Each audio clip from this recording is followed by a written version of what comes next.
Hello, ladies and gents, and welcome to the WCI Wildcard tournament. We have now four teams left for the playoff stage to see who is going to get the chance to participate in the WCI later in November in China, Shanghai. And just like yesterday, I am being joined on the analyst desk by Toxic. How are you doing today? I'm doing beautiful. We're gonna have some very interesting matches today. What I'm most happy about is if we take a quick look at the bracket, we can see that we will have one semifinal being EU only, and one semifinal being NA only, which also means that in the grand finals we will have one European and one North American team facing off for the last chance to join the WCI tournament, which will be held from the 24th to the 26th of November in Shanghai, as you mentioned, later this year. So yeah, semifinals, EU versus EU, NA versus NA. We're going to be starting with the EU semifinal as we're giving more times to NA to prepare. Opor against W being the first match of the day. Talking back about the group stage that we had yesterday, we had Bricked and Rejects. They were basically losing both matches and were out, both APAC teams. So we are now having EU and NA left. And you mentioned it also correctly. We'll have an EU versus NA clash in the grand finals. It's going to be very interesting to see, these semifinals as well. Opur usually what we expect to be the stronger team than W, but W, the last time they faced off, did take the victory. But before that, let's inform you all about the important things about the drops, because if you didn't collect your drops here yesterday, you will be able to get 3 Dragon decals along with 5 Comet rations. And even if you were here yesterday, you're going to be able to grab the streamlined 2D style if you watch for 240 minutes in total. Yeah, there is plenty of time to get those drops as we are covering 3B09 matches today, and we will get to probably host Daki afterwards if you didn't have time yet to get those. But Toxic, that's probably enough from the two of us. We want to start as soon as possible and get to see the EU teams battle. But just before that, to introduce the first match of the day, we're going to have to hear what our casters have to say. Elfish and Daki, please take it away. Cheers, boys. Yes, back again. Daki, the dynamic duo. And I suppose today is really the day of dynamic duos as well, isn't it, right? When we're talking about our first and second matches, we've got the dynamic duo from Europe, and then we've got the dynamic duo from NA. So we're guaranteed at least one team from each region in the grand final. I think that's a tantalizing prospect. Yeah, we're going to for sure get an NA team in the finals. It's always fun to watch. And historically, U teams have not had a good time against NA teams in the finals. In recent memory, it's always been NA that came out on top. And I know a lot of EU copers in chat are going to be like, things are going to be different this time, but it has to be proven. We're not there yet, but fun fact, the last 2 times NA and EU met, NA came out ahead. That is interesting. I mean, that's a little bit of a surprise to me that that may be the possibility again today. If I'm being honest with you, based on the games that I watched yesterday, I will still be on the EU hype train. I think Opor, the team that we're looking at right now on our screens, did seem to be the strongest on paper, and actually just in terms of the execution, the games that they played. I thought yesterday they looked like the best team. Yeah, I think so too. I think they did have the easier road, I would say, because I think Bricked was actually pretty good, all in all, where Rejects really wasn't up to the task. I think that's fair to say. So this is our favorite team. I think it's everybody's favorite team as well to win it all. But W has something to say about it, and like the analyst mentioned already, last time these two teams met in the previous 7, it was W that came out ahead. Yeah, I mean, it's an interesting prospect, definitely, to think about, and something that I suppose is probably weighing on the minds of Opur.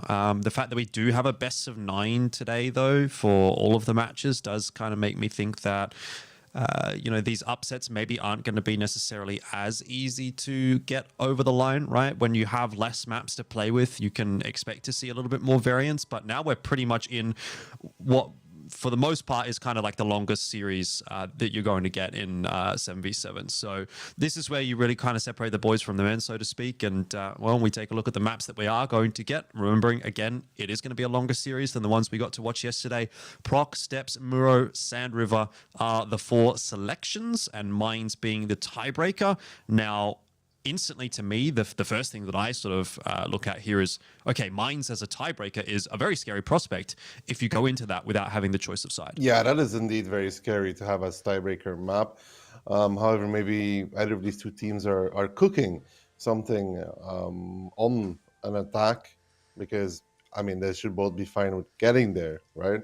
So potentially we might see that, but it is a long road there before that, and I'm first of all, we need to get to a tiebreaker before we really start speaking about how they're going to approach the attack. Yeah, most definitely. I mean, I guess, again, looking at the maps, like Steps is an interesting one. We didn't really get to see that one at all yesterday, so that's something to kind of keep in mind. The rest of the map pool, like we did see quite a lot of that. I mean, Opor, they sort of lent themselves towards a Mines yesterday in that match against Dopamine as well, so maybe there is a degree of confidence going in there into that tiebreaker. If it gets to that point, I'm sure both teams would more than likely want to avoid that. So we'll start things off with a Prokhorovka here. And first of all, of course, we have to get into our predictions. It is EU all the way, of course, for this one. You know, it was going to be regardless of which team we chose. But at this point, it seems like we've all kind of gone in one direction, and that is towards Opor. 5-2, 5-1 for the most. Insane's gone 5-3, given a bit of credit. But I think at this point, we're sort of all expecting this one to be, you know, not the cleanest of games, but certainly comfortable enough.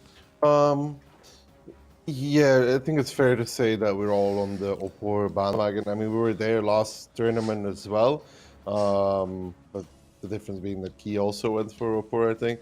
But W is not a bad team in any way, shape, or form. We should not underestimate them. Opor should not underestimate them. If they want to get to China, they have to beat them, and it's going to be not the easiest of games, I would say. Yeah, I mean, I'm just taking a look at some of the maps that were played yesterday for W. Did they play Prokhorovka? No, I don't think so. I think they did. Did they? So Did they play Proko? I can see in the game against Burbology, they played Tundra, Himmels, Muro, Sand River as the decider. And, they did play Prokhorovka against Bricht. And they won 2-0 against Bricht. I remember now. Yeah. But anyway, look, we're into the thick of things. So let's have a chat about the tank selections, and quite a mobile lineup actually being brought in for this first round here for W. They've got the double batch, had the CS63 as well. And even as far as like the heavies are concerned, like IS7s, T125s, they don't, you know, take too long to get around the map. It's not as if we're seeing, like, for example, yesterday we saw like a couple of Maus being brought on Proc. So yeah, and interesting, the double batch shot, we've talked about it before. Actually yesterday, that it's really hard to utilize that super well because of the low HP pool against these heavies that are rocking 2.8, 2.6 respectively on the i7 and 277. But it is hard to get those clips out if you're pushing, and even harder to get the secondary clip out. Of course, Hannes here, full spotting equipment, low noise CVS optics. That is not really a fighting bad shot, it's more a spotting bad shot. And for Opor, immediately some 7-line pressure, but they're going to have to be really careful with this, because Hannes on the outside is going to be able to get pretty good shots on them. yeah, look, I mean, obviously you say like it's not necessarily the setup that you're going to be expecting him to sort of be on the front lines with, but certainly if you've got a bat chat on your flank, that's going to be a really big problem for you.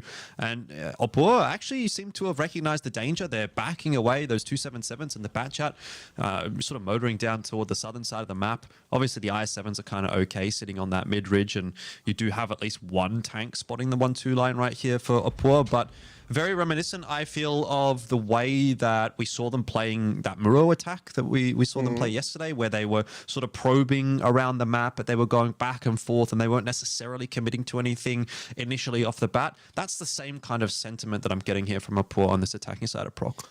Now you're going to see Frugo potentially commit into the dip at his IS7. No, he's actually going to stay in the bushes. So it's a 2v2 there. I will say that W did a good initial, where they countered this potential 7-line aggression straight. So Opor was not able to press the play over there and decide to rotate back. Yeah, just like on Moro. They're taking it slow, they're taking it steady, they're not YOLOing in. They're taking their time to figure out what is happening. They're kind of aware that there is a spotter on 1-2. Evidently, they are not stupid. They can also see an 1800 HP bat shot, when the bat shot and the CS have no HP booster. It usually means that they're set up for spotting, so they're pretty aware that there's probably something spotting them. But yeah, so far they're not taking any risks. They're just feeling it out to decide what can they do, where is an opening in the defense, how can they actually push this.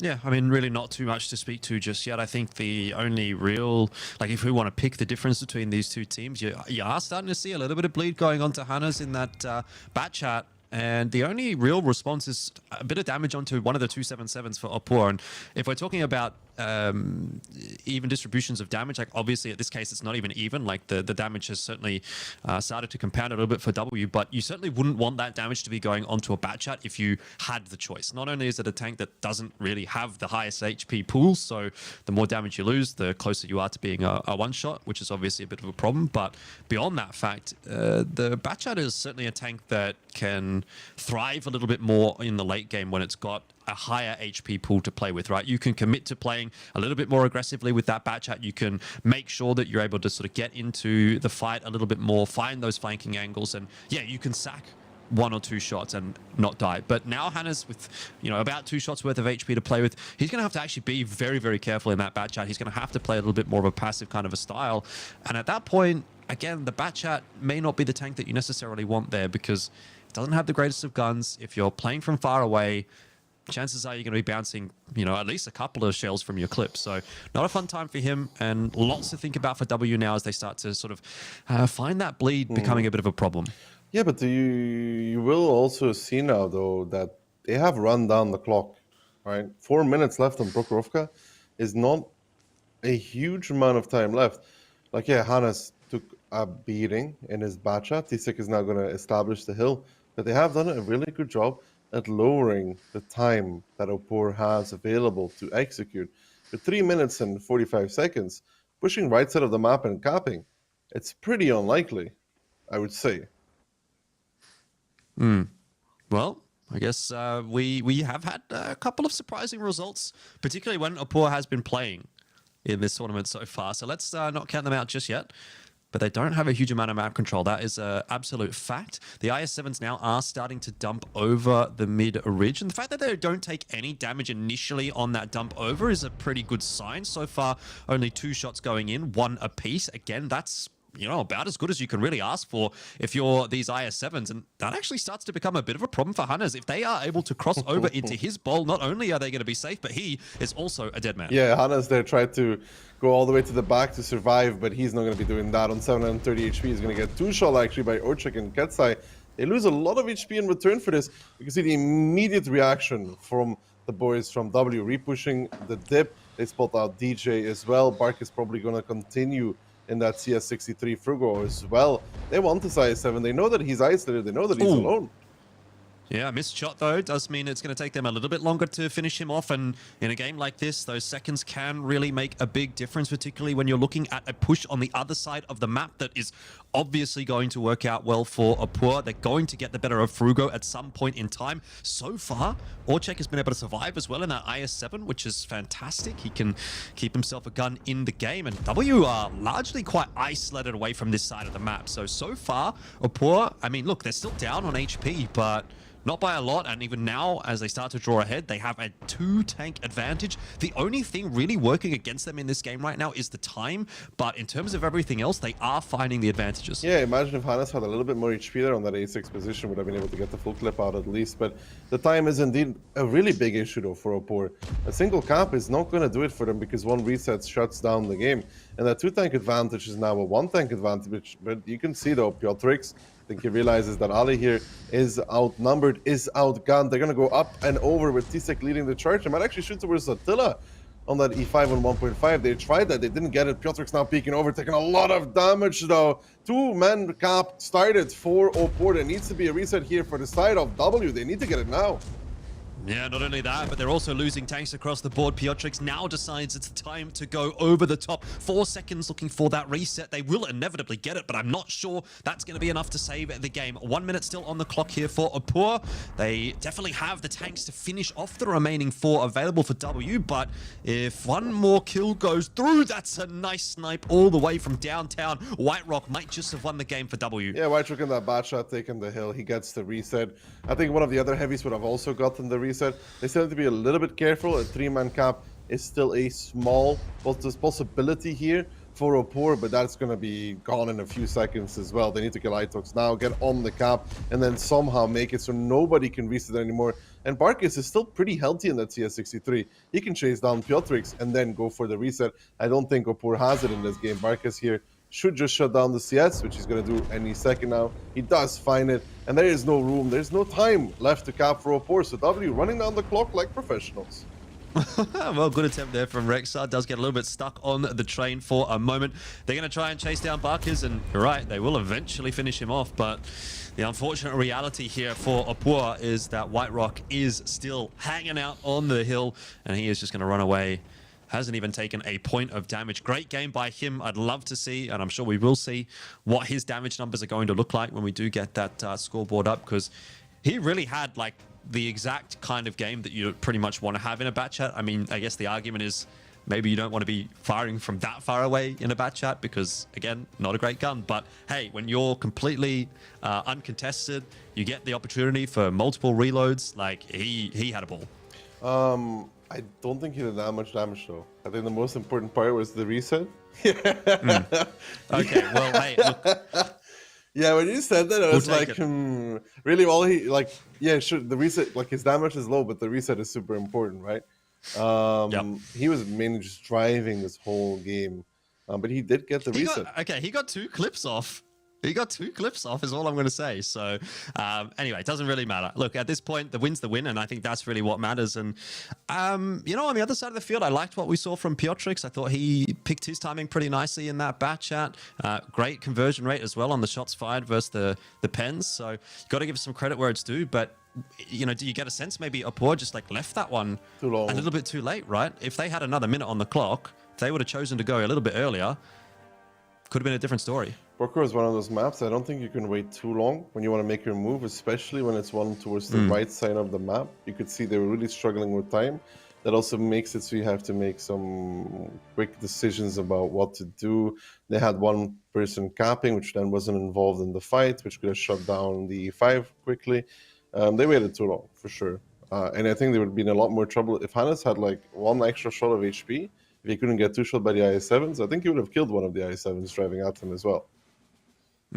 Well, obviously things are going to change up when we swap sides. Opur moving over to the defense. I guess at this point in time, W feeling pretty good about things. With that said, this is also Opur's map choice. So, you know, the opportunity to find a 2-0 on your opponent's map choice is pretty fantastic. Moving into steps as well, which is not a map that we've actually seen in this tournament so far. So, I mean, Opur is a looking at pretty both good step teams team, though. Like, right. But is there a world where W have been doing a bit of their homework, or have they brought something different on steps? That's going to be the question that's going to be asked of Opur if they go down 0-2 here on Proc. 0-2 down. I doubt Opur will lose the next one. I don't know. On their defense, W will have the same issues that Opur just ran into. Time is an issue. You cannot wait too long before you make a decision. But I think this running down the clock thing is actually down to W's initial play, right? They went towards that 7-0 line part of the map. Opur was there in force. Opur didn't get to push it. They then had to rotate, reestablish positions. It all takes quite a bit of time. Indeed. Well, see if W is going to suffer from the same kind of fate that Opur did on the attacking side of Proc as we are about to head in there. And I also wonder if we're going to see a similar lineup being brought, right? There was quite a light lineup, I'll say, by all accounts there from Opur. with the double bat chat, or is it W? W. Double bat chat and the CS63 being brought on the defense. Are they going to change things up? Are they going to look towards, maybe an extra IS7 in favor of one of those mediums, or, some super conks or something like that? It does end up actually just being the double CS63 this time, so no bat chats involved for W, but some fireworks maybe to come through here from Opor with that triple bat setup. Yeah, the triple bat and 4 S-Kongs. The S-Kongs could still play aggressive in the middle if they want to. It doesn't really say that you want to play hyper aggressive, but it is a possibility still to challenge that middle area. I wouldn't put it past Opor to do this after all. But it's 3 Clipper tanks that they somehow need to utilize, though. It's not going to be the easiest again. That lower HP pull of the Batchat, the 1800, versus those very heavy and healthy lineups of W. It's all about getting this Batchats evolve into the game properly. Yep. All right, fancy footwork in that bat chat, going for the initial cross into the town.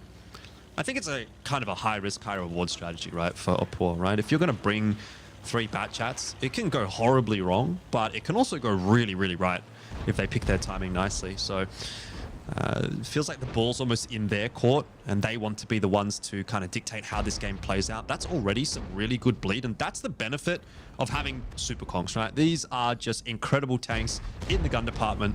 Great accuracy, great DPM, and they can do a lot of damage early on in the piece. And that's why W, well, they don't want to be hanging around at all, but I wonder if they've just walked into a trap, right? This is a massive crossfire to drive into.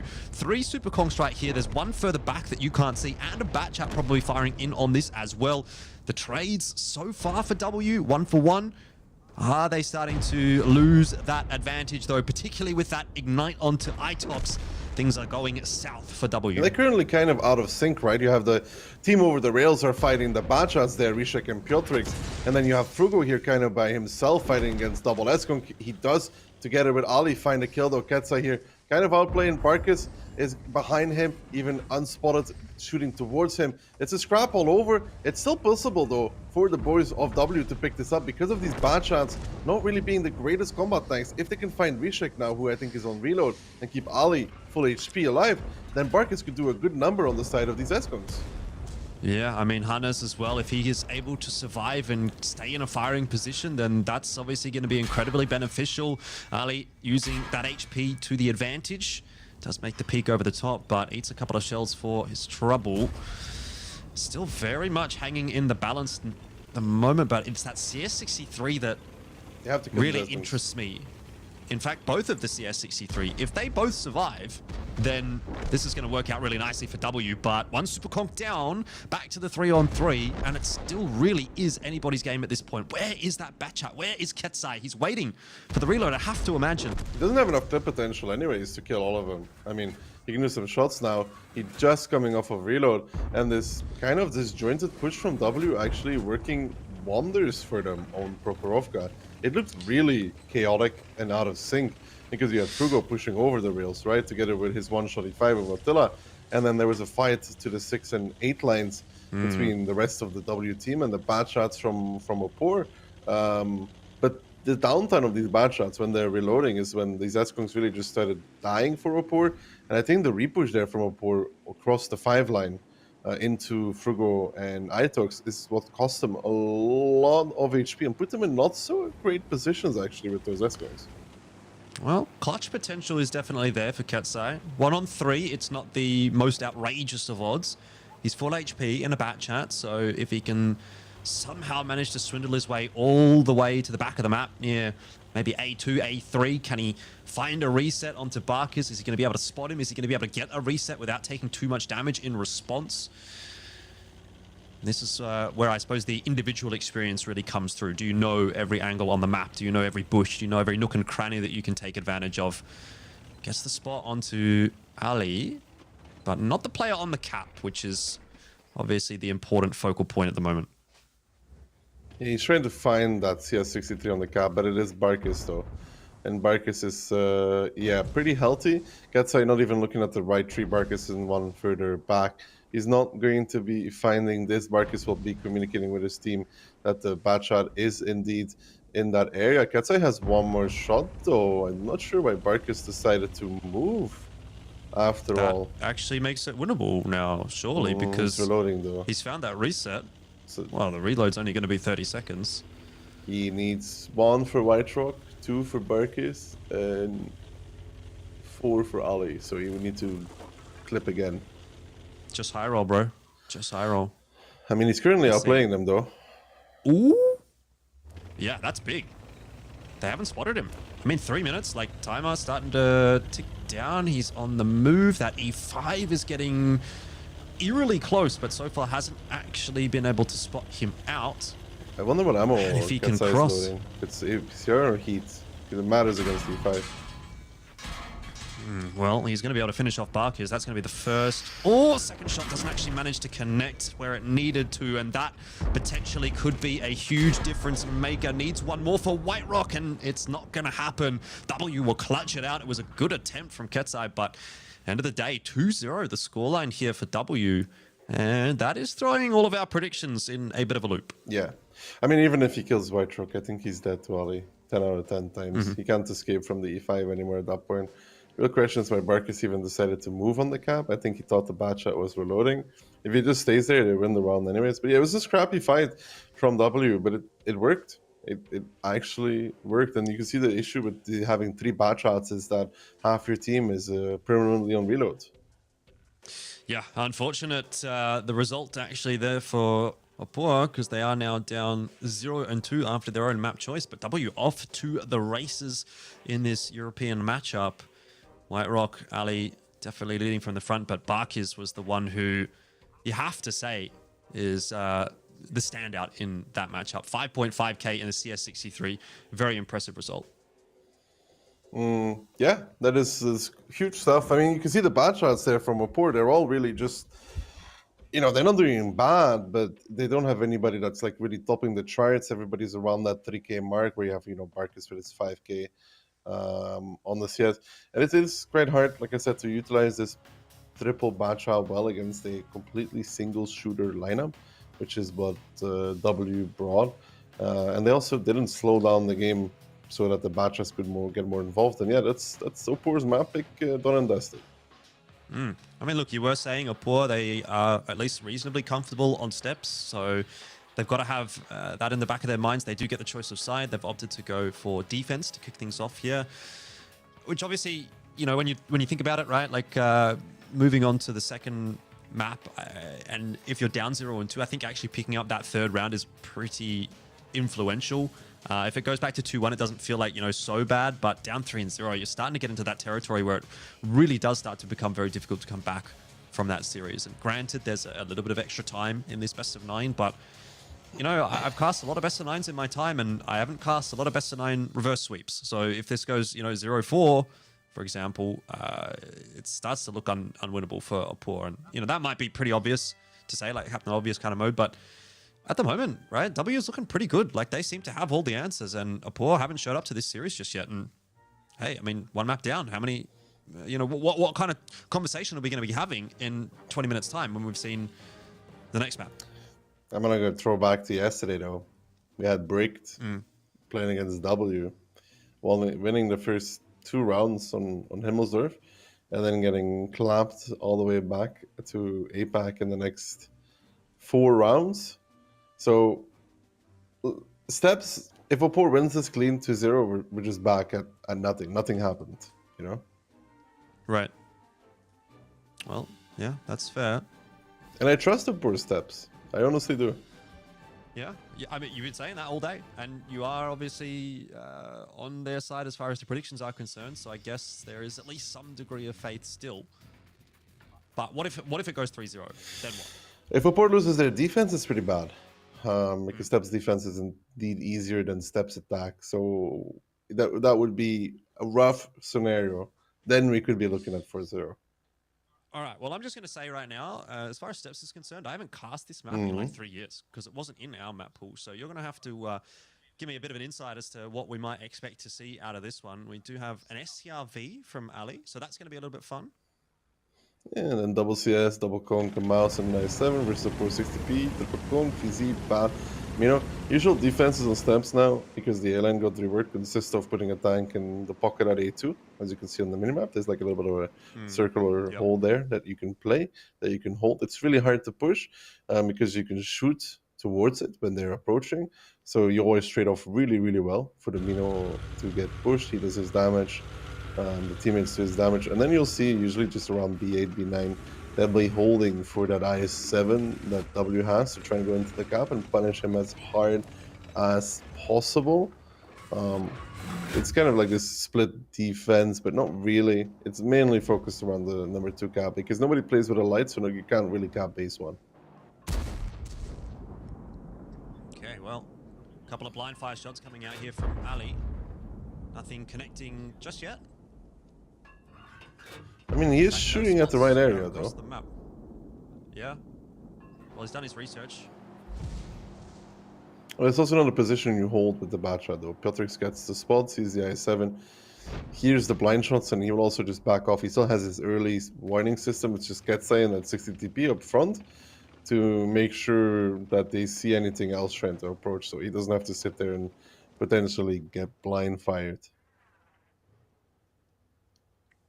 Sloan City wins the race so far for W. They know how important of a round this actually could be in the grand scheme of this series.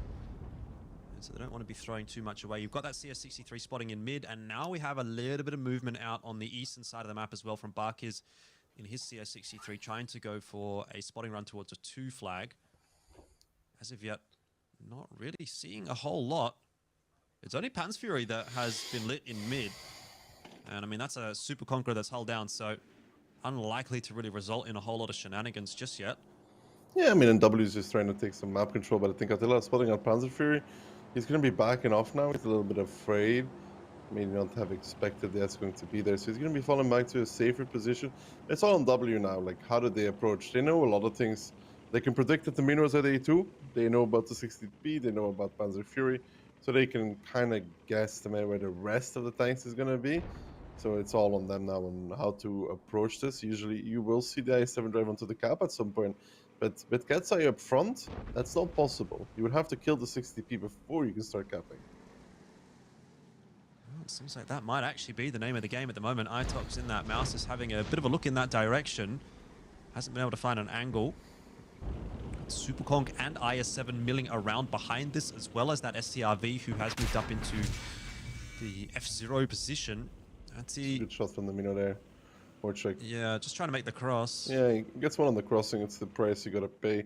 He'll spot out the Mino. There's not really any angles on towards it, and of course the Mino is shooting heat, so the Super Conqueror still needs to be careful about how he approaches it. Yeah, kind of just trying to keep him busy at this point. You see Orchik now take that pocket though. Do. He took A2. He knows that potentially he could get shot from behind. He's gonna go into the pocket now. Attila can't go 1v1 him, so they made that play with the S-Conk. He's gonna take, if he wants to go towards the other side of the map, it would take forever, but that's not gonna happen. He's just gonna try and keep the Mino and keep Panzer Fury busy. So 2 tanks looking at 1, while they attempt a push on the right side of the map against the 60p, but he still has double Super Conqueror behind him, and a bad shot in quick support as well. Time is starting to run down now. Almost half the game done. We haven't really seen W make too many aggressive moves just yet. They've really been playing the setup game so far, but this might be where we start to get a bit of an insight as to how this round is going to play out. Frugo in that IS7, as you mentioned, is going to have to be the point of the Trident that is going to be thrust into Apur's defense. But already some bleed damage going out on both sides. Apur getting the better of it at the moment. Ketsai is going to be a big focal point. Where and how quickly is he going to go down here?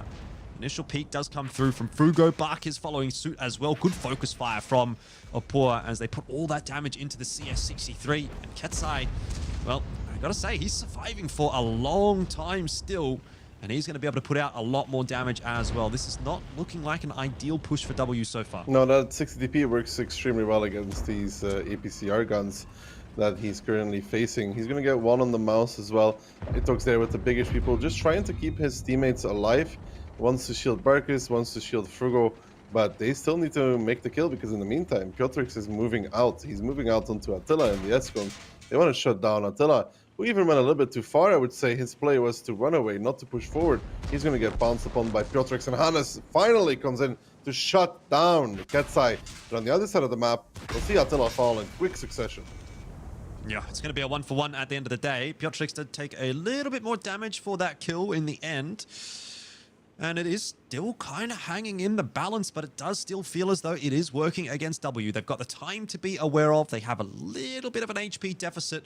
And again, they still have to be the ones pushing into Opur, who are very well set up to receive. Frugo will sacrifice his HP to try to make the cross. Tisek in the VZ55 springs the trap, gets the 2 shots straight into that IS-7, and there goes one more tank for W, who now really have to capitalize on this autoloader's reload.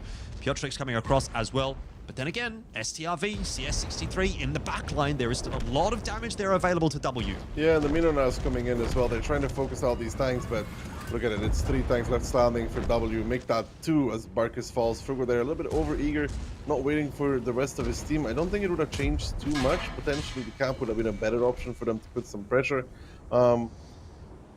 Their repush into the 60DP, I think, was fine. The pen ratio wasn't that great. But for Opur, it's everything they need. Picking up their steps defense, though. Yeah, indeed. And exactly that. It gets them back into the game. We were theorizing if it goes to 3-0, then, yeah, I mean, maybe things start to look a little bit disastrous at that point in time. But scoreline 2-1. Opur on the board and starting to look like they might be able to compete in this series. I mean, was that a case of something going wrong for W? Because it didn't really look like it was necessarily any major fault on their behalf, but rather just a really solid setup from Opur that they executed well. I think Opur did a really good setup. But I think there's a few things there which, if W changes, could be better. One, I think Attila should be running away when they make that push, not pushing forward, because it really just opens up what you saw, the Mino to go forward and Piotrix to come in and clean it up. That's that offside pressure gone. That's a tank that could come in later on towards the game to get angles, right? If he's holding further back, the Mino and the Bat should have to push a far, far longer way towards him. And I think W waited like a bit too long. Did it a bit earlier. You kill the 60p, you could potentially go onto the cap. Because you've pushed all the Eskongs away from the close angles, right? So there's nobody on the near June. They're all on the lower side, which means that if they want to reset, they got to go back into position, which W would then have positioned themselves to punish. So I think that push on 0 line, it's as a attempt because they're like, okay, we can't cap anymore. Even though I think they narrowly had the time to try, and it would be the better option. And even in their push, Frugo goes a little bit too early. You see the SRV and the CS are still moving in, and Frugo is driving forward. Would it change much? I don't think so. It's a hard setup to beat. Triple Eskong holding you down. Look, honestly, you were obviously quite confident in Opur on the defense of Steps, but next question is, how confident are you in their attacking Pretty side confident of Steps? Actually, pretty confident. Okay. They're one of the few teams that I see sometimes win an attack actually on Steps. And they have good ideas on how to approach it and what to do. I'm pretty confident for them. Yeah, look, I mean, it's not going to be the end of the world. Like, the pressure's not necessarily on just yet if they were to lose this round. But you do kind of have to remember we are in a single elim position now in this bracket, right? You lose this series, you're out, you're done. You don't go to China. You don't even get the chance to play in that grand final. So there is, you know, a little bit of an element of that as well as we start to get deeper and deeper in the series, that the pressure, like, slowly but surely mounts. And yeah, again, obviously it's going to be a little bit higher when we do get into that grand final. But for now, I think, yeah, if you do go down 3-1, then you're starting to think, okay, there is maybe some rougher times ahead for us. So I think quite important actually here to kind of equalize right now as a poor and take that mental aspect out of the game. It would just be one less thing that they have to worry about. And attacking side of Steps, yeah, it may not be the easiest to make it happen on, but if you've got faith, Daki, so do I. I have faith in them. They got their first round under their belt now. They won their defense. They're probably a bit more relaxed because they're finally getting into the match. There's indeed no safety here. Only a single elimination, so no loser bracket. Steps, attack. I don't think they feel too bad about it. I will say it's a hard one. It's not as biased as Mainz, but it's still... pretty simple for the defender how to cover all their angles. But we've seen teams do it and approach it. And I think if there's a team that could break a steps attack, it is Opor. They're one of the few teams that comes to mind. And I think about people winning on steps attack, people winning on steps on mines attack as well. So I could see it. Okay, well, let's take a look and see what W is going to be bringing on their own defense. It's a single mouse, double IS7, 277 Super Conk, CSC3, and a Leopard 1. So Leopard 1, again, another one of those tanks that whenever you see it getting selected, you sort of think, okay, where is that going to go? What is that going to be doing? As far as the attacking side is concerned, I mean, Opor, again, they continue to persist with this at least double Batchat setup. They seem to really be putting a lot of presence in that respect, in that direction. Yeah, and they have two of them as well. That's going to be interesting how they're going to utilize that. But you can see immediately they're very east, and W instead is not really going for that passive defense. You can see that they're pushing that C line rather aggressively. Tisek is going to do the honors on the 1-2 line at the very least and have a bit of a look in that direction. W very much coming across to the 1 flag and kind of leaving White Rock to his own devices. That was very nearly awkward, very nearly a little flip, which would have been the end of that CS63. Already has taken 1 shot, but gets the info that W is looking for. Yeah, and they're able to start setting up their tanks. I mean, this Leo is again an interesting pick. I'm not the greatest fans of it. Getsai has to be careful there though. He spots out Attila, so he knows there's some zero line pressure. He's going to be forced back. But it is a very, very spread defense here from W. Not really centered around that 8 and 9 line. And they have to be careful. If there's a quick push on towards Attila, it's going to be immediately over for him. Oh, this IS7. I mean, look, he does at least have a little bit of backup there. The CS63 and the Leopard 1 sitting in 8 on the 8 line are going to be able to assist him depending on where Opor do end up. And it is an IS7, so it's not exactly the easiest of tanks to get through. It'll take it a little while, but I mean, there's basically an absolute armada headed in his direction. A bunch of super conks, a Batchat or 2 in there as well. It's not going to be a fun time to be that IS7, but I gotta say, so far, W is definitely making this work. They've done a lot of damage. They've bled Opor for a lot of HP on this cross. I mean, sooner or later, we all know that IS7 is going to go down, but it's just going to be a question of whether or not it's worth it for Opor for the damage that they've taken so far. And I think, having a look at it there, I'd say that's probably a 50-50 result for mine. I mean, a kill is a kill, though. Gotta be careful here with Tisek. He needs to get into a safe position. He's a little bit out on the open. Kill is a kill for Opor. They can work off of this. They have the SCRV in position, but W has a great surround on the guns of Opor right now. You can really see how they're entrenched on the position, but Barkis's position there in that I7, it's not a good one. The reason why is because this S-Conk with Panzer Fury and T-Sec in the Batchat are going to be able to combine upon it, and it's usually doesn't end well for you. You can see how he's in the open towards that part of the map where T-Sec is, and once the S-Conk start going above him in that I7, he's just going to fall.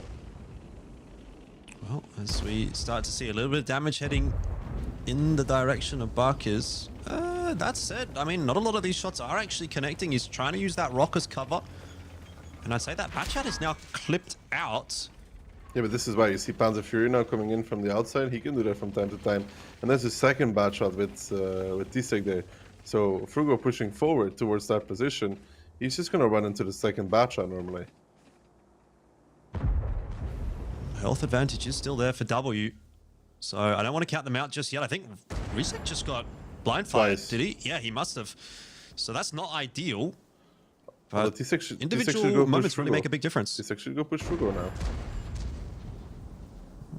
He's thinking about it, but looks like he's actually got an angle at the moment. Shot's not really connecting. T-Sec on that cross is going to eat one shell. 517 roll, presumably from that IS7. Not a bad shout. Nice ram in there from Frugo to add a little bit more damage on top. But again, ultimately, he is probably going to be a dead man right here. If he can get even one more shot off, that's going to be a nice one. 552 roll.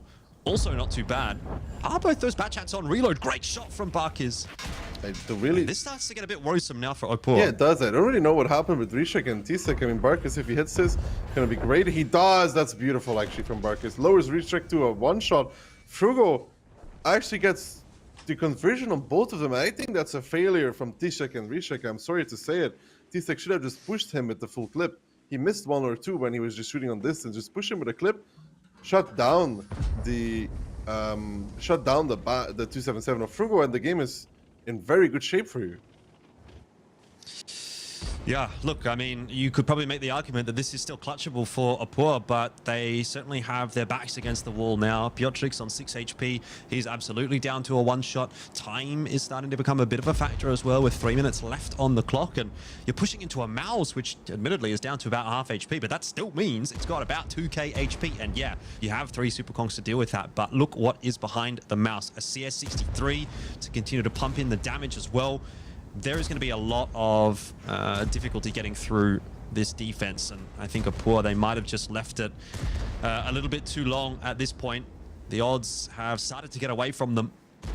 Yeah, but if they find this tanks Mouse down to a one-shot. Yeah, but if they find this Mouse right now, there is a bit of room for them. Not too much, so Frugo spots out Piotrix. If he finds this, that's huge. Frugo does actually find it. Piotrix got to survive there. It would be super, super important. And these bad shots, man. These bad shots. Look, I still don't really see the world where you can win this one as Opor, right? They don't have much playmaking ability with 2 Super Kongs and a 1 HP or 1 shot worth of HP IS7. Not sure where you go from here, right? The option isn't get on the cap. You have to try to find a way to maybe isolate one of these tanks if they push in the direction of White Rock, but he's sitting inside of a bush. He's going to spot you before you spot him. He'll get a free shot off. In fact, you know, maybe doesn't even need to look for the shot. Rather, just run away, because on that defense, no one's going to catch him if he decides to book it. No, this is over. This is fully over. And it's completely the fault of, you can say it sometimes, it's Rishek and Tisek. Sadly. Once Rishek hit one shot on Frugo, he was 1,800. Which means that he's one clippable for Tisek. Which means that Tisek just drives towards the 277, starts clipping him out, and has Rishek to support him. He fired at him. I think he missed the first, or hit the first and missed the second. It doesn't really matter. And then either came too close to the 277, so he couldn't shoot properly anymore, or was reloading. One of the two. Well, scoreline's going to be 3-1. It's a fantastic result so far tonight for W. And against all of our predictions so far, they are the better team this evening. I mean, look, I sort of quizzed you at the end of that last map, and I said, you know, how are you feeling now? The fact that they've got back to 2-1, there was a degree of confidence. We were thinking, okay, Opor's looking all right. But now that the scoreline is 3-1, I was trying to set that storyline a little bit up. If they go down 3-1, and especially in the fashion in which they did go down 3-1, are they now starting to have some awkward conversations in the TS, right? Is there anything of that starting to sort of rear its head? And is that going to be a big benefit for W heading into the latter parts of this series as we do take a look at the battle results? I mean, Amal's topping the charts. It's actually quite impressive for Itox. Yeah, he got pushed upon and is then doing the damage. Protex in the SRV not really having a big game impact here. And I think that's up to W's playstyle. The SRV wanted to be the damage dealer. He really didn't have that going for him this game at all.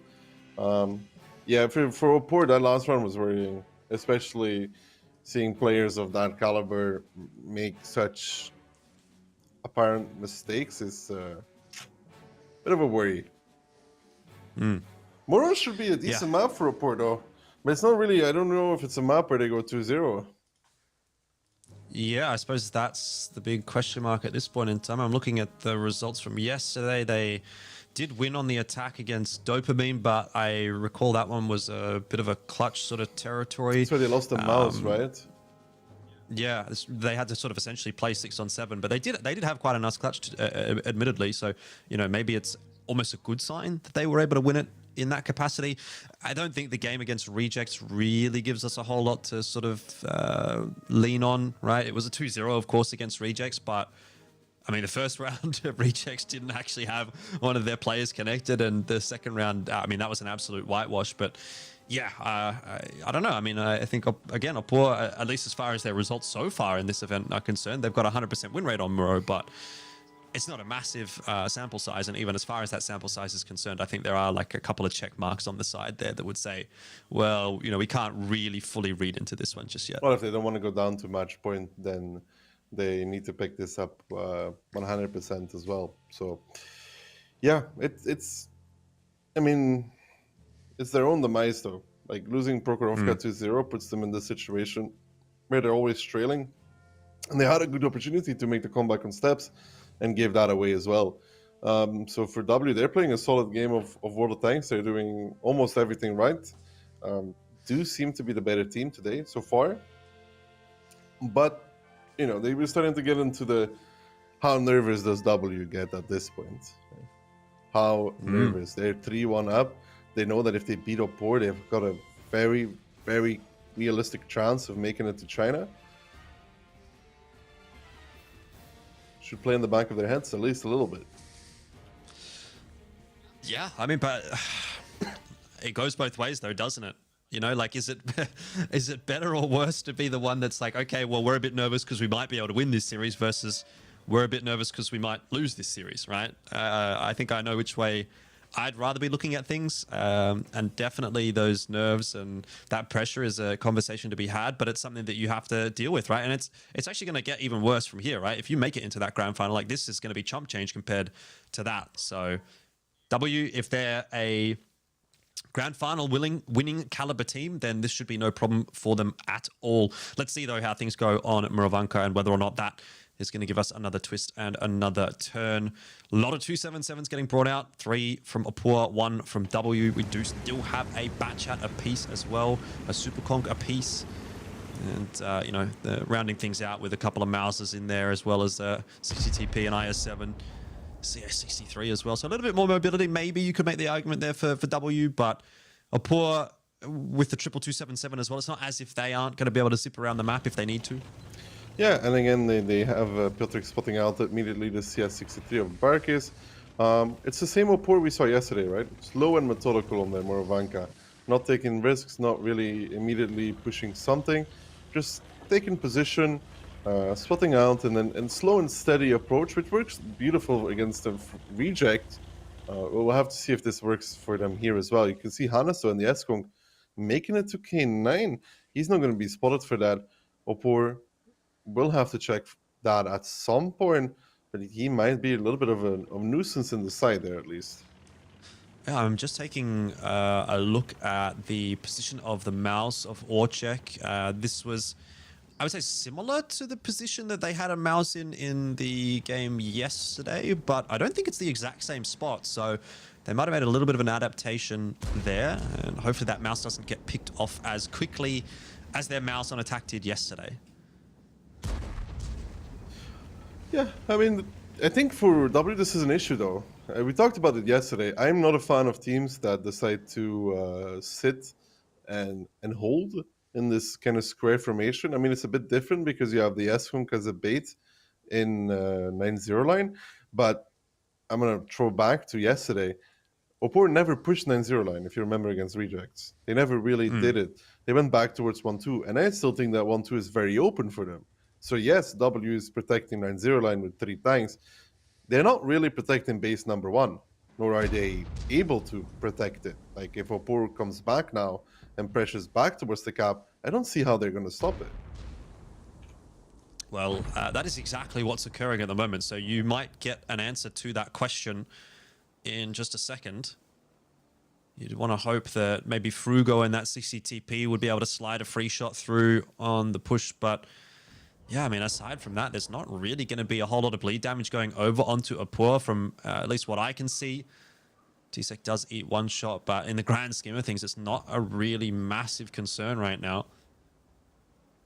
Slow and steady for Opor, but you can very much see the idea that they're going for right here. It is very much going to be towards that 1 flag, and that is going to draw some kind of a rotation, some kind of presence back from W. Yeah, it's going to force rotations back, but this is going to take a while. This is not going to be something that happens in 1, 2, 3. When the triple cap starts, it's 35 seconds, and you still have those 3 tanks, especially that Eskong that is just currently not involved and will not be involved in this game before they have to reset. So it's going to be really rough for W, in my opinion. Like, they have to reset, and you can still see that offside, Batchat, CS, and Eskong, they're nowhere going to be near. So it's going to be on the other teammates to make those initial resets. Yeah, Frugo might just have to sack that 60 TP and push over to ensure that that reset does happen. The mouse is going to take too long. The bat chat's going to take too long. There's 5 seconds left. Now is the time to go. Frugo does get a reset. It's an HE shell into the 277, so it's not really going to do a whole lot of damage, but at the very least, it ensures a reset, ensures the game continues for another 10 seconds or so. Whiterock in his bat chat now has walked into an absolutely horrific crossfire and will not be long for this world. Down to 12 HP. Looks like it might be the job of Orchek to finish off, but they've actually decided to focus in on Barkers, which is going to give Whiterock the opportunity to clip out here. So helpful in terms of that damage, but elsewhere on the map, even still, it is not going well for W. You know, this mouse, it does rock a lot of HP, but the good shooting them from Opor brings him down low. But though Orchek and Piotrix, they had a great crossfire, but Adeskunk really ruins it for them. He's the difference maker and who wins this fight in the forest. It is going to be W actually winning that because of that Eskon coming in. Hannes, they're missing a narrow shot. Piotrix is almost over Reloador. I think that was a non-connection even on towards him. Piotrix has nowhere to go, nowhere to hide. Hannes with the building kill and Barkis with the shutdown. Yeah, nice little communication there from W. Good coordination and teamwork. Maybe there is still a way that they can swindle themselves a win here on the defense. They do have a slight health lead. They have a tank lead as well. By the barest of margins, I'll say, Whiterock and Barkers are hanging on like no one else. But I mean, Hannes is in a pretty good position here in that Super Conk. I don't think Orchek is going to be really taking much more of a part in this battle if Hannes has anything to say about it. And in the end, actually, Itox finds that angle. So W, once again, from a really awkward position, have found themselves quite the advantage. Yeah, you can see the repush now from both sides. I mean, Oppo repushing on towards the mouse while DJ in the meantime is getting swarmed by the remainder of the W team, and it's looking so good again for W. I mean, yeah, you had a little bit of a crossfire in the forest for Oppo, but they never were able to kill Whiterock. He got his clip out, Bowser Fury with a beautiful shot on towards Barkis, though finally removes them from this game. And the fact that they never killed this Batshot is just costing them, because Whiterock is now laying down the law against Panzer Fury from the backlines as well. Yeah, I mean, this has gone from bad to worse for Oppo, hasn't it? Yeah, we're back to a 4-on-4. But at this point, you've really run that timer down. You've lost all control of the map. It is skirmishes all over the place rather than one coordinated push from Oppo. And the biggest problem for them is going to be Ali in that 277. If all else goes wrong for W, is still full HP. And that's going to take a long time to get through with only these 4 tanks remaining. I don't really see the avenue back in for Oppo unless W makes some horrendous mistake. That full HP 277 is going to be just a bit too much of a threat. Missed his first shot, though. Ali did miss the shot. So again, you know, maybe there's a Guardian Angel here watching. Superconk will go down to the IS-7, you would say. But it is in the end going to end up being just a 1-for-1 trade. And that's not good enough for Oppo right now. No, it's not good enough at all. And Ali might even find himself T-Sec here in the 277. He does. And for Oppo, it's all falling to pieces, man. Again, their opening was good. But that Eskunk of Hannes coming into the fight there on the 5-6 line changes everything for Orchek and Piotrix. I don't know if they expected it. I don't think that they did whatsoever. And with this reset, it's almost game over. I don't think they expected, because the mouse and bats of Piotrix, they were winning hardcore, right? They really had Barkis and Whiterock pinned down, but Whiterock didn't die. He managed to clip out. He actually managed to survive on 12 HP, and the Eskunk changed everything there for them. Yeah, nice shot from Frugo as well, under pressure. We'll finish one more tank off, and so Rexar has no hope anymore. It is going to be match point for W. Pressure that we were talking about going into this game, if it was on W, you know, any nerves about thinking, yeah, we might be able to finish this one off? Well, it's certainly going to be on the other foot now. Oppo down 4-1. How do you even begin to think about coming back from that kind of a deficit? It will be almost impossible. I mean, this game, yeah, it looked like they had everything going for them. a high roll on White Rock would have probably saved the game there. Like, not gonna lie, because he clipped down the mouse, dropped him really low, put Piotrix in a bad situation as well. Yeah, but like if you're relying on a high roll, then Yeah, of course. maybe you're doing I something mean, there's wrong. more than that there as well, right? It's Piotrix not being able to escape, even though realistically he should be able to get out of that if he runs towards the west immediately. He should probably be able to get behind a building. And there's also, like, for example, DJ. You saw his teammates started to repush towards the middle of the map, right? When he was capping.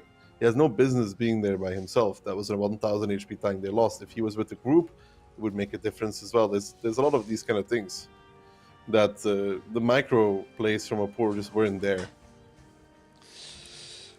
Yeah, I mean, not to mention it gets a little bit worse when you consider the circumstances of this next battle. It's going to be Opor moving on to the defense. We've talked at length about how Muro is a little bit more attacking favored. You generally expect to be feeling quite comfortable going into that side. So it's not necessarily on a silver platter for W. I don't want to make the argument or make the storyline that this is going to be easy for them necessarily, but you couldn't really ask for much more is kind of the point I'm trying to make here for W. If they don't finish it off here, though, yeah, look, again, that maybe starts to ring some concerns, but it definitely looks like this should be their series to win from this point, and it should happen in the next round. We'll see. I'm really worried for Opor at this point. They've had opportunities that they haven't pounced upon. Steps comes to mind, and it still goes back down to Prokhorovka. You know, their start in Prokhorovka was so bad that they're like really just in a bad situation now. Because of that, I mean, Steps went 1-1. Muro could also go 1-1, but that doesn't matter if you lose the first one 2-0. You know.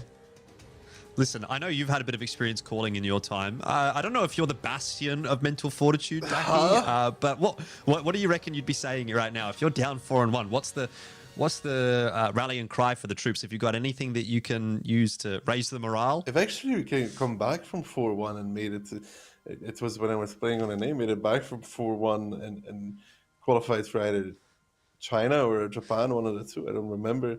But usually in this situation, Opor, I think there's a lot of words starting with a K on the TeamSpeak, especially after the steps.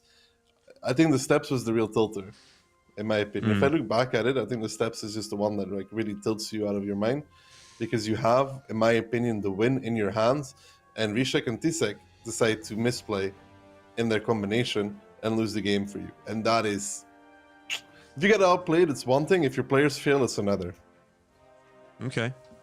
Well, that hasn't exactly filled me with confidence that we might see Opor continue in this series, but hopefully they've had a little bit more of a positive conversation going on.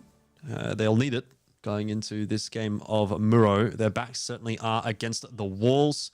All eyes on Opor to start off on this defensive side. Triple Super Conk, double E5.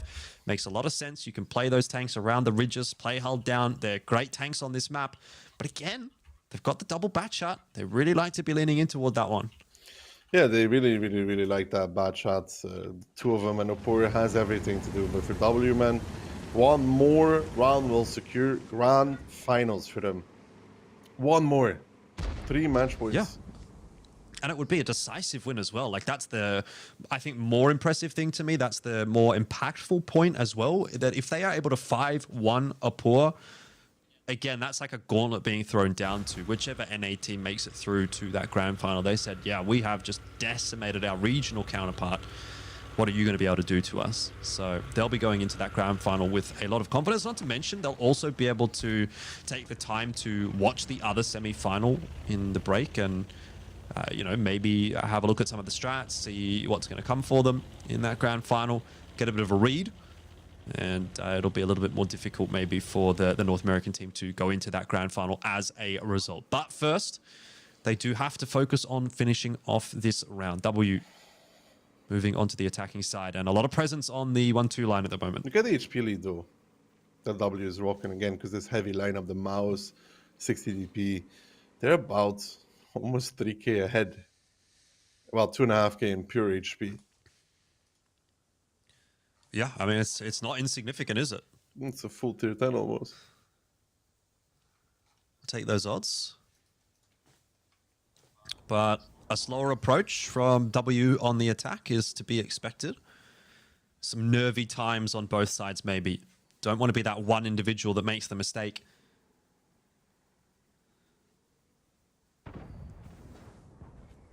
I mean, it's good that they're taking it slow and steady, just wanting to set the positions up one by one.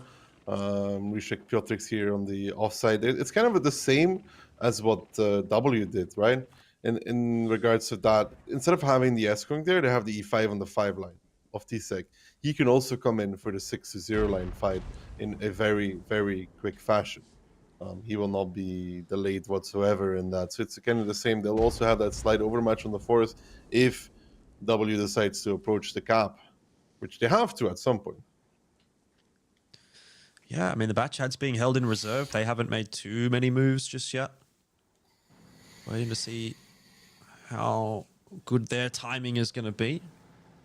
End up being a big factor in the way that this round plays out. Ali, totally unscathed still, has been trading with Pan's Fury. And by trading, I mean they've just been sort of throwing wet noodles at one another. Hasn't really amounted in a whole lot.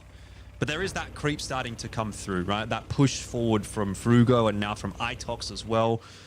W setting their sights on that one flag. And White gets spotted out in the forest, though. Gives them a bit of info that there's at least a Bacha there. Frugo's actually going to be taking the cap unspotted. So no damage.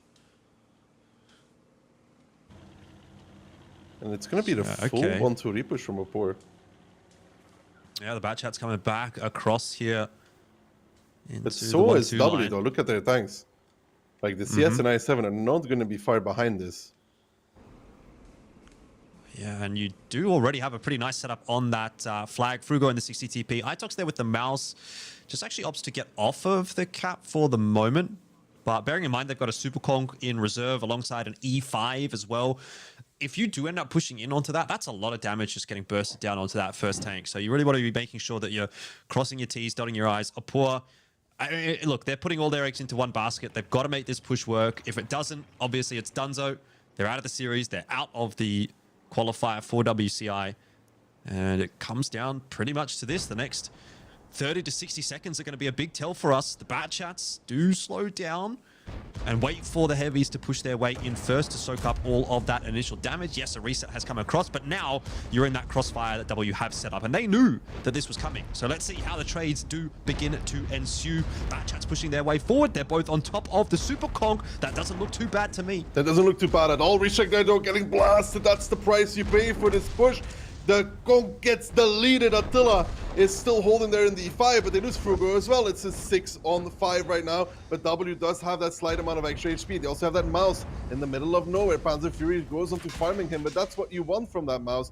That's the thing you like to see. Soak up that damage, receive it, take it. Attila surviving on a one-shot, but that HP lead that we were talking about, it has gone down rather quickly. Now the mouse is starting to fall. Tsek in the E5, not finding Attila. He wants to get that kill. Opor looks to be doing it. Brings it back to a 6-on-4.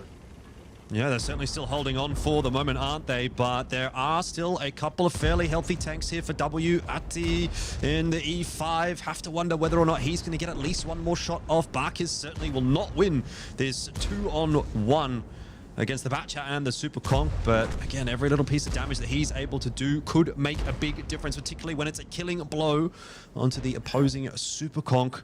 Looks like W just haven't quite got enough, though, in this round. That push from Opor ends up being a masterstroke. The Batchats found their targets exactly as they needed to.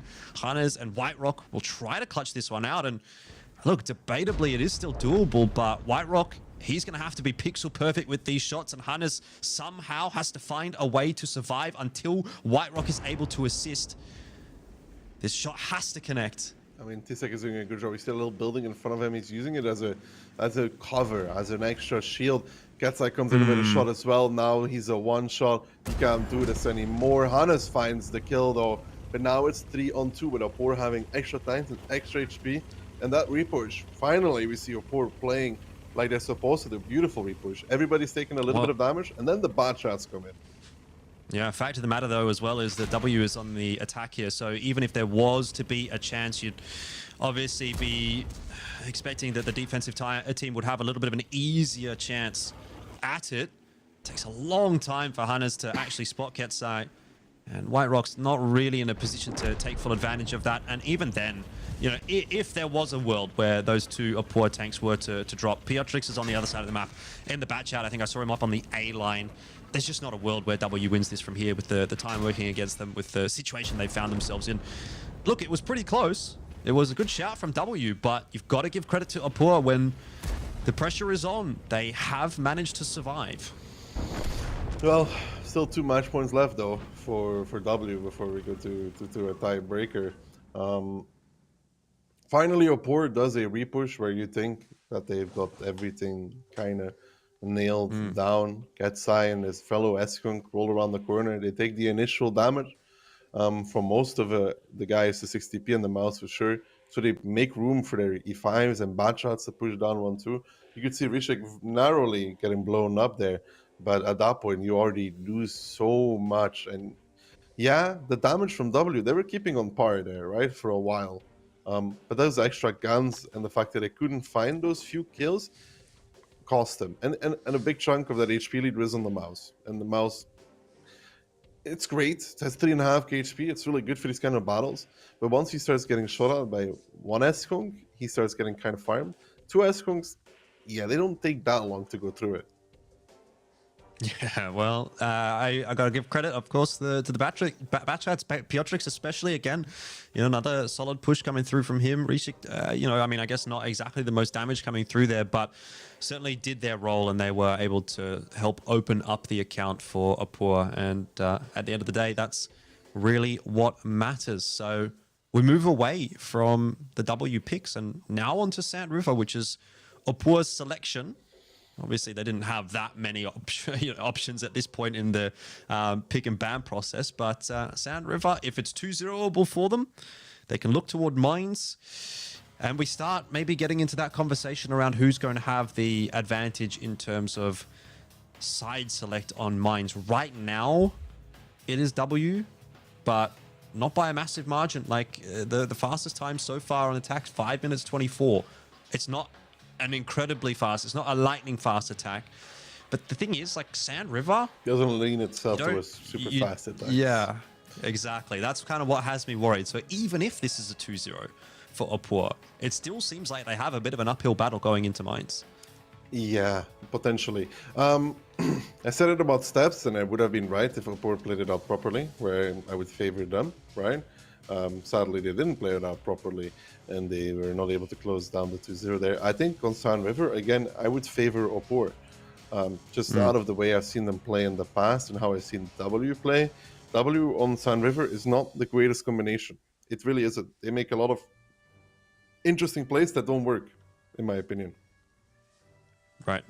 Okay. But with that said, interesting plays, maybe that sometimes can catch your opponent off guard, right? Maybe that's good for one round. And let's remember, they only need one round, right? If they can pull something out the hat that just completely catches Opor off guard, then it's over. That's it. It's done. The last time I hear somebody say, you know, we only need one round, we can afford to lose one, we do something crazy, they ended up losing the match. So it's, if this repeats, it's going to stay in my memory forever. Yeah, certainly not. Look, I'm not sure it's like a based strategy or anything like that. You know, it's definitely not. Yeah, but over the last guy that said that we were up. We can afford to lose one game. Let's do something crazy, and then losing the whole match.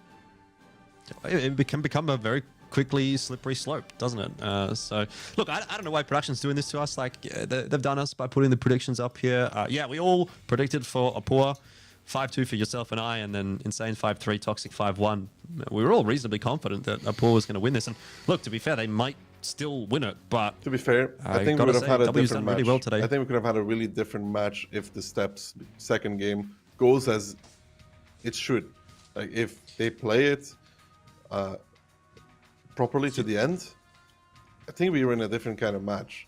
But like I said, I think that's the tilting point. It's such a bad round to lose. I'm hearing what you're saying, man, but that's just copium, right? That's like me literally saying, yeah, look, APAC could have made it to day 2 if things just went a little bit differently. And that's true. It is true. Hey, come on. It's the same logic. Dude, there's a difference between mild cope and like really, really like overdosing on copium. Copium, mate. Doesn't matter how much you take. Yeah. All right, let's jump into it. W, what are they going to be starting off on here? I didn't quite catch it.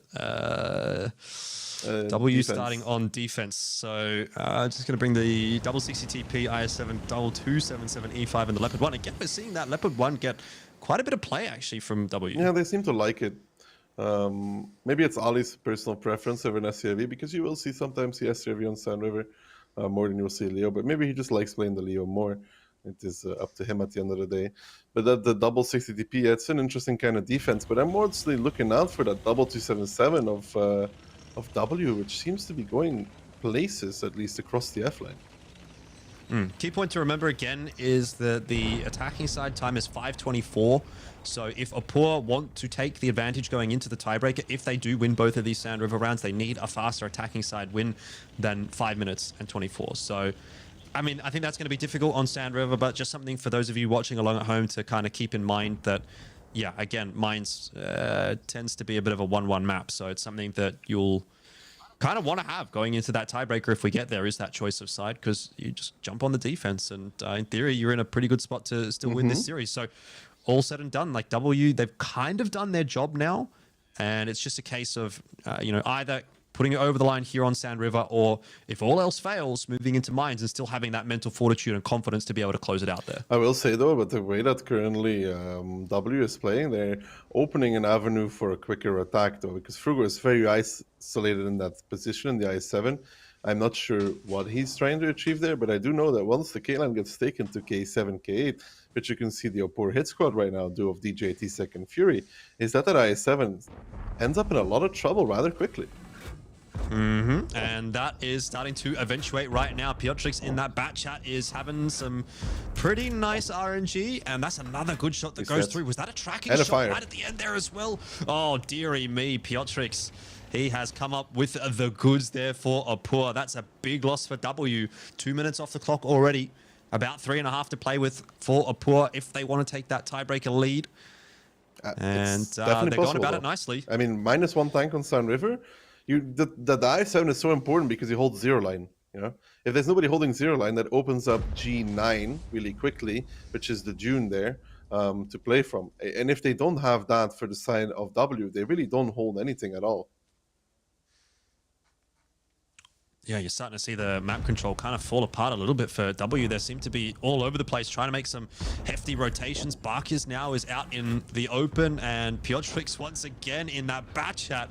Another 2 nice shots slid through 3 minutes into the game. He's done so much damage already. Hannes is now the focus of fire here for Apur, and he doesn't really have any backup. Once these tanks get into that bowl, there's no one that can help him. Yeah, that's the issue. That's the snowball effect that you're seeing Apur utilize right now, right? They know that they're ahead. They know that there's tanks in the north trying to push on Ketsai, who smartly backs away and doesn't get found for that. And they just continue pouncing because there's not enough people to cover. You have that Leo 1, and as much as the Leo 1 is a great sniper, it doesn't contribute as HP, it doesn't contribute in the fight, it's just sniping. And Opor is utilizing that advantage to the max right now. Ali, at the very least, is in a good position here to continue to pump that damage in the Leopard 1, but I don't know if it's going to be enough. 2 tank disadvantage. Opor just sort of regrouping, setting themselves up for that next push. They do have time to play with. I think this is a mistake from W. We talked about the tiebreaker, right? Right. Look what they're doing right now. They're re-pushing back in. Well, they're still playing for the win in this round, I suppose, but I guess it's an argument to be made that in the grand scheme of things, this may come back to hurt them in Mines. They're going to try and make it happen right here. They want to close it out on Sand River. They sense they've got an opportunity, but I sense otherwise. Itox in that 60 TP goes over the top. So does his counterpart. But they are dead men at this point in time. Piotrix, another kill. This is just an absolutely massive game in that bat chat. White Rock in the 277 is down in the thick of things as well. The only tank really that is out of the picture right now is Ali in that Leopard 1. And to be fair, even that is quite close to this fight. So Apur, they're in with a real chance. Yeah, they need to start fighting the kills, the last ones. DJ is going to probably fall there against White Rock. Just because the Leo is shooting in from behind, so he's going to be trying to fall back. They have a little bit of time left here to get into it, but yeah, that all came down from that first Frugo, right? I mean, it was just not it. We could see that the position was very isolated and very risky, and for Opor, it's beautiful. They put themselves back on 4-3, and they have something going for them. That was very close. I think that was a faster attacking side win. I That mean, was how sub much was 5 left? minutes, right? How much was left on the 3:05. Yeah, that's fine. That was Battle sub 5 time minutes. is 8 minutes, so it was within 5 minutes. So they Yeah. have the faster attack. That's why I'm like wondering, like W repushing there. I understand you're playing for the win, right? But at that point, in my opinion, you've already 90% of the time lost. But at least try and extend the timer. Yeah. Like, Look, you have to be aware of everything in a match, no? You have to be aware wow, as well. What a game, by the way. Yeah, beautiful stuff by Filtix. You have to be aware that you currently have the tiebreaker choice. I think as a team, if not the team itself, the people on the bench should know. Yeah. Yeah, someone had to say something for sure. Like, if we can talk about it on the cast, then someone in the team has to be talking about it. Frugo's 0 damage and an IS-7. Very, very painful to lose that tank so early on in the piece. I mean, yeah, like there was very easily a world where you could sort of still have Ali up on that Zero line is super far away. position. Yeah, so you can run away. And he could still have had some kind of an impact on that fight, right? There was angles into the fight, but I think they could have just run away and bought more time. The fact that they currently had the tiebreaker pick, and of course we still have to get the tiebreaker. But the reason why we're hammering on this is because Mainz is a very defense-biased map, and with the repush that W just did, they actually donated Opor the fastest win, which means they get to pick the side, which means 100% they're going to pick defense because you know it's just the way it is. Yeah, I mean, there's no more real conversation to be had there, right? Like, okay, we're moving into W on the attacking side. If they have a faster attacking side, it's irrelevant now because the series will be over 5-3. So either we go to the tiebreaker and Opor has the advantage there. They will definitely pick defense on mines and probably win the series and make a nice comeback, or W finishes it here. But they're moving on to the attacking side of Sound River, and they didn't look super comfortable, I'll say, on the defensive side. I don't know if you want to read into that quite so much, but generally speaking, I find I think it's a little bit easier to maybe have a better looking defensive side than it is attacking side, because you don't normally need to be the proactive team. You don't need to be the one that's like making the moves necessarily. More so you are the one responding. But if you just generally don't have such a great time on the map at all, then the attacking side is really where you do come undone a little bit. And here on Sound River, I mean, I could see that being a possibility for sure for W. It's for sure possible, but if we're talking like odds, pure odds, I'd say it's like 40-60 for Sound River attack. So Port does put themselves in what I think is like slightly favored side. And I talked to you beforehand. Like I said, there was the maps steps, and Sound River were the maps where I was pretty convinced about Opor. The rest you could consider even, right? Yeah, well, I mean, the only other sort of comment I'll make on that discussion is that when it came to Sand River, obviously that was a poor choice, and W would naturally have the choice of side. They chose defense. They you would assume would feel more comfortable on the side that they chose first. So that is something else to kind of keep in mind here. And look, let's see if W can finish it off at the 11th hour. But it is starting to get a little bit too close for comfort for them, I dare say. And a poor... Well, they're very much bringing that tried and true kind of a setup, aren't they? Bunch of 277, 60 TP. They're double bat chat as they've known and loved throughout this series. 2 BZ75s is an interesting choice from W. Yeah, it's just in general the W's lineup. It's very meaty. It's very heavy, but the double BZ is going to be on that 6 lane really, really quickly. But you still have to utilize that triple 60p, sorry, in good fashion. And to be honest, 277 is kind of a tank that you like playing against with a 60p. Unlike that IS-7, you don't bounce it that much. Okay. Well, Batchat just milling around on the northern side of the map. One on the southern side of the map for Opor. So they do have that 1-1 split as far as the Batchats are concerned. But it does look like Piotrix might be headed southward to potentially join his counterpart or set up in a sniping position in the base. Either way, W, I mean, not really interested on the southern side of the map at all. They are very much pushing towards that 2 flag, where, to be fair, I mean, the BZ75 and the 60TP sort of at odds at the moment, but that 60TP does for mine, look a little bit isolated right now with so many tanks kind of committed to the zero line, though Opur starting to make their rotation. Looks like it's early enough that Ketsai shouldn't be in too much trouble here, and even if they do dump over, then... Oh, well, this actually might not be a bad timing from W. Opur maybe just half a second too late there. It's the bait, though. It's the End up bait. not being too bad. It's the bait. Ketsai running away was the bait, actually, in this regard. Look at Frugo, how much he took for that. He thought that potentially the 277s would be holding the south side of the map, but no, they were all there waiting for Ketsai to run away. And yeah, Ketsai does take the damage, but I think the trade is far worse for W, though. I mean, they have the cap, though. They do have Panzer Fury, the sneaky little Panzer Fury from behind. He could be the last second decap, but they're all aiming that way already. The Batcha's coming through the sauna, Panzer Fury crossing over. He gets punished in regards. W does get reset cap, no longer really an option at this point. However, now Hannes, Barkis pushing forward on towards Ketsai and Orchek. Those 60Ps. Frugo's the one to bite the dust, though. Here goes W with everything to play for. They're moving on towards Ketsai in the 60 DP, trying to shut him down. But the crossfire from Opur currently seems to be strong, seems to be steady, seems to be holding. Itox down towards the one-shot, has tanks on the left, has tanks on the right, has tanks from behind even as well. And for W, this play here, I think it got read a little bit by Opur's opening with those 277s all in the north. Not something you tend to see quite often. They go for Ketsai, but in return, they lose so much. Frugo getting punished and nowhere to go at that point, Elfish. Yeah, I don't know if this is necessarily hanging in the balance. Is there really an argument to be made for W at this point in time?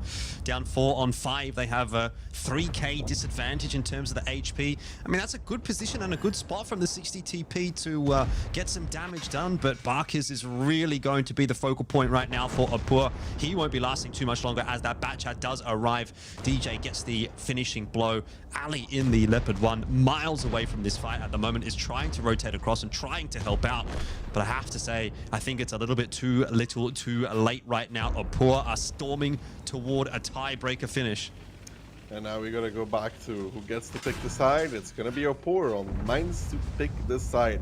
We talked about it in the beginning of the series that if we got the tiebreaker, which didn't seem likely when it was a 4-1 scoreline, right? But we talked about it in the very beginning that you really want to be one picking the side on Minds. And we won't say that the game is over yet, but it's gonna be a tough one for W. Yeah, well, that is... Look, everything now is against W. They had the opportunity this series to make something happen. They really did. They were up 4-1. They don't really have anyone else to blame but themselves. There was no shortage of chances to actually finish this series off. But now, the circumstances that we find ourselves in, the odds are definitely against them, right? They like how you're saying have the mental... They were 4-1 up. Now we go to tiebreaker and it's like they're not favored anymore. Yeah. I mean, yeah, exactly. It's look, mental fortitude, mental aspect is against them. Absolutely. The choice of side, the map, everything's kind of against momentum them. Is against them. The way the match went is also against them because they go from 4-1 to 4-4. The side is against them. It takes one hell of a team to actually overcome all of this. Because where do we? What is the positive outlining here? What is the positivity that W holds on to? I can't actually find one. You know, I think if I was to say there is a positive going into this tiebreaker right now for W, I feel like I would be making something up, or I'd be grasping at straws. You know, I'd be lying. I have to say it really all points towards Opur. Look, I mean, granted, we haven't actually got confirmation just yet of the choice of sides. Although, as I say, it is coming through, and it's defense on minds. I mean, it's no surprise at all, of course. So it's what we've been saying this whole time. I mean, well, what can you do, really? What can you do if you're W? I am so mad at hope W. And pray. I'm honestly so mad at W. I don't really honestly care which of the two team wins. Like, I know a lot of people in either of the two. Although maybe I'm a bit biased towards support. But I'm so mad for that Sun River round, their defense. Because it's a huge big they're gonna think discussion point. Yeah, if you're W after the match and you realize you're like, yeah. Oh. Yeah, I mean, look, maybe it's not as easy when you're in the heat of the moment to kind of make that sort of a decision. That's why you but have reserves. yeah, it's a big. You I know, would say maybe it's a big maybe mishap. they have something cooking for Mainz Okay, attack. let them cook. Maybe they got something cooking, but I hope it's a 5-star meal, honestly. Because How good are World of Tanks players at cooking? That's my question. Like, have you depends. ever dined with a World of I've Tanks seen player some before? pictures from them. I think there's some talent there. Some chefs? Yeah, I've seen some people post some delicious food. So, Okay. you know, Ali definitely knows how to cook. So Give him the benefit of the doubt then. sadly, I he's don't not know, leading man. though. It's Frugo leading. So Frugo's doing the Okay. cooking. Yeah. I think at the moment, actually, it's Apor that's doing the cooking. Like, they've been cooking something up in the lab, and now we actually might get to see what they're going to deliver to us, right? I feel like I'm the judge on, like, MasterChef or something, you know? There's, like, 1 minute left on the timer, plate up your meal, and then they come with, like, Mainz. Mainz defense is on the plate, and you're like, this looks fantastic. Thank you very much. I'll take that one. Yeah, I mean, I'm gonna ask for final predictions, but I feel like we're both gonna say the same thing at this point. 5-4. Yeah, I think that definitely one team will win 5-4. True. Yep. I mean, can't be wrong at that No, point. that's like a Kihan level yeah. take though. But yeah, you don't want to go down this road because you're starting to sound like Kihan. All right. Well, look, obviously, I think, you know, we all predicted Apor. I've no reason to change it at this point. I think W played a really yeah. good game of World of Tanks though. They did until they didn't. And that's the unfortunate reality, right? Like, it was definitely there for them. But sometimes you just lose that one important round. I mean, you're talking about Sand River. I think, you know, you can also point to Muro attack, right? That was where we sort of said, like, okay, they probably should close it out right here.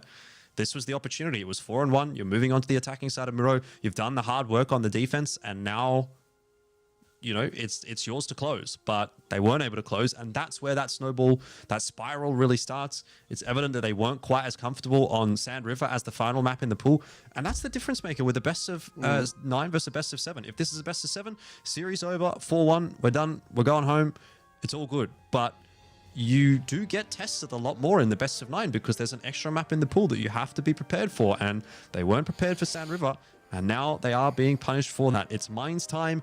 Apor predictions across the board still. Defense for Apor. You have to say, and I know we keep hammering on about it, but now it is Apor's game to lose. It is Opor's game to lose. Both these teams want to make it to the grand finals.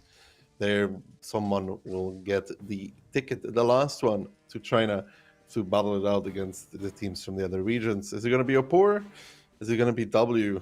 Our hopes, well, not our hopes, our predictions are with Opor. W's hopes are with them, of course. Indeed. Well, be interesting to see what the community thinks. I'm having a look at the prediction for this matchup. 73% went the way of Apor, only 27% toward W.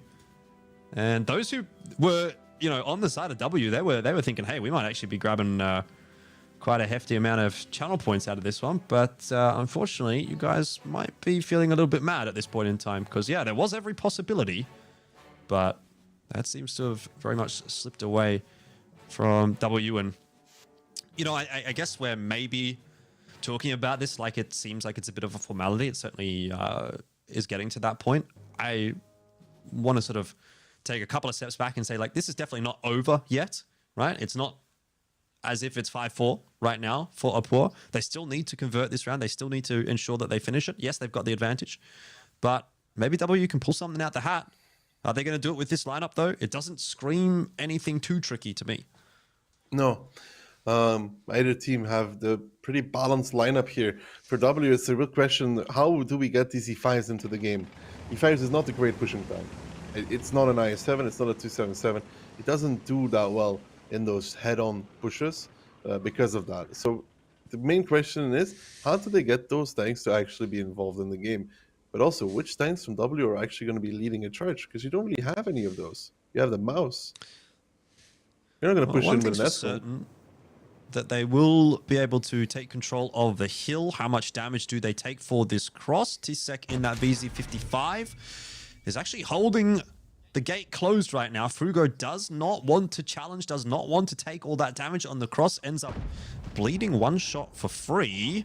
And even Are they gonna more boost? cross shots. They're gonna coming boost. through. They're gonna boost the ESCOM Cup. We're back.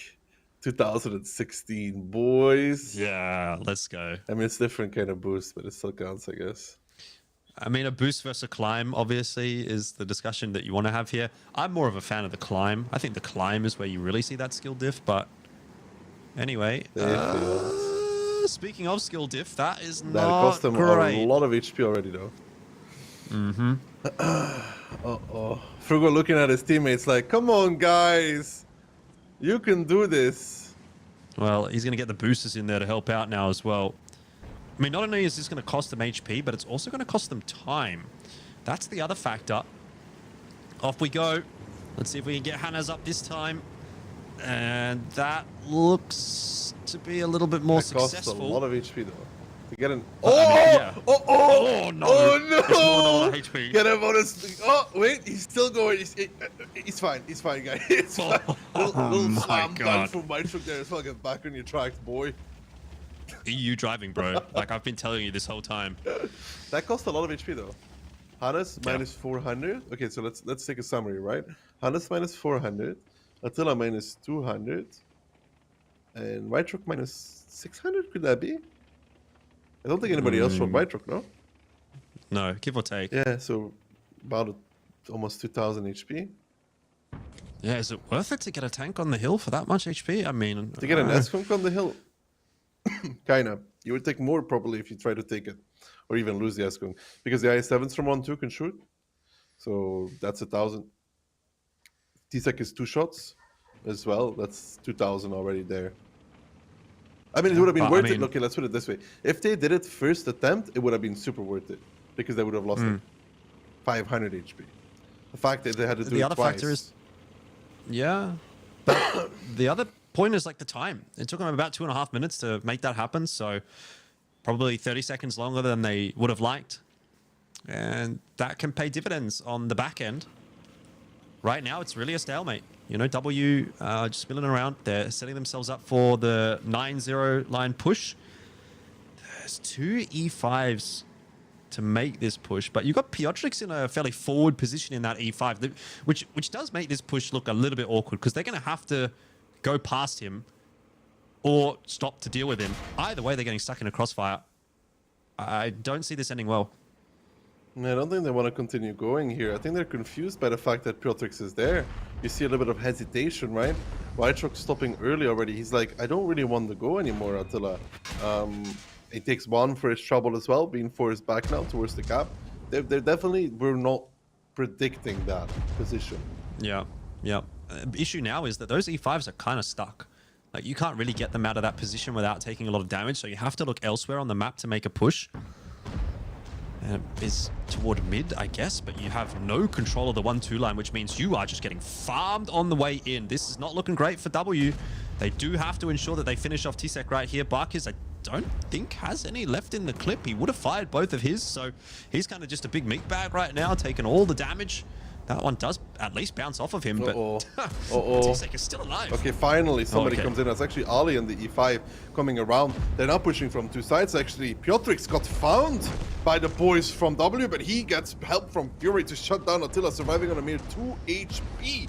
Actually, in this game, and W is all in. Whiterock there, though. That's going to be the crossfire eliminated Elfish. Once this tank, Whiterock falls, there's nobody really too punished from the outside. That means DJ and Orchak just have that frontal fight in the mouse. Yeah, I mean, health advantage is certainly still there for Apur. They are down a gun for the moment. Whiterock just bouncing a shell. He gets the ignite as well onto Patton's Fury. That could be a huge turning point in this game. It means another E5 behind Apur. And actually, now you start to get the sense that W might be able to win this one. Bro, it's actually W's game right now. Nobody left in the base. Like, there's nobody left in the base right now for Apur. Normally you have like one tank sitting there to be able to get that crossfire, but since Orchak pushed that, sorry, not Orchak, Panzer Fury, I guess, or was it Piotrix, I don't remember, pushed down, they have no longer that crossfire, and that's really that ignite from my truck, man. That bounce, like, it's bad Huge. positioning from the E5, right? To allow yourself to get shot in the engine is always your own fault, no? at that point. But the fact he gets that is so important. It puts it within range. It's playable. Yeah. Very, very healthy. Super Kong still on the hill. Has some angles they're trying to find. Still going to have to be a well-played game to close this out for W, because a lot of these tanks are down to 1 or 2 shot territory, and obviously when you're going up against such a skilled team like Opor, you can't really be... Can I also add that like both these I7s coming close is a mistake. One of them should stay on 1-2 on G1, because you see Barkus and Itox, they can get shot from 1-2. But now they're actually kind of safe because there's nobody left in the base. Really, I'm kind of favoring W, but the time, man, it's really, really in a bad scenario in time. 1 minute 38 seconds left here. It's really just going to be a hard one. Yeah, Ali making that wrap behind the Mouse is going to try to win that duel, but a 1v1 against a Mouse in an E5 with only 1200 HP, I'm not sure that's really going to be entirely winnable, particularly when shots are going into the building at this point in time as well. They've just got to go, W. There's no question. You can't leave this to chance, right? You can't just go away wondering. You can't let that timer run down. You have to, at the very least, try to fight for this. It's very possible. It's very winnable. But with 1 minute left on the clock, 5k damage still to do. A Mouse 2k HP in a very difficult position to dig out. I don't know if I'm seeing it anymore. Opor, they might have just hung on for victory right here. Yeah, beautiful shot there from Frugo on towards one of the I7s. You see Ketsa and Rexer, they're struggling because they can't really deal with an Eskon. Khan is now forced out into the open though, forced down towards 325 HP. Ali's not winning this 1v1 against Orchek right now, but he will do a lot of damage for it. Hannes actually gets on the back end of these Eskons. Rexer will find the kill. Oh no, he misses! Oh, the missed shot. That's huge actually. Hannes will now come back, potentially pick up Ketsa. He does! Rexer now down towards the one shot as well, and Ali seems to be actually winning. But DJ is going to come and help here. He wants to help out Orchek. It's just DJ. It's just Orchek, and it's 19 seconds left. Bounce shot from Ali. That could be a huge difference maker. Orchek surviving does get the killing blow. Now you've got Barkis coming across. He doesn't have enough to clip out both the Mouse. He can finish off Orchek maybe if he hits a good shot, but there's not enough time to finish off DJ Barkis. He tries his best. Time is not on their favor, and it is Opor who hang on for victory. 5-4 in the end, and that is what I'm talking about, Daki. That 30 seconds extra it takes them to make that boost happen. That extra 500 HP, 1000 HP it takes them to get that second boost. That little bit of extra time that they could have had, that little bit of extra HP that they could have had, could have made a huge difference in the end result of this series. But ultimately, they don't do it cleanly enough, and 5-4 is the result. Opor walk away with a, I won't say convincing victory, but a victory nonetheless. Steal, almost. They really misplayed Opor. I mean, like, sure, the Ignite from Whiterok is really lucky, right? It's really, really lucky. It saves them. Okay, because if Whiterok doesn't kill that E5, there's no offside pressure anymore, right? So the Mouses don't have to move ever. Now you saw one of the Mouses actually had to drive out and go kill the E5 of Whiterok. But for Opor, they did everything wrong, man. I'm sorry. They left no tank in the base, which is already a curious thing.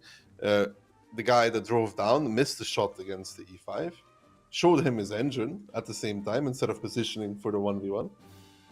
I don't know. Like, and even then, this one, nobody going on 1-2, in my opinion, or staying on 1-2, it's awful. It just allows those one shots to stay alive. Well, crazy, crazy game. Look, you've been listening to us prattle on for pretty much the last couple of hours, so I think it's time for us to jump back over to the analysts and see what they have to say about that one. It was a crazy game.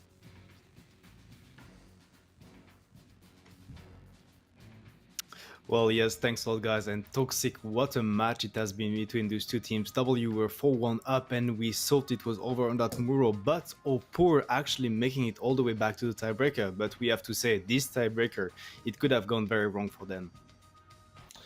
I mean, this was all over the place, you know. If we thought Opor was going to dominate, they go down 1-4, then they come back to the tiebreaker. Everyone thought, okay, Opor is showing their strength now, you know, they easily got this. And then in the tiebreaker, they suddenly start, you know, losing as well. And just barely hang on with the time victory here, which does put them into the grand final of this tournament, but not in a very convincing fashion.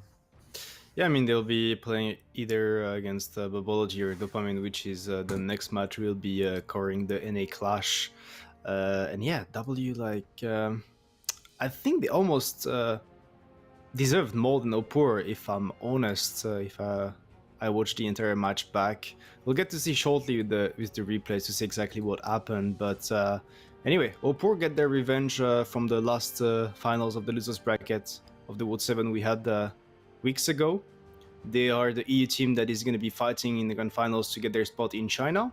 And well, it's going to be very hard for Babology or Dopamine to take the victory there. But I think they still get a decent shot considering how Oppo performed. I mean, the question really is, was it just Oppo playing bad, but also W playing good? It will be interesting, because if Oppo plays like they played the first few matches, or like they played in the tiebreaker, Yeah. we will have a very interesting grand final. Despite us thinking that Oppo will, easily win this wildcard tournament, because I don't know what's up with them. There was so many player mistakes that we are not used to seeing from people that have been playing on this high level for such a long time. And not only have they been playing in the competitive scene this high level, they are also individual very good players that shouldn't be making these kind of mistakes. Yeah, I tend to agree. I think that W played fantastic. They had some great overall tactics, but also you could see in the decision making, in the micro plays, in the management, the communication, the team play they had. And on top of it, Opur, that was not the greatest. But as we're talking, we get to see the replays. We were starting on Proco between those two teams. Opur was on the attack and W on the defense. And I have to say that W, they started well with the bait that worked, even though Hannes is going to go down in his bad shot, because you can see it. Opur, they're focusing over the hill. Initially, W had the negation over the 0 line, and this is the bait. This is working out, because the 1-2 lines is completely empty, and this I7 is going to get caught in return. I feel like this was also Oppo kind of baiting themselves a bit, because as you said, if they have a tank here in like the 1-2 line, this is a pretty easy victory, and later on they still kind of had the possibility to come back if they just send a tank up on the hill, like at the very moment. They have to cover it, right? Because they know the Batchat and the CS are controlling the southern side, and that's where the decaps are going to come from. And that's where they did come from, and in the end, that's what cost them the victory. Yeah, definitely. Opur, good catch on the bad shot of Anes and Frugo in the B9, but afterwards you could see even the HPs, they were going W's way, controlling in their defense, and then on the attack, something pretty surprising, that overmatch straight up on those S-Kongs. I7s, E5s against S-Kongs, you tend to give more credits to Opur with those tanks, with those picks on the mid, but look at Barkis, look at this position in his CS, constantly doing damage on the back of those S-Kongs, and I think there's a big mistake there we have to talk about. This is Ketsai in his batchat. Instead of actually going for that CS, getting the full clip down and getting 1 or 2 shots from the S-Kongs to actually take him out, he's gonna try to support his team and shoot on range on I7's E5s, and you will see at the end of the day, it's gonna be very costly. I think it's not only that the big mistake. It's also the S-Kongs. Like, why don't they just drive down into the dip? They're taking the shots from the front either way, but by actually reversing up onto the ridge line, they are giving Barkis these free shots, which is not a great thing to do.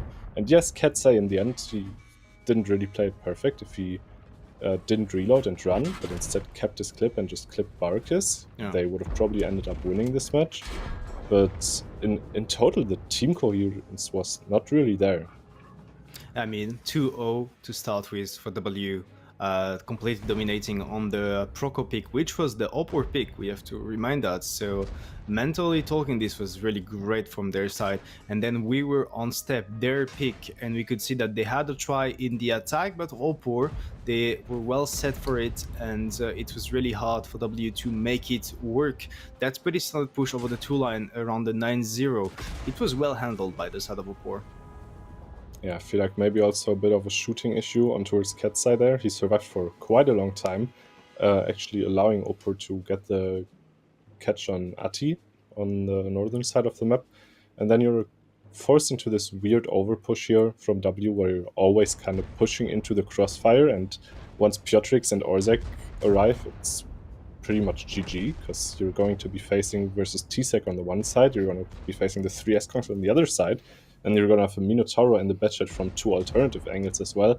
Not really a situation you want to put yourself into. Yeah, definitely easy for the side of W, but then on their defense, we felt like they also had it. Good initial damage on those tanks from Opor, even though Attila is going to go down in his I7 in here. You can see that W is going to completely surround Opor, and Opor is going to lack some options.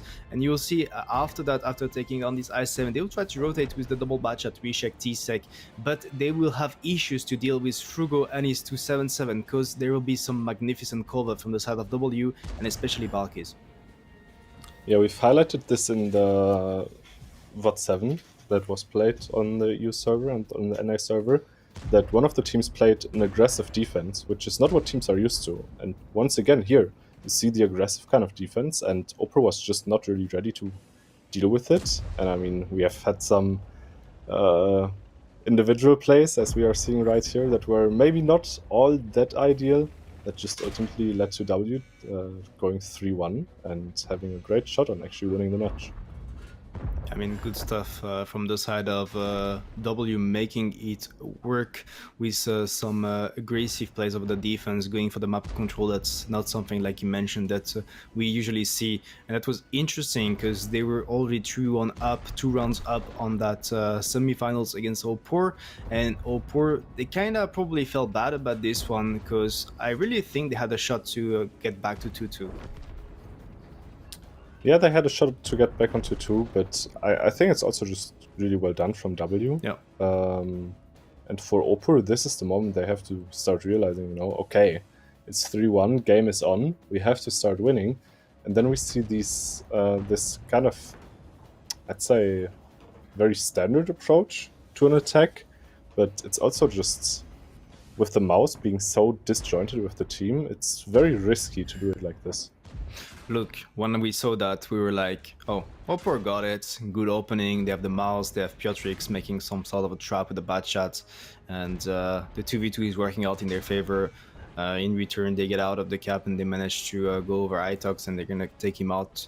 But to be fair, that mouse didn't overcommit, managed to get back on time. They didn't kill White Rock in his Batchat, which was crucial. And you could see at the end, W managing to hold on their defense, even though poor, they probably had the tactic to win it. Yeah, they had the tactic to win, but they got, I don't know if this is like the randoms coming through, you know, playing for DPG, but nobody felt the need to kill White Rock, who was on 12 HP, Yep. and he got to put in another clip and also secure position. So Opera was game on to win on their defense, and they decided to try and go for it with the old-fashioned we throw everything at you, in the 1-2 line we'll just YOLO push into you. W had to have known that this was going to happen, but I feel like they were a bit slow with the reaction. You know, if White Rock maybe rotates to C1 here, he would have better shots towards the tanks behind the house, and they could have won this. But like this, they just don't have the positions to kill the tanks. I think the issue there from W is that they expect this repush, because you mentioned it, the I7 Valkyries, he closed up pretty fast, the CS also, but he did it to C3, C4, and they have no tanks at C1. So maybe the issue there from the side of W is that they have too much tanks committed close. It allows Opor to actually get this pushed on, this overmatch, and take them out one by one. And look at the focus fire. Opor tanks, many tanks on 2 shots, 3 shots. Meanwhile, they're just moving as a wave and taking down all those tanks from W. At the end of the day, 2 tanks left. It was close, but it was Opor's game. I mean, it was Opera's game thanks to W kind of making mistakes, and this is where it all went wrong for them. I don't know if this was like a point of mental kind of break for them, because the mistakes they were starting to make, especially Frugo, you know, who is the FC of the team and should be the prime example for his teammates, just drops out in the first few seconds of the match, giving Opera a head start and basically opening up the map and the game. I don't think it actually was a mistake, or I don't think we should call it that way. That was some sort of experimental tactic I would rather say, from the side of W, but Opur didn't take the bait, didn't push the mid, they actually pushed the kill line and they had the bot chat ready to get the clip down from the mid, so he felt like he had to run, but he got completely caught on the way back. And honestly, from the side of Opur, this was really standard, but it completely countered what W tried. I mean, it's experimental, yes, but is this really the time for experiments? Because we don't have a lower bracket. If you don't win your match, you are out. You just lost a round, you lost your momentum, so to say, and you start with an experiment, which is very weird. And in the next round, Frugo again dropped 2000 HP at the start of the game with a very odd move, which again just opens up the map for Opur. Yeah, I don't think it was a good play from the side of Frugo. He could have backed off like the other BZ and just make it across the cap, with taking maximum 2 shots. And you can see this move of Pants Fury is actually allowing Opur to have some decap angles, so they're gonna push out. But they're gonna push out in a huge crossfire set from the side of Opur, 4 different tanks, and also it's actually managing to get on the top of those rocks. So W, they tried, but Opur was just definitely better on that map, and that allowed them to get back all the way to the tiebreaker. And on top of it, we have to mention that it was mines and a defense, which is very favored. Yeah, also we felt like Opur at this point was like back to, playing their game. They are back to playing sort of standard stuff and just executing it rather well.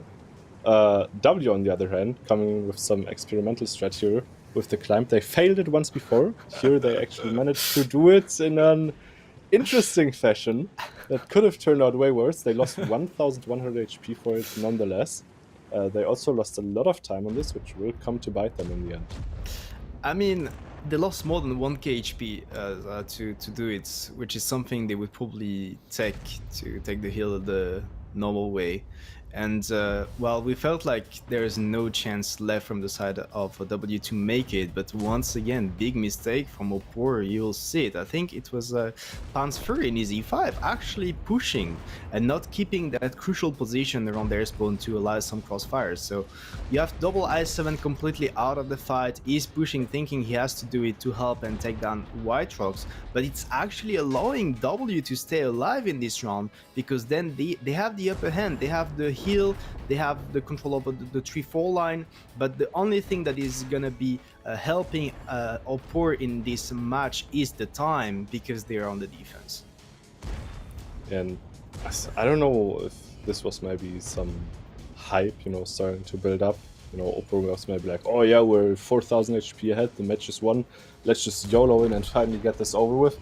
But that's not a way you play when you're literally one round before dropping out of the tournament. And if W had the time, which they sadly didn't, I even have to say, Opur would have lost this match and would have been out of the wildcard tournament, and we would have seen W facing off versus one of the North American teams in the grand final.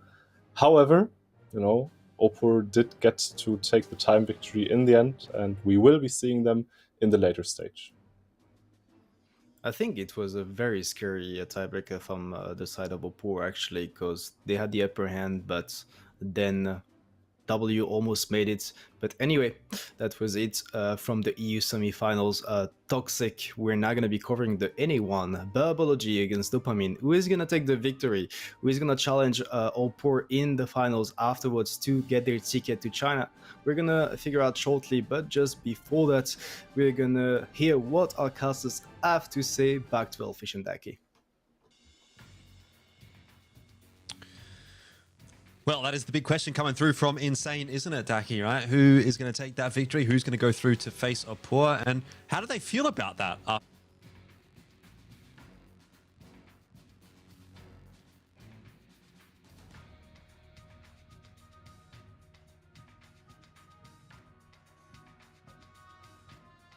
Dominate today, but that hasn't been the case. So I think if I'm one of these two NA teams, I'm looking at that grand final and saying, hey, there's a long match as well for them, which is good for the NA teams because they got to wake up because it's kind of early for them.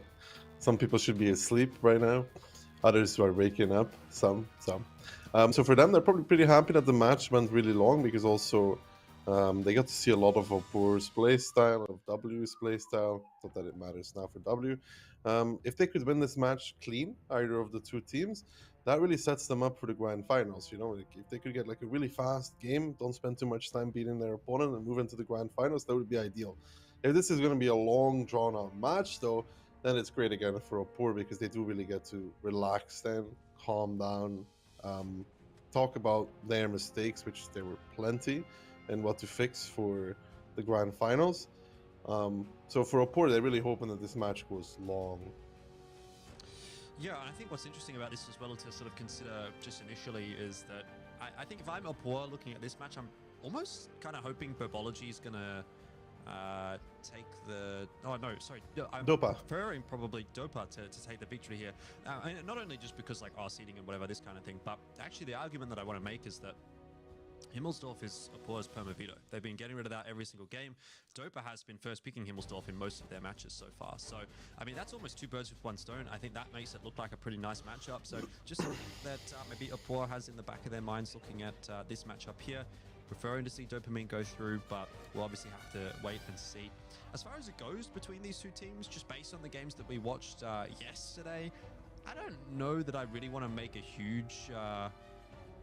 sort of prediction. I don't know that I think there's much in between these two teams. Dopamine certainly had a bit of a rougher result yesterday against Opur, but you know, Burbology have done all right so far, and I think it's kind of hard to draw a line in the sand between these two teams. Is kind of the point I'm trying to make. I would say it's pretty even as well, personally. I think I went with Burbology in my pick. Yeah, I just felt like yesterday they had the better kind of play style, I would say. More like tactical and looked quite all right. I mean, they also beat W, who brought it to tiebreaker against the board. So, yeah, I think that's probably going to be the biggest talking point. And I did also go the way of Burbology. I thought they looked a little bit better. I mean, I guess in the context of things, Burbology, as you said, was able to beat W. They obviously beat Bricked as well. Both of those were tiebreakers for them. But Dopamine only got themselves a win against Rejects. And then they kind of got crushed by Opur, even though Opur wasn't playing fantastically yesterday, I'll say. But anyway, look, besides that point, we've got to talk about the maps. Himmels, Tundra, Muro, Proc. Again, it's that Himmels first pick coming through from Dopamine, so that shouldn't really be a surprise for Burbology at this point. They should have seen plenty of that, and they should have a bit of an idea of what Dopamine likes to bring to the table on this map. So very much playing in line with expectations so far. yeah, this Dopa Himmels was pretty good, though. I think that's really something to watch out for, how they're going to do it. I think even against the team that won the enabled 7 segment of this tournament, they beat the winner 2-0 on Himmels. So I'm really curious to see how Burbo is going to approach this map, because Dopa is a good Himmelsdorf team. You touched on it, I touched on it as well now. Gonna have to be keeping our eyes out if Burbo can actually, bring it the heat here on Himmels, because Dopa is probably very happy with this map. All right, well, let's have a look and see as we do get into the game. We take a look once again back at the predictions across the board. It is leaning the way of toxic, I should say, leaning the way of all three of us going 5-3 in one direction towards Dopamine for Insane. It's, the other way. I think, like, at this point, I mean, Burbology, for the most part, I thought, did look a little bit better, similar to kind of what you were saying yesterday. I thought that they had, maybe a little bit more cohesion, that maybe did look a little bit more solid, and might have had a little bit of a easier run, to be fair, but I think it's kind of hard to really make that discussion at this point in time. I mean, this is really going to be a tell-all game for us, so yeah, I mean, out the gate strong on Himmelsdorf is really going to be the name of the game for both of these two teams. And I actually think, I mean, outside of my meme predictions on day one with regard to APAC, this is the first time that we've had a split prediction, right? This is the first time someone has actually gone against the grain. For the most part, we've actually all been unanimous in terms of predicting for the same team at the very least, if not obviously for the same scoreline. But yeah, for this one, a little bit of a conversation to be had there, maybe for Insane picking Dopamine. Hey, speaking of dopamine, but let's see. Herbology, double 60p, IS4, i7, mouse, and a 5A, E3. A little bit of everything in this lineup. Yeah, pretty fun. Pretty fun. Like to see that. And, you know, we kind of have a little bit more of a standard kind of a mentality coming through from Dopamine. They do keep that CS63 in tow, but we've seen what that one individual medium tank can do on Himmelsdorf, so I don't mind that as a selection. For the rest of the composition, very heavy oriented. Couple of E5s maybe isn't exactly the standard pick necessarily, but it certainly has its uses and has the positions that you can sort of make use of that tank in. So see what they're going to do with that. Straight up the hill for both the E5s, pretty quick up there. No troubles at all following along with the CS63, who's going to go on that initial scouting run and see if Spirit can spot any of the Burbology tanks on this initial rollout.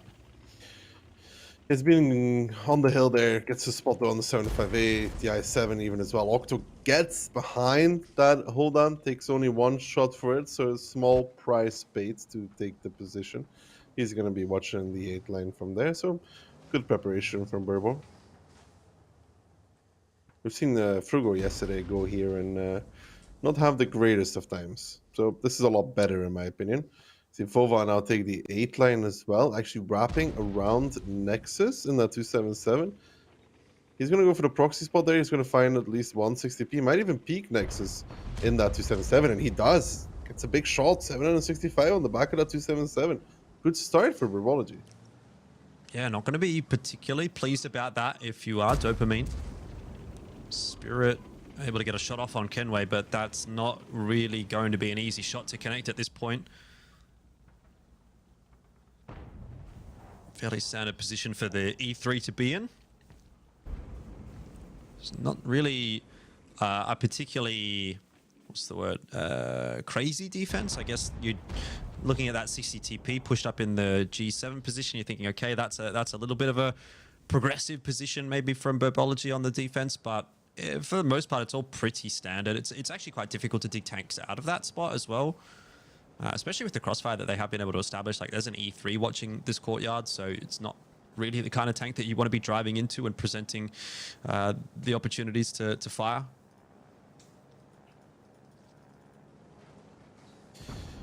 Now Dopa's in a little bit of trouble though. I mean, if you look at it, they have all those tanks stuck in the south side of the map. Nexus here is in a little bit of trouble himself. He did have his teammates to come and bail him out, otherwise he would have been in a rough situation. But they haven't really taken too much ground. What they have taken so far though is damage, and pretty significant already. The D5, around half HP. For Burbology, this is probably the start they were really hoping for. Yeah, definitely not a bad one. The way it's playing out so far, it doesn't really seem like Dopamine has a great way of making any inroads. Vova in that 60 TP continues to be a major thorn in their side, and look, inevitably he's going to get pushed, but that shot hasn't really done a whole lot to him. He gets a nice connection, 856 roll as well in onto that mouse. Yeah, but Ferret is finding him though. Ferret from that window is finding the angles on that 60p. I don't know if he can sit fully safe there. Looks like he can, just about. Didn't think he could sit fully safe there, but apparently he seems to be alright right now. Mm-hmm. I mean, the rest of the moves happening around the map are actually starting to result in a little bit of bleed here from Burbology. And, you know, we were speaking quite positively in their direction just before, but now maybe things are starting to slip back a little bit. Dark Ninja bouncing that shot from Vova is a big deal. He'll get another one into the side, you'd think, just doesn't quite get the reload off in time and isn't feeling confident enough to continue pushing around that corner. The E3 shot also missing. Not quite seeing the connections that we need to right now, but enough to finish off Vova, that is for sure. Burbology now down a tank, and Dopamine, I mean, they don't sacrifice too much to get that pick. No, that actually turned out quite well for them if you look at it. They dropped December to 1000 HP, and in return they've also actually picked up Vova, who's really isolated in the 7 line, right? Initial trade's really the way of Burbo, but then afterwards they found that 60 TP, they found that 705A as well, and they really did a good number on them, and it's like good stuff there. Prime Dopa, they trade that HP, but they got those positions. Vova, normally you see more tanks supporting the person that's pushed into that courtyard from the 8 line, but he didn't have that. Yeah, well, what's going to be the answer right now for Burbology is they have started to allow Dopamine to really take a lot of map control. Paddington cops a big one. Yeah, they want to go for the last 4. Yeah, I mean, you do still have a decent amount of defense up toward this northern side of the map, and I think that does start to come a little bit unstuck when the IS-4 inevitably does go down. Spirit has that flanking angle in the CS-63, exactly where you'd want to be. Does eat one shot from the IS-4 and another from the mouse, but he'll have that job done pretty cleanly and should just be able to get around the corner in time before the mouse comes off reload. Burbology really starting to struggle right now. Time, though, may start to become a little bit of a factor here for Dopamine, who do only have 2.5 minutes left to play with. Yeah, December, though, did a pretty good play in the meantime. He found himself Nexus in that 277, actually picked them up. That's huge for his team.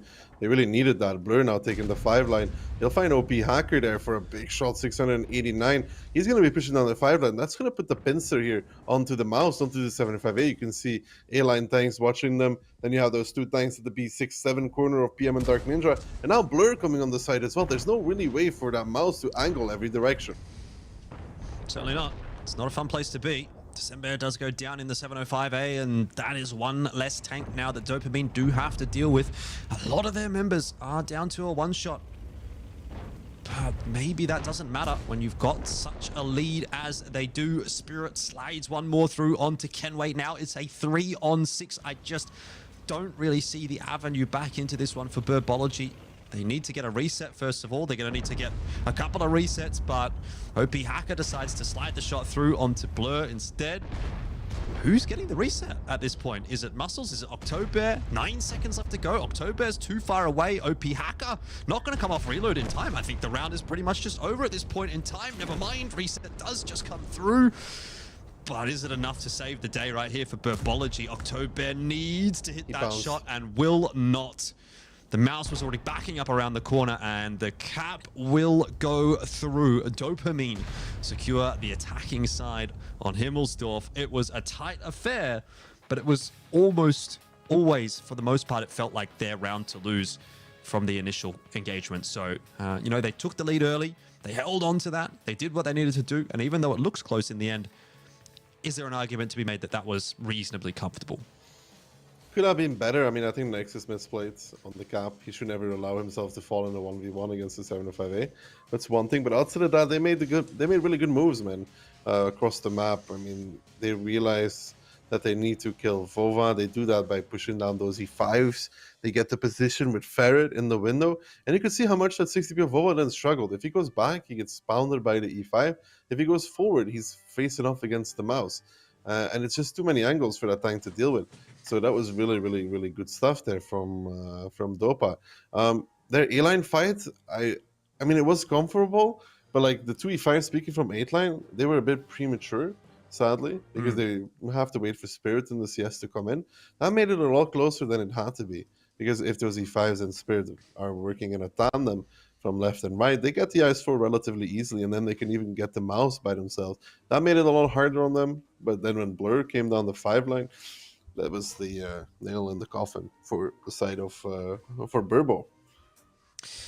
Yeah, look, I mean, at the end of the day, though, like, it doesn't really matter how close it is. The win is the win, and you do get that point on the board. Obviously, there's some discussions to be had if we do get into that tiebreaker situation, but I dare say that attacking side win might not factor into the calculation. It was a very close game. Really went down to the wire. Long. So long. Yeah, I mean, you're not going to get too much out of that one. But, you know, a win on the attack of Himmelsdorf is not a bad shout. And moving on to the defensive side, like, Dopamine going to be looking at this one and saying, yeah, we're feeling pretty confident about that. Our map choice, we've already started pretty well. Very much on for the 2-0 here, and that's going to just put that pressure right back on Burbology from the outset. I mean, Burbo banned mines, so they really didn't want to play that map, but like we said, Dopa has been picking Himmels almost all the time, and they're a really good team on it. They showed that here yet again, that they really have it down on how to play and make it work. For Burbo, the most important part here is pick up that attacking win, get a 1-1 out of Himmels, move to our own map pick, because we saw the struggles that you can have if you lose that first map 2-0 in the last one. Opor managed to take it away in the end, but that could have gone either way. Yeah, Dopamine on Tundra, which is going to be the next map that we move on to, didn't look too bad yesterday against Reject, but they really did struggle against Apua, and I think that's going to be a result really that does speak some more volumes than the initial one, in my opinion. So yeah, I mean, maybe it is actually quite critical for Dopamine to secure the 2-0 right here, because you look at Tundra as Burbology, I don't mind that as a pick. I think that's a really good one to be going into, and if they are able to at least find the 1-1 here, then they're in a really good spot for this series, in my opinion, even though, again, 1-1, even scoreline, doesn't tell you a whole lot, but we'll hold our horses for the moment and see what we're going to get first from the second half of Himmel's Burbology. Moving on to the attack, and they've gone for a very, very, very heavy lineup. IS4s, E100, 60 TPs. The only outlier really is the CS63. And, you know, it's kind of a slow, lumbering kind of a composition, really, isn't it? There's not too much nuance to this one. It's not as if you got 50 Bs that you're trying to zip around with or anything like that. You are really just taking this massive battering ram to Dopamine and trying to break through the defense. Yeah, and they have the really good tanks for this as well. IS4 is a really annoying tank to play against for the 60 TP because it has a lot of armor. The 60 TP doesn't have a lot of pen. So if you come into a fight in a 1v1, the IS4 almost always takes it, simply because of that. You're not going to pen every shot with the 60 TP.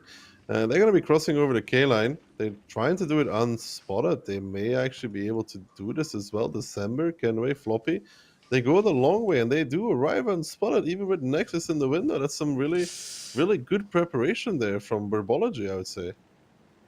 Dopamine do have the tanks in this position as well. It's going to start to get awkward at the very worst case now. Ferret is really quite isolated, and you're going to start to see Burbology try to capitalize on that. They'll send the two E100s forward, and yeah, maybe they'll take a little bit of damage on the cross of the 3 line, but I don't know if Ferret can get out of this one super easily. Looks like maybe a tracking shot in there in the mix as well, or he just got stuck on something, but has been able to weasel his way out to safety. Burbology are not slowing down at all. They sense that they've got a bit of an advantage here, and they're able to continue to pump those shots through. When we're looking at the HP deficit right now, yeah, about 2,500 favoring Burbology. It's not a bad exchange at all to start the round off. Yeah, it's not a bad exchange at all, but they still need to find a play here. They're kind of getting stuck and bogged down in this area, and if that happens to be, then they can actually find those connections with those 60p. Nexus, though, kind of caught off guard in the 277, down towards a 31 HP, a sliver of health remaining. And the preparation here from Burbo in this round is pretty good, you gotta say. They used that K-line crossing to get Ferret in a bad position. You can already see a little bit these 60Ps, they don't like shooting at IS4s. It's not fun. Fova needs to be careful in the 60P though. He's put himself in an interesting position as well. But now you see Dark Ninja and that mouse just driving the whole battle towards 1-2. It's Muscles on the flank, spots him out as well.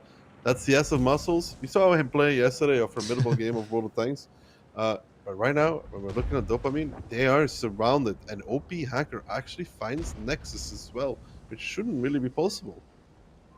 Yeah, this is going from bad to worse, unfortunately, for Dopamine. Ferret, he's not looking too crash hot right there in that IS4. Safe position for now. Depends largely, though, on what Floppy does decide to do. He's a little bit more interested in farming the tanks on the 2 line that are still also stuck. Ferret eats one more. He's now down to a 1-shot. As you mentioned, Muscles, he's on that rotation behind as well. And, you know, you look at it and say, well, he's not achieving a whole lot right now in terms of the damage, but he is still a thorn in the side of Dopamine. He's still a tank that they're going to have to be aware of and deal with eventually. And by the time he actually does get involved in this fight, I mean, what are you really going to do as a mouse, right? You can turn around, you can try to deal with him, but he obviously has that mobility advantage. So he's just going to jiggle peek that corner, essentially, you know, peek back and forth. And if you're out of this fight right now as a full HP mouse, or what was a full HP mouse, then unfortunately that's just not good enough for Dopamine. Burbology are looking like they're going to equalize this one at 1 apiece. Yeah, even in the meantime, Vova in the 60p set the E4 on fire. Dark finally got into the game, but Muscles are already behind in the meantime on the flank, holding down the angles. He finds the mouse as well. And for Dopa, they had that 277 in the window. He's supposed to spot the K-line crossing, but apparently he cannot do that. And that is interesting, that he couldn't actually spot the IS4's crossing. I don't know if they had an interesting equipment choice or not. We'll have to check, or is it the lack of view range? Yeah, I might have to have a look back on the replay. It's probably too little too late right now for Dopamine, but nonetheless, yeah, a mistake maybe that cost them this round. Ferret, the last surviving, in fact, it was quite funny because he was the one that I highlighted earlier on as being quite low, but I mean, end of the day, it really doesn't matter. Yeah, look, It's all look, for look, naught. look. You see it there on the bottom. That's why they didn't spot it. They're using Loner's Exhaust. And if you're not familiar with what Loner's Exhaust does, it gives you extra camo when you're moving. And that is apparently the difference between the IS-4 getting spotted on the K-line and the IS-4 not getting spotted, because Nexus was in the window. What does this change? Everything. If you see three IS-4s crossing the K-line, Ferret doesn't go further forward. They will just hold 1-2. But now that they didn't, Ferret was already committed. So they got a lot of freebies out of that. Yep. Once you make that decision, it's too late to take it back, unfortunately. And Muscles, once again, has a really good game in that CS63. Did come into that fight a little bit later, obviously, but he spent a lot of time on that flank, and he really was bullying from the back lines. Great job from him. Great brawling and really great positioning. Like, that looked like from start to finish, it was Burbology just utterly dominating that position. Blur gets 0 damage done. Dark Ninja 1 shot out. Nexus 1 shot out. You know, that's basically 3 tanks not really existing in the fight. And at that point, you're playing a 4-on-7. Not fun. No, and it was just a spiral, you know. You lose a lot of HP on Ferret. He gets pushed back into a bad position. Then, as a result, Nexus has to leave that window. I think he took quite a bit of damage from the CS. He arrives to the battle. He's getting shot more. Goes towards the one-shot, even dies. This is just a really good strategic opening for Burbology. They use that knowledge that they have, that they can cross the K-line with Loner's Exhaust, to their absolute advantage.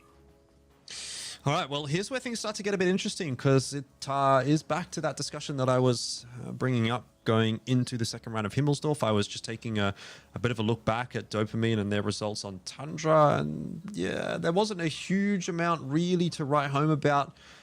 Based on yesterday's games, they lost 0-2 to Opor, who, if you remember, essentially had to play out a 6-on-7 in one of those rounds on Tundra. Oh, no, that was Muravanka, never mind. But either way, I mean, the fact stands that they did lose 0-2 on Tundra to Opor. They were able to go 1-1, if I remember rightly.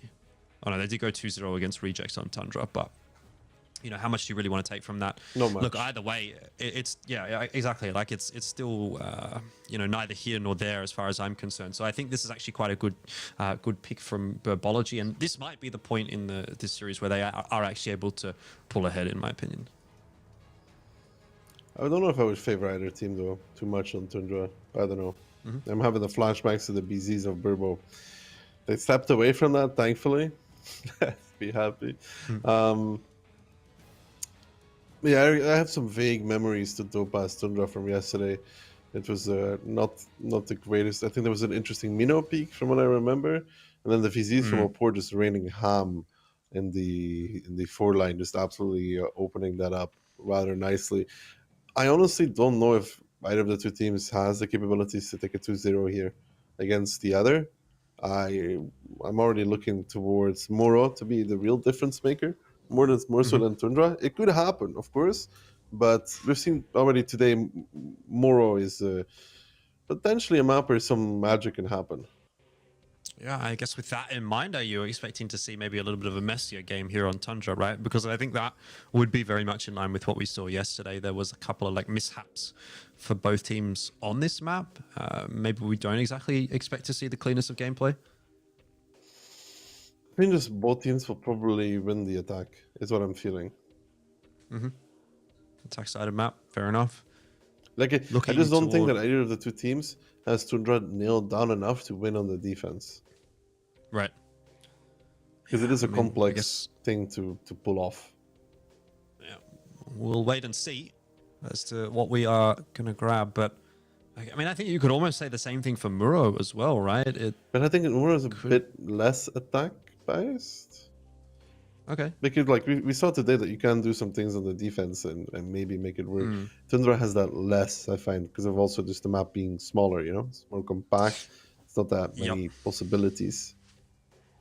Don't you find, though, that with Tundra on the defense, oftentimes it comes down to what side of the map the defense sets up on? And like sometimes if the attack does go in the wrong direction, doesn't scout properly, they kind of walk into that defensive setup. And at that point, like it's like almost a 50-50. If you choose your defense on the correct side of the map, like sometimes you're actually in a position to kind of take a fight, take a round. Yeah, it's possible, but I think that comes down to the attacker just not really doing their what they have to Due do. diligence. Yeah, due diligence. Not really getting the spots out in the beginning that gives them information. Because Okay. on Tundra, with a CS, you can spot everything that goes down 1-2. So you already know what went down 1-2 in the beginning of the game without really having to do anything. So if you don't do that, then you lose out on a lot of info for sure. And then you may be pushed into pushing a side of the map where that defense is present because you didn't do the preparation for it.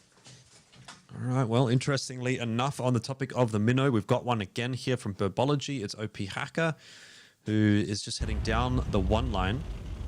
Zembe, he took a BZ75, so he wanted to go somewhere pretty quickly, and he has done exactly that, right? He's again crossed as pretty much as far south as you're going to go on the defense.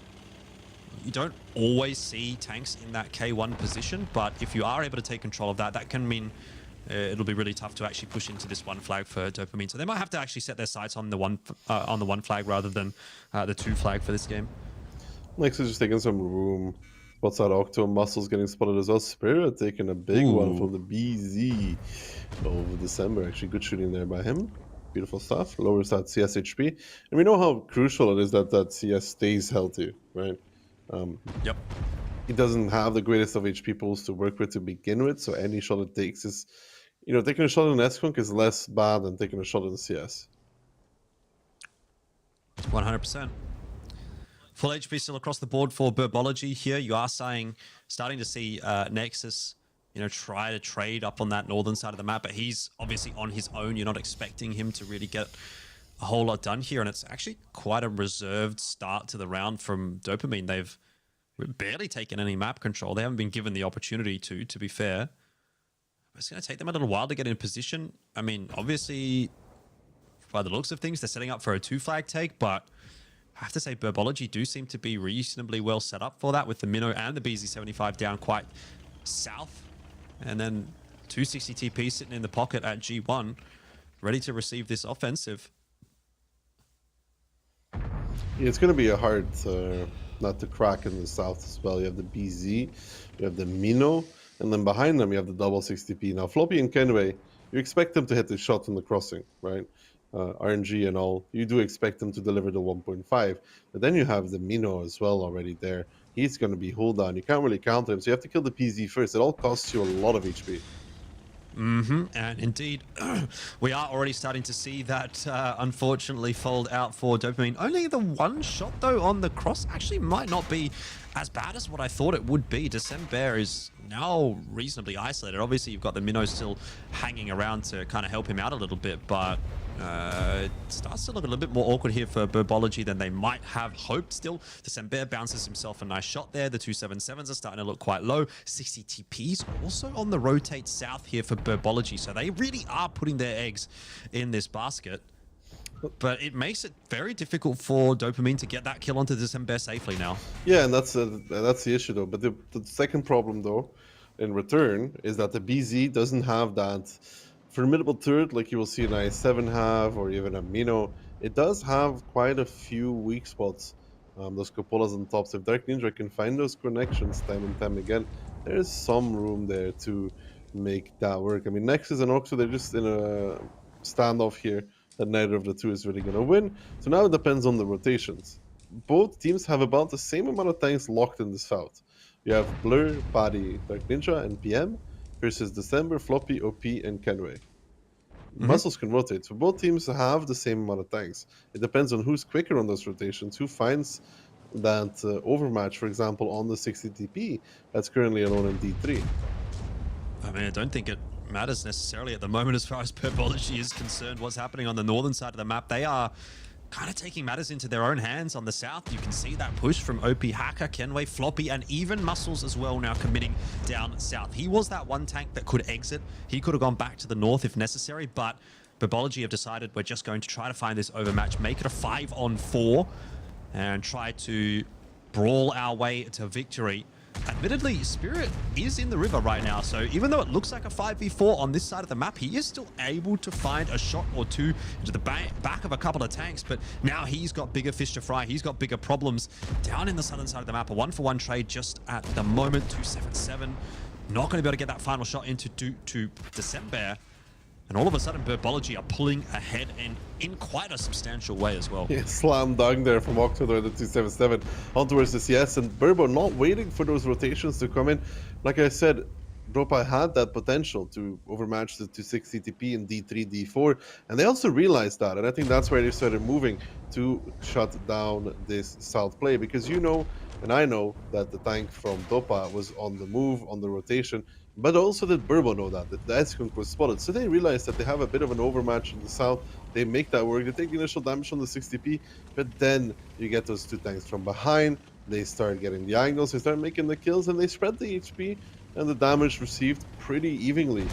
You can see now that Burbo and Dopa, they're not that far away from each other in terms of the health department, but it's still a 5-on-3 with PM being a one-shot.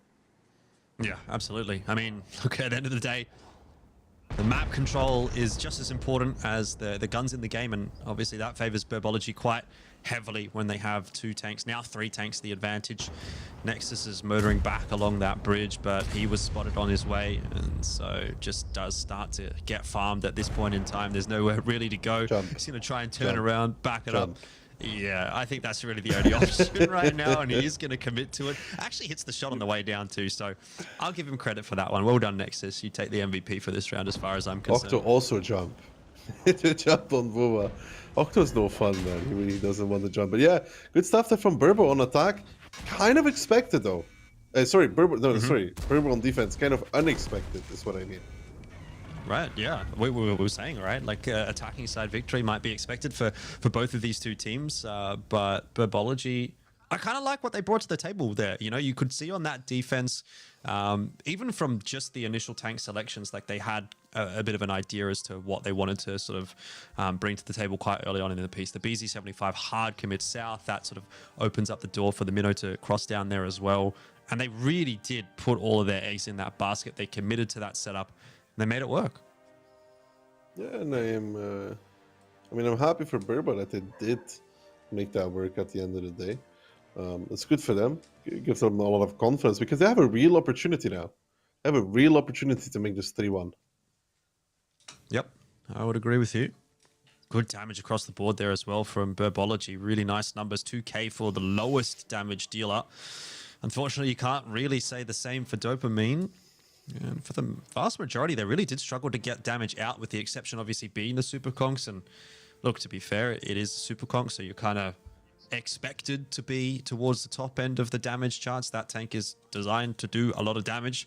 So they kind of upheld their end of the bargain, but yeah, really not quite enough done across the board there from Dopamine. So have to wonder, how do they now adapt to that, having lost on the attacking side, thinking about moving on to the defense.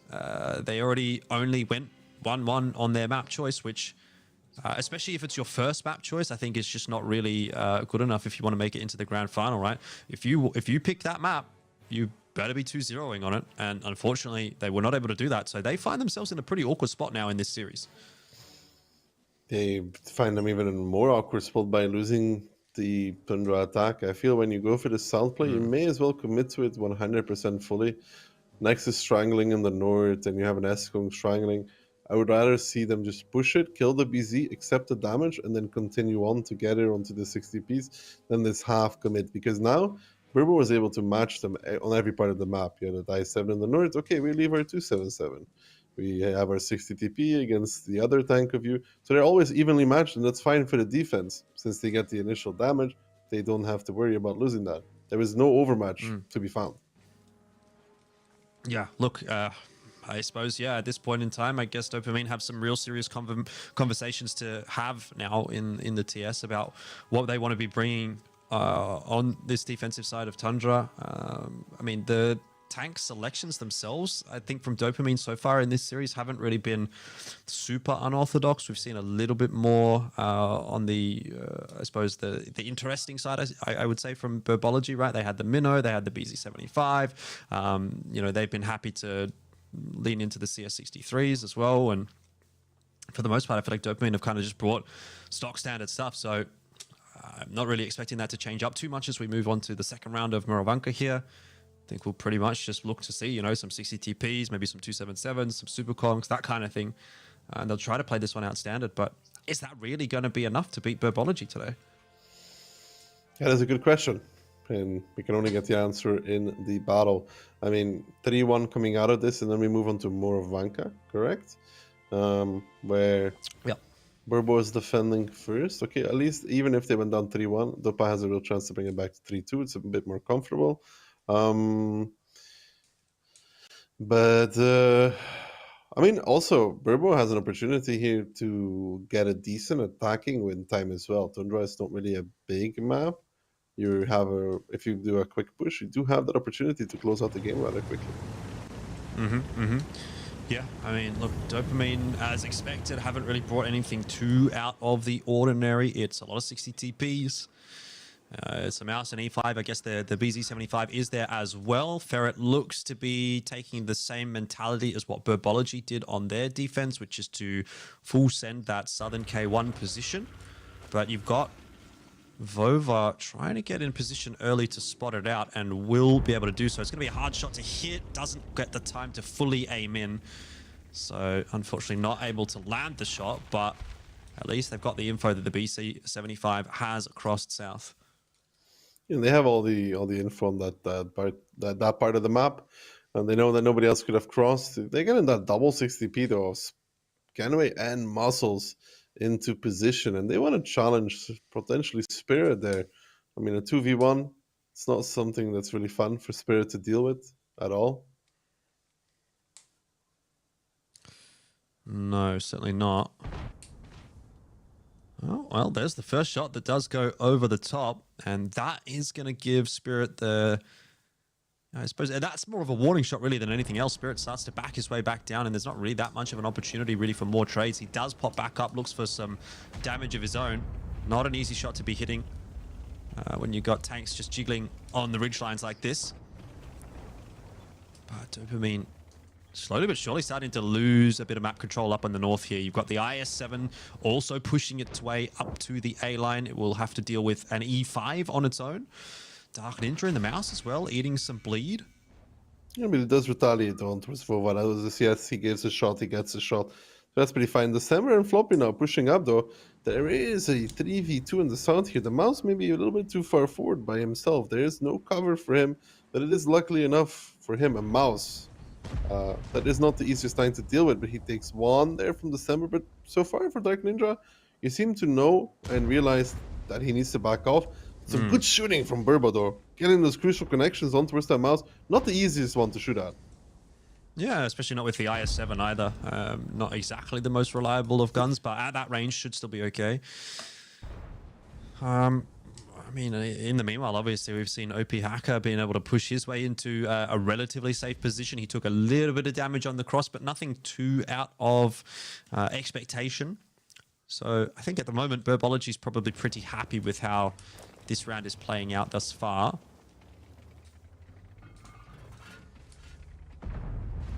I mean, 60 DPs shooting on this range at each other on hold on is neither of the two is really going to get ahead, but we can see there's a repressure here from December, from Floppy, from the CS63 as well. I'm going to go for Dark Ninja there, but he does have a BZ in support of this Ferret. They need Vova to also be helping here. They're just going to go up and over though. Yeah, that first shot from Ferret didn't connect, and dare I say Dark Ninja also bounced as well. That is not a great start to the 2-on-2 right here for Dopamine, and you have to say, I mean, it would have been a fairly tight affair if they would have actually connected those first two shots, but now it's a kind of a foregone conclusion that Floppy's going to be able to win that fight against Dark Ninja. It forces an extra rotate to come through from Nexus in the 60 TP. He's able to get a good shot in, but Dark Ninja should be a dead tank in a matter of seconds. The IS-7s and the CS63 both there. December has to back off. Vova busy dealing with Ferret, and so Dark Ninja will survive. December will survive for the moment. And the push is on the northern side of the map as well. So it's all starting to happen. I don't know if it went as cleanly for Burbology down south as they might have actually liked it to, given the start. No, definitely not. They wanted that overmatch. They didn't really find it, and then Floppy was forced to retreat. And now Nexus arriving in December finds the kill, though. And Vova is actually just going to go duel that BZ together with December, because Nexus is currently on reload. OP and Octo not really having the opportunity here to actually push through this, but Octo is actually going to go for it. Not sure why he would decide to make this play. At this moment in time, I don't think it's the right choice. But now you can see Nexus there kind of isolated in that 60 DP. Nowhere really to go, nowhere really to hide. They're kind of swapping sides. They're moving to the attacking positions with those two. And you can see Octo really got punished and hammered for that crossing. Don't think that was it. Yeah, it was that ring around the rosy down south at the moment, and it does feel like it's the tale of two sides of the map, doesn't it? Right now, down south, it is Burbology that's taking the advantages. North side, I was going to say Burbology struggling a little bit, but good focus fire in onto Blur, and he starts to get quite low. October, when do you come off reload, and can you finish that kill? Floppy committing onto Ferret. Nice ram will save an extra shot to come through from Vova, and that will be lined up onto Nexus. It should be the killing blow, and will be. You've got a 2-tank advantage now for Burbology, and they've got still quite a bit of time to work with, but a fairly hefty HP pool to chunk through. Dopamine still above 6k. Muscles with a beautiful shot on towards Blur to pick him out of this game. Now OP actually winning that 1v1 against PM in that i7. Not something we're used to. Spirit retaliates onto Muscles, but it's still gonna have to be a big play here for Dopamine to get back in this game. PM now face hugging at i7. OP might be able to reverse back and get into an angle to shoot. No, he bounces that one. That is huge. Paddington then gets one on Vova as well. That brings it ever so close. I mean, Dopa has the HP lead, but not the positions. Yeah, I mean, but with that said, you'd have to say Paddington is not long for this world. Would love to get the killing blow onto Vova. Won't quite be able to find it as Vova escapes over the ridgeline. PM in the E5 should be an easy finish down to a one-shot, and Paddington, now having been cleaned up, will free up 3 of those Burbology tanks to send up to the northern side of the map. Kenway is probably done. Where's the E5? E5 is very far out of this game. I mean, Spirit is even going to bypass him. I think for Paddy there, it's a bit of a mistake to try and get that kill on Vova, you know? Simply because if you do your shots on the i7 or Floppy, they're all one-shots, you know? Then you give Kenway an opportunity, you give Spirit an opportunity there to pick off somebody if potentially he could get back, but 7 seconds left. I don't know if he's even going to make it back towards the cap. The 1v1 in the meantime over there is not going to be decided either. And even with that, Spirit is not going to be making it. So it's going to be Burbology picking up even both sides of Moravanka. Yeah, there you go. All right, it starts to get a little bit spicy. Burbology have that 3-1 lead. And dare I say, actually quite a nicely played game of Tundra. Like, both sides of that map looked really, really solid.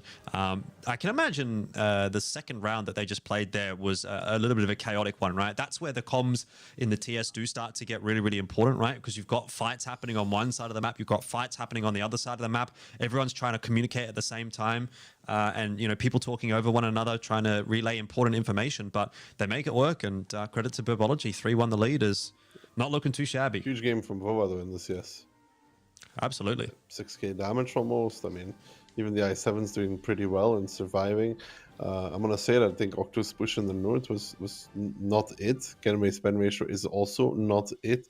Sorry, gotta say it. Muscles was in the same position and he does 3 times the damage. So is what it is. Sometimes we can't all be as good as you, Daki, but across the side for Dopamine, they unfortunately, even despite the fact that they have 2 tanks alive at the back end, they just couldn't get it done. I think even if that reset did come through, it was looking pretty grim with the triple cap happening. And now it's time for us to start thinking about Muro. That'll be the next map. It is the selection of Burbology.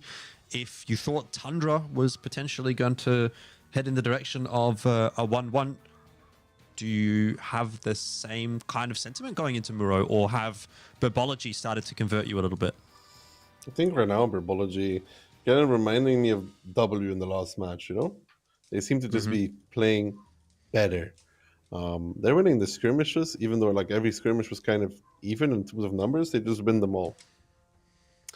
But W ended up losing. True, but they did get to match point at least. It ain't over till it's over. I mean, Burbo is defending first. That is the thing. If they pick up this defense, I think it's all over. Honestly, I don't see it outside of that. If they somehow win this defense here on Muro, then 4-1 moving on to the attack. I mean, we saw W not being able to pull it off on their own attack, but even that was a nail biter and could have really gone either way. Or poor like did a picture perfect repush. It cannot be much better than that. To repeat that twice for another team as well. Yeah, I mean, well, the one thing that I think has sort of impressed me about Burbology today is that they haven't really shied away from being that proactive team, whether they've been on the defense or the attack. So I think that stands them in quite good stead here for Muro. It's not as if they're just going to sort of like, you know, this is a similar discussion to what you were having in our previous matchup. Like, I don't necessarily expect that we're going to see them play like super passive. They're not just going to set up in one quarter of the map and let Dopamine do what they want on the attack. I would be expecting to see them try to be a little bit decisive around the map and see what they can do. We'll see. So, I Indeed. mean, you and me, we went for Burbo, so we're happy with the way it's going, right? Yeah, I mean, I can't complain. Listen, I think at this point in time, 3 a.m. in the morning, if it keeps looking like a one-sided game, then that is not going to be a situation where you catch me complaining. Interesting setup, though, for Muro Def. Double mouse, double I7, a conk, an E5, and a bat. Especially that double mouse, you know, the speed of it is... It holds Yeah. it back a little bit. I mean, yeah, it's a little bit for sure, definitely. Actually, we saw that in the previous matchup where, like, the mouse actually kind of essentially got ignored. And then by the end of the game, like, yeah, there was still a fairly healthy mouse. Like, it might have been 2.5K. But it's almost like, okay, well, what is the mouse going to do in a situation where you've got like 2 or 3 tanks alive, right? It's more of a facilitator rather than a playmaker. So if Dopamine can play around that and sort of almost ignore the mouse and leave it to its own devices for a while, they might find themselves actually in a late game situation where that mouse might not actually be as impactful as you'd ordinarily think. OP Hacker, what has gone on there? He's already on fire. Yeah, immediately getting punished because the entire Dopamine team is actually in the forest. This is a really weird opening to me from Burbology. Sending that singular IS-7 towards the towards that part of the map. He's going to be driving into the window now at the very least, but it's just a bad start. You could really lose that tank rather easily. So for me, that is weird because he was alone. It's an awkward spot to be in now for Burbology, especially considering, I mean, you can almost write OP Hacker off, right? With the positioning that Dopamine are now starting to get, he's not going to be long for this world. And so Dopamine, a lot of good map control, just firing off a shot to see if they're going to be spotted. No info coming through for Burbology, though, which in itself is going to be information for Dopamine. Yeah, they're just going to drive at OP now with numerous tanks. It's Nexus and Blur coming to finish off the kill there.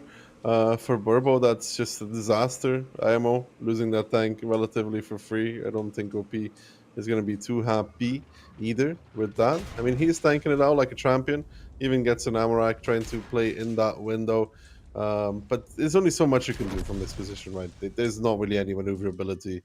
Maybe they can find Dark Ninja, though, because what I will say here for Dopa is what they have forgotten, in my opinion, is to rotate towards the 1-2 lines to protect this mouse.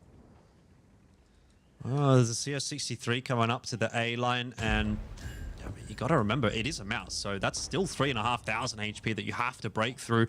Like, Vova's in a position in a bat chat to make that flank happen, but, like, bat chat can't solo a mouse. There needs to be someone else putting some damage in there. The E5's been spotted out as well. Damage being done as well onto the E5. Vova has to follow up here as well, though, in the batch. I'm not sure why he's not deciding to go. The CS is actually getting spotted out there in the back line, so Dark is actually not connecting the shot. They're actually sending Kenway in the IS-7, but that is going to cost some more HP to pick up this mouse, and would have loved to see the Batcher get involved in this moment in time, but he's deciding to play a bit more passive because they don't really have the burst to kill the C5 quickly. I mean, yeah, both medium tanks kind of getting left in the back lines right now for both teams. But even still, this to me kind of feels like a bit more of a desperation setup from Burbology. They've really had to send it onto this mouse, and end of the day, sending onto a mouse is not always what you want to be doing. They are making it look pretty good in the end. Dark Ninja's really struggling to get some damage down, but equalizing kill should come through in just a moment. Question will be, can Kenway survive? And it looks like he should be relatively okay there. Batch out of Spirit, lurking around, maybe looking for some finishing blows, and would have enough in the clip to actually finish off both Floppy and Kenway if he gets his timing right. The bigger issue here is that Dopa was really slow to rotate to protect the mouse. They had pretty good info that there was nobody in the south. They put themselves in a little bit of an awkward situation here. They can definitely play from it because they have a really good surround going on the Burbo tanks. But that doesn't mean that it's over for the side of Burbo. The fact that they actually were allowed to push towards this mouse is what I would call a miracle to begin with. Mm-hmm. Well, let's see how the rest of this one does play out. HP is actually still quite even. But Burbology do have 2 mouse on their side of the field, so that is kind of propping things up a little bit. Now Floppy is going to be under a bit of pressure from Spirit. The IS-7 isn't really in a position to help him out, but yeah, these shots are just not going through for the Batchat. He can still finish. If the next 2 go through, has surely still got 1 left, and it is just enough. But it allowed an extra shot to come through from that E5, which could be critical in the grand scheme of things. Now we look to the other side of the field. Vova, if he's got another 2 left in the clip, which he does, it should be enough. Ferret in the CS63, you wouldn't expect to bounce a shot. And so it is an exchange, 1 for 1. Both the Batchats able to strike for their respective team. Yeah, I mean, Ferret too far in, not really respecting the Batchat rotation that was spotted. Kenway getting a good shot on PM there as well. Spirit may try to find that I7, and he has a 2-shot. Coming off of clip, so now in return the overmatch coming on the EF line. You see the E5s, they're pushing in, pushing forward, trying to get that mouse, that healthy mouse of Octobear out of the game as Spirit comes in to close down Kenway.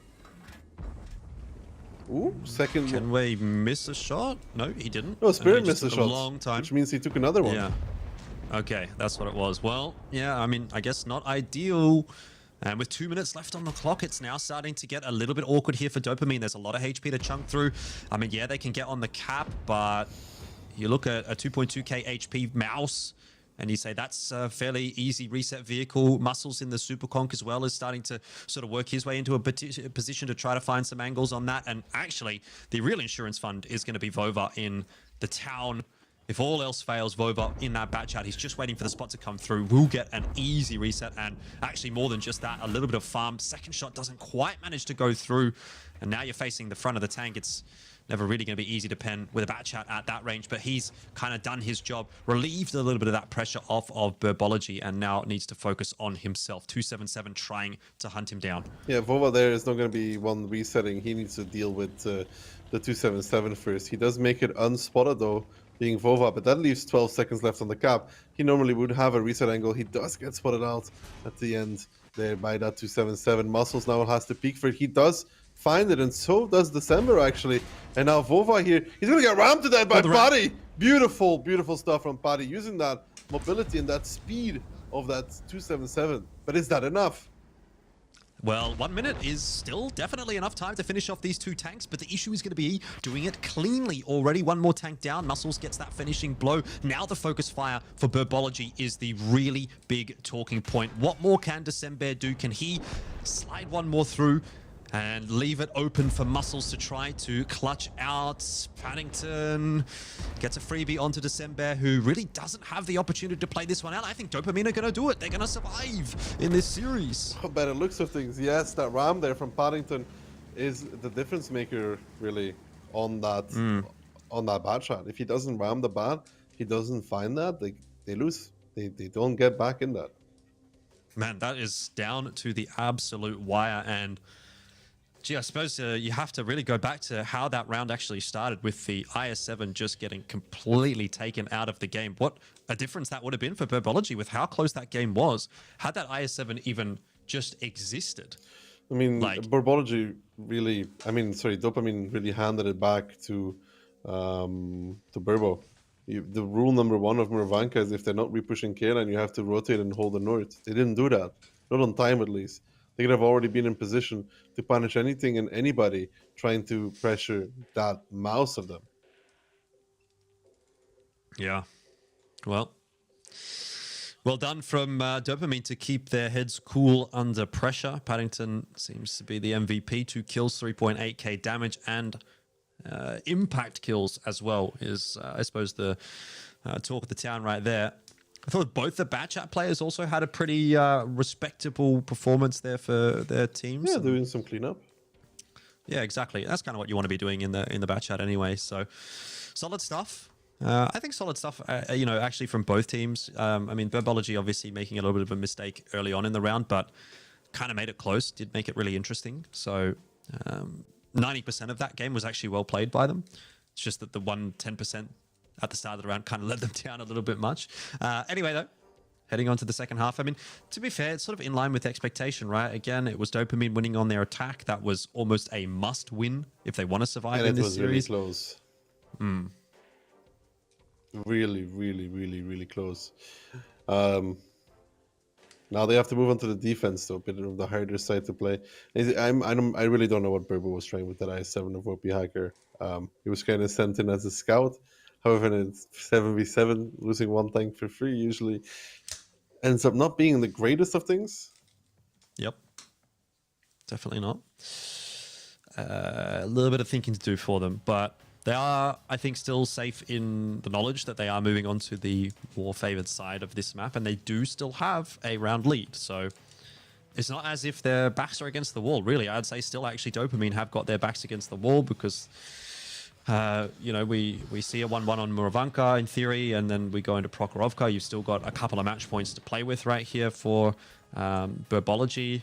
And it is also Burbology as well that I should remind you do actually have the advantage in terms of the tiebreaker right now with a 4-minute 18 attacking side on Himmelsdorf. So I would be a little bit surprised to see that broken on Prokhorovka. Don't tend to see super fast attacking sides on Proc. Obviously Muravanka here, it's kind of done for Dopamine in that respect. So yeah, I guess best case scenario, they go 1-1 here, Burbology, and I think they're still in a really good spot to close this series out, even if they were to get 0-2 by Proc. Yeah, but for Dopa, though, to play the other side of the coin, Proco is actually a good map, though. You can win for 2-0 on it. More likely than others. Right, well, we'll have to get there first. And in order to do that, got to get through this round of Muravanka, but we will at least see one round of Prokhorovka, potentially more. We shall have to wait and see. Double CS63 from Burbology this time. So relinquishing the Batchat and opting to go for the CS63s instead. I like to see the Super Conk in the mix as well as the IS7s and the 60 TP. Everything kind of makes sense about the lineups for both of these two teams. But fast play coming through here from Burbology with the CS63 providing the engine power for the IS7s. This looks to be a fast play toward the one flag from Burbology. Yeah, very fast play here with that IS7s coming in. They are not delaying this whatsoever. They also see those tanks in the middle, so they have a pretty good clue. They may even just continue pushing instead of capping, but that remains to be seen. They'll probably just put on the pressure with the cap. It's the most normal kind of play. Although there was a real opportunity there for them to continue. You can see, though, look at the tanks from Dopamine. They are all coming back towards the 1-2 line.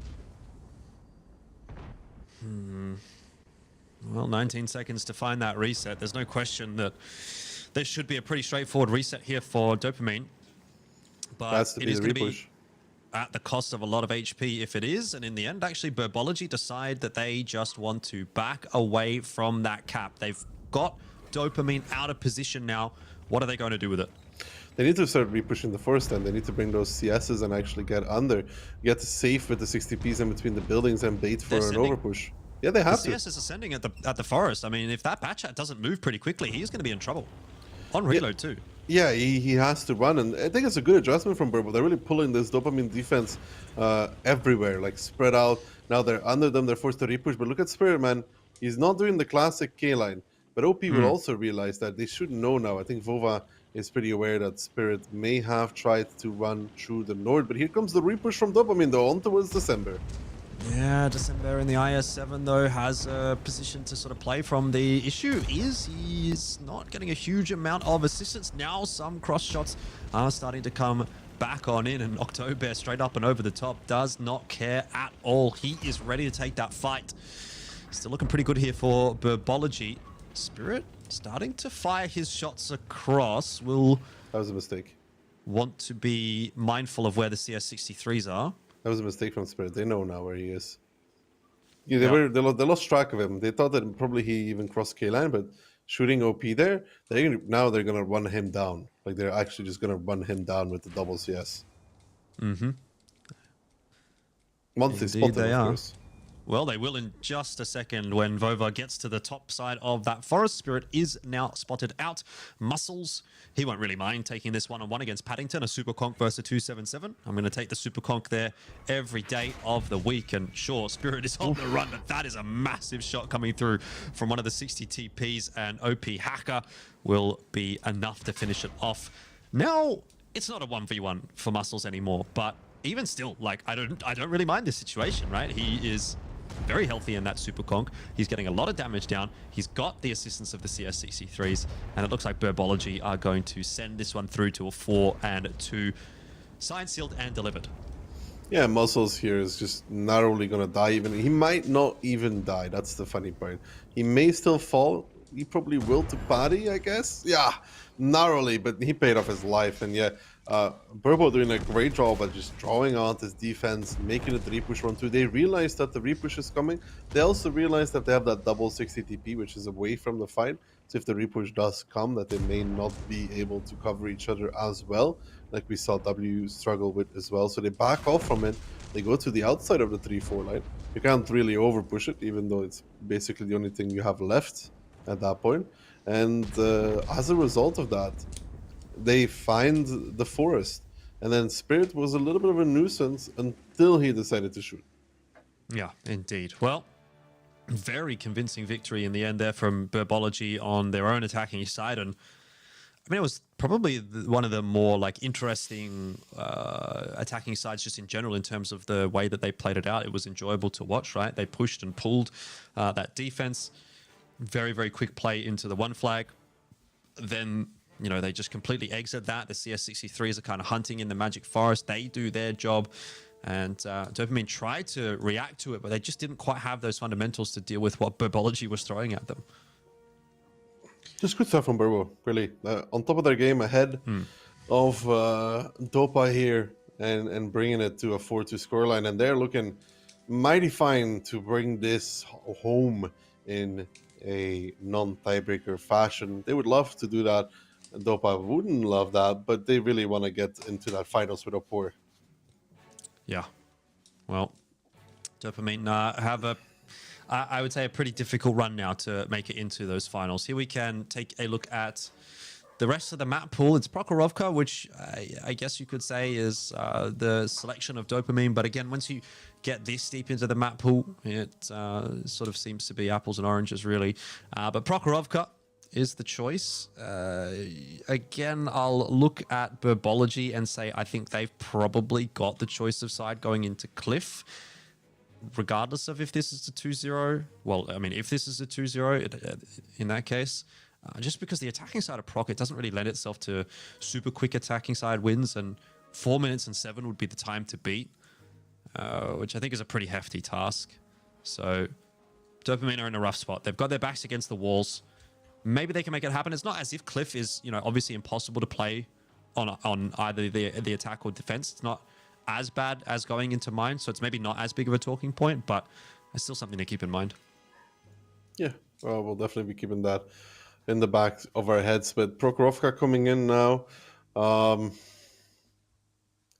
Luckily for Dopa, I don't think this map has too much of a side bias. So if they were to do it, they have a pretty good chance here. That is the same for Dopa, though. No side bias means that they also could just win either of the two and be done with it. I'm not feeling the tiebreaker here. I think Burbo is being ahead this match. Yeah, they've lost 2 rounds, but even those were close. IMO and could have gone either way. Well, they looked a lot more convincing in the rounds that they have taken. Yeah, I would tend to agree with you. We'll just check back in with the predictions, and Burbology was the prediction for the majority of us. Insane opted to go towards Dopamine, and yeah, he's certainly going to be hoping for the last 3 rounds of this series to be going to Dopamine. But I think, yeah, it's a bit of a tough ask, really, isn't it, to grab 3 in a row when you've only grabbed 2 out of the last 5. So they're going to have to hope that they've got a really good Prokhorovka here. But yeah, I mean, I think definitely Burbology have looked just a little bit more solid yesterday, and even going into today, the matches that we've seen so far. Yeah, there's been some mishaps, but in general, they have definitely looked like the better team to me as well.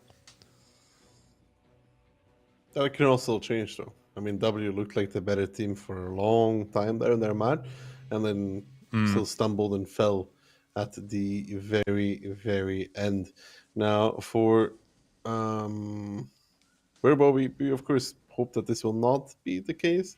It's on one hand you want Burbo to claim the win, but on the other hand you want Dopa to bring it back. And maybe not if you're Elfish and it's really late, but in my case.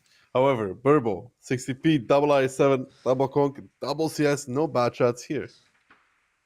Yeah, don't mind that. We've got the STRV on the side of Dopamine, though, so that is something to sort of keep in mind. Dopamine going to be kicking things off on the attack, so we might, expect to see the STRV on the 1-2 line. Just watching that, see where they do end up putting it. Double CS63 as well out for Dopamine as well, so should be a nice even sort of situation in both sides of the map, right, toward the heavy brawl and towards the extremities with the CS63s kind of floating around. The one sort of X factor really feels like it is going to be Dark Ninja in that STRV, and just taking a look at where he's headed, I believe it is towards the 1 line, which is what you would probably expect. Maybe he can set himself up there on the 3 line, the 2-3 line. There's a nice little couple of bushes that you can play with there as well. Octo not deciding to take the dip. You sometimes see those I7s want to battle for this part of the map, for that position. Right now, not the case for him. Muscles and Spirit going to find the spot out on each other.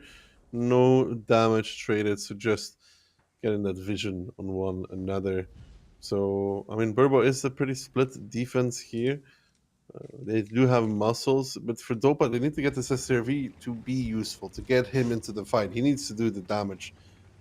They cannot wait too long. We saw what happened to Apur, right? If you wait too long on Prokhorovka, it's not a good thing. No, definitely not. We do have a 277 making the climb up the hill here as well to join Spirit, but would be a little surprising to see them dump over the top onto that CS63, and if they were to do so, they would be greeted by December in an IS7 as well. He's not lit at the moment making this cross. Dopamine not aware of the trouble that might be brewing on the other side of that hill, but Dark Ninja is on the move away from the 1-2 line, and he might be a little interested in setting up on this hill as well. So starting to see that congregation from both teams toward the 0 line now.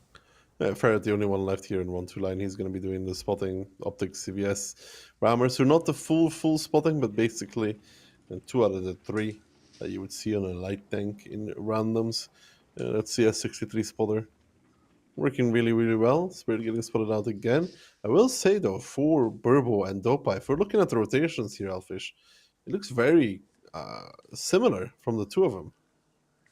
Yep, mirroring each other almost, and not with a huge amount of information either. Like, you've got 1 tank on either side that is spotted, and it's the 2 CS63s, but it seems like there's a bit of intuition going on here. Both teams reading the play quite nicely.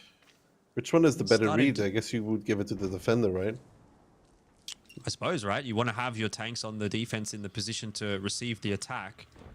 Even Muscles bailing now. It's just beautiful timing. It's really just such good timing, though, for Burbo. It is indeed. And the push is coming through from Dopamine just as Muscles is pretty much about to get safe in that river. So it is going to be December that is obviously under pressure here, but he's in an IS-7 and he can afford to take a bit of damage. As long as his teammates behind him are landing their shots and helping him out, he's going to be able to survive for a fair while and even get some shots into the back of Paddington and Blur, who are off to the races toward that river. Typically, once you do get to the river on the attack, you are a little bit safer from the crossing shots, but it's about getting there safely, and right now that is not happening for Dopamine. Damage, of course, going into December. That was always going to happen, but in exchange for so much value here for Burbology, you've got to say Dopamine are now up the creek and they don't have a paddle. Yeah, they don't really have anything going for them anymore. And even December is alive. The timing here for Burbo and the rotations that they made, great for them. Just absolutely beautiful. Even Muscle just got away from that push right before it came in. They're now able to repush the lower side. And you gotta say, how does Dopa even come back in this? They're already down one gun. They still have not finished off December in that I7, and they're already getting repushed. I don't think you come back from this one, to be quite honest with you. Paddington and Blur, as far as I'm concerned, are dead as well. I mean, Paddington is, Blur is not far away from it, so it's not just one gun anymore. It's 3 guns. And we're moments away from that being a guaranteed kill. STRV, I mean, it's doing what it can, but like, even an STRV, which has just insane DPM, is not able to keep up with the strength of that crossfire that Burbology have established. Now, Kenway, damaged gun here, might not have the most enjoyable time against PM, but he's getting a bit of help as well in all facets of the map, with the exception of Floppy and that 60TP in the bowl. Burbology is winning. Yeah, Burbo is just well and truly ahead. They're not going to give this one out, deservedly so.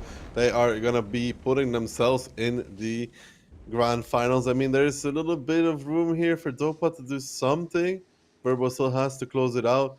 But let's be real, between you and me, the odds of this are probably less than winning the lottery. Slim to none. Absolutely. Dark Ninja's not going to have a good time when Octo comes over the hill here in the IS-7. It could be a fun ram involved with this one as well if Octo can really get his speed up. It almost looks like the STRV setting up a ramp for Octo, but he, in the end, is going to just get pushed down that hill. Wasn't quite as exciting as I hoped it to be. I'd like to see him pushed off the cliff here, and indeed that will be the case. You love to see it. A little bit of fun at the end right there, and Octo does get the ram kill. Good times for Burbology. They know that they've won this round, and now it's just about getting the star points. Muscles doing the same thing with a jump over the railway tracks to finish off Ferret. Yeah, and it's just the dying moments of this game. Next is the in-game leader, the last one standing, will not be making it to China this time around, maybe in a different life, in a different world. This would have been the case, but not in this one. The reality is Burbo 5, Dopamine 2, moving on to face off against Opor, the EU versus NA match. It's going to be an interesting one. You see Boba just flipping in a circle across your screen. He's just hyped. He's just pumped. He's ready to go. So 5-2 into the grand final goes Burbology. Yeah, obviously a much cleaner result than what we saw from Opor, but you know, still I think some things that they can take a bit of a look at there and try to figure out going into that grand final. I think both teams actually are going to look at their first game, their semi-final, and say, you know, we probably could have played a little bit better than we did, and we need to bring a better level into the grand final. Well, good stuff. Good stuff from Burbo, closing it out. Doing what they weren't able to do in the last, 7 though. But, you know, they're in the finals. They have everything. One best of 9 decides who gets to go to China. It's a best of 9 with so much on the line.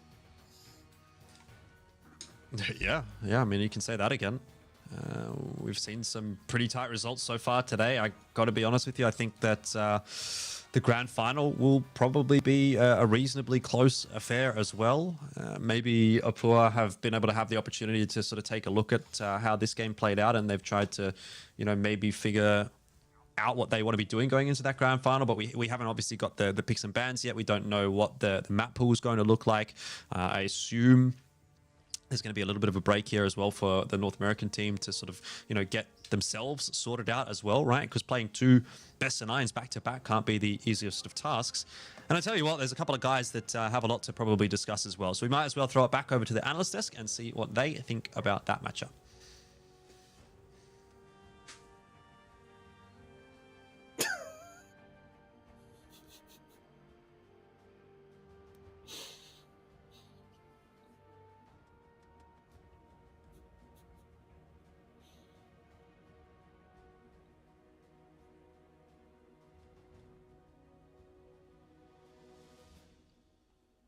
I mean, great stuff from Burble. Everyone except you kind of expected them to take the lead here.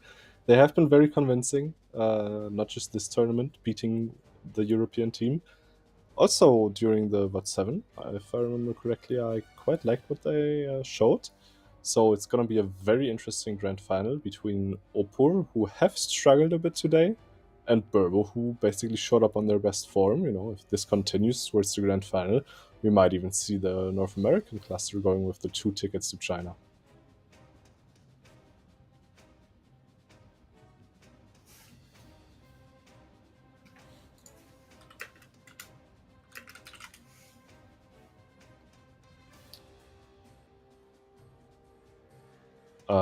So I think there might be some technical difficulties going on the Insane side, so I'm just taking over. I think I'm back, if I'm not mistaken. Oh. Anyway, Toxic, what I was saying is that W, they lost against Babology 5-4 yesterday, and we saw that W there were very close to take a victory 5-1 against Opor, so we definitely have to take this in consideration.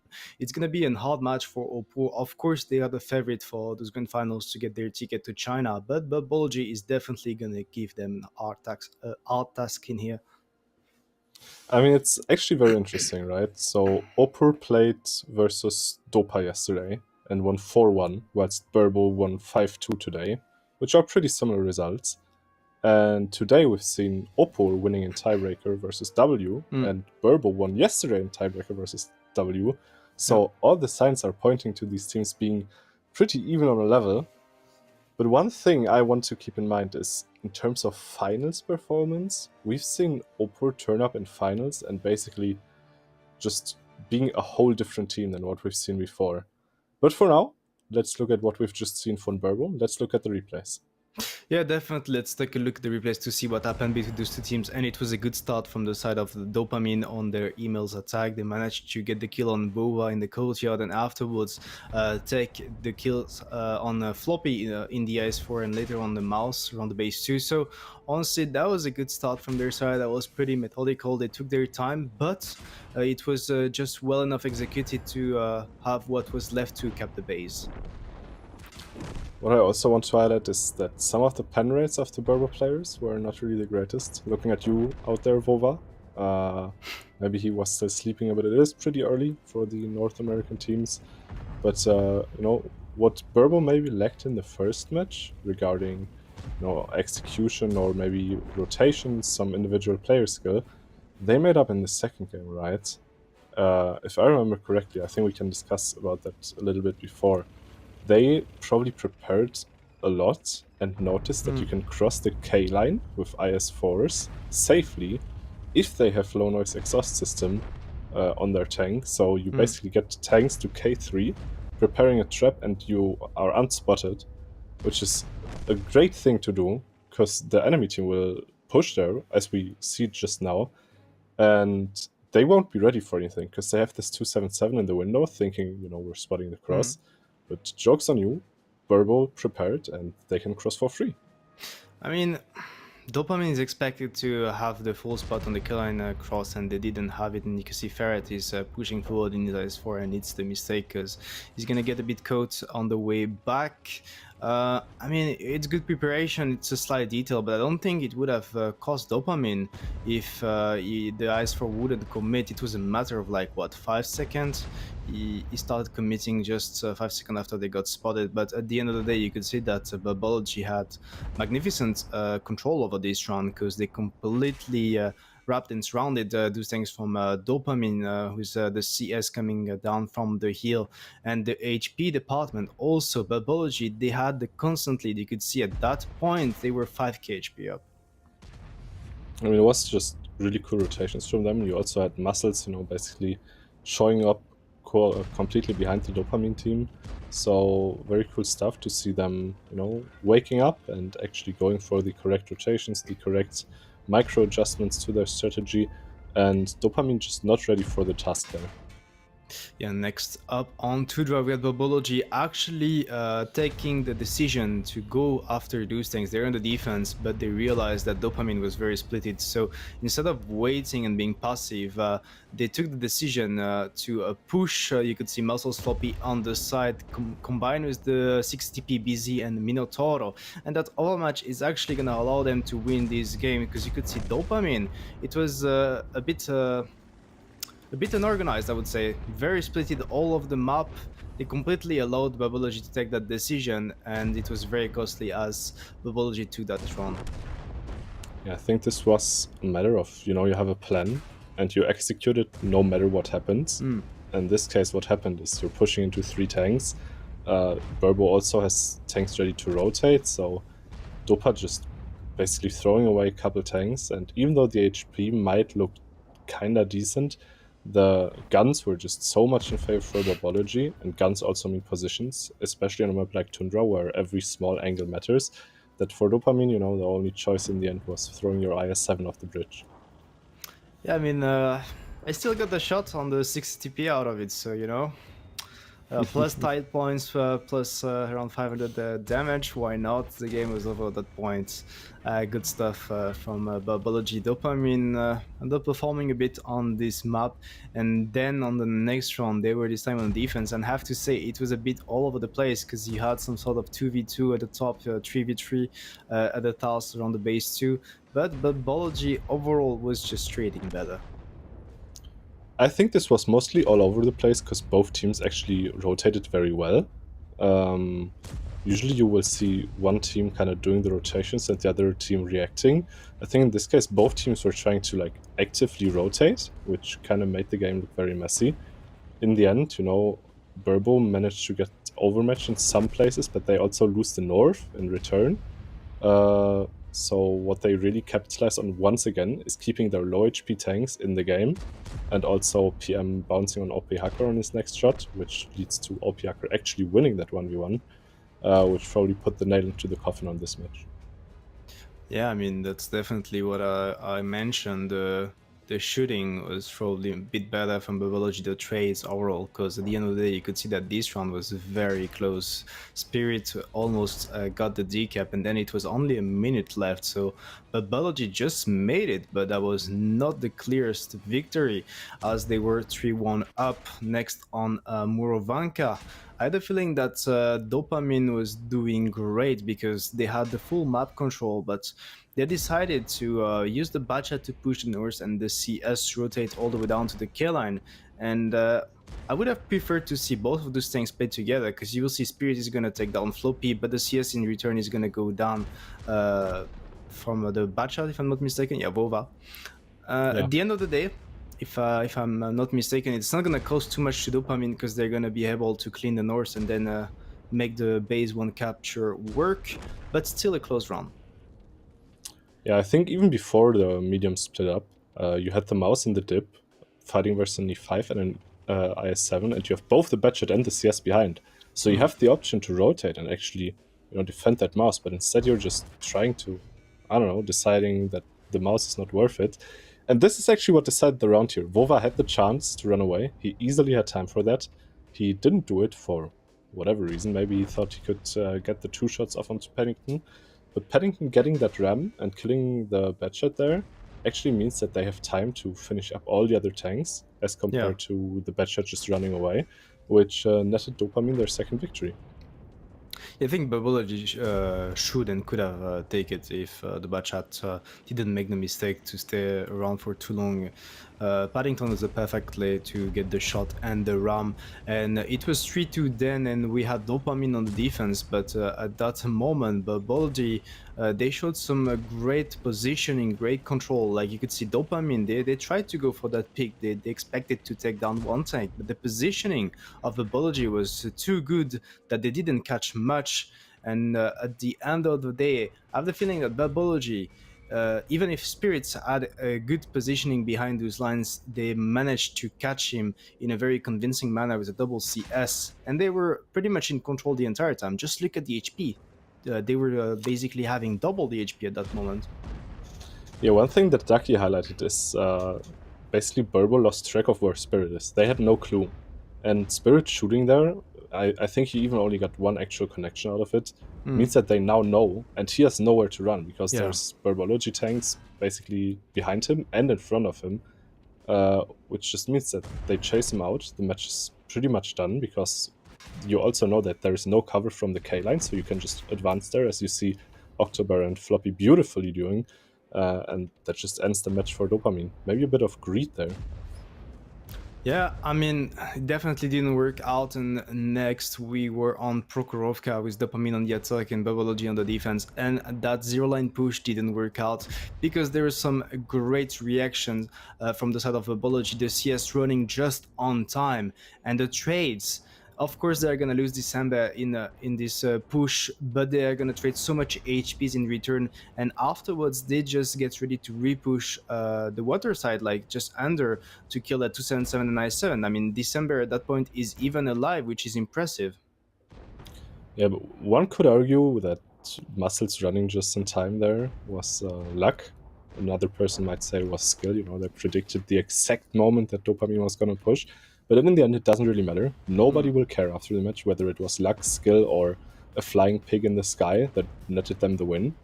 Burbo takes a 5-2 victory, will be going to the grand final. Issue being, they are facing off versus Opur, who went into this tournament as the favorite.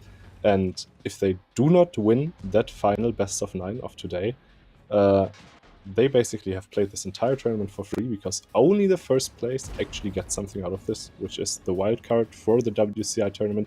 And the second place is just as well rewarded as the last place. They get absolutely nothing.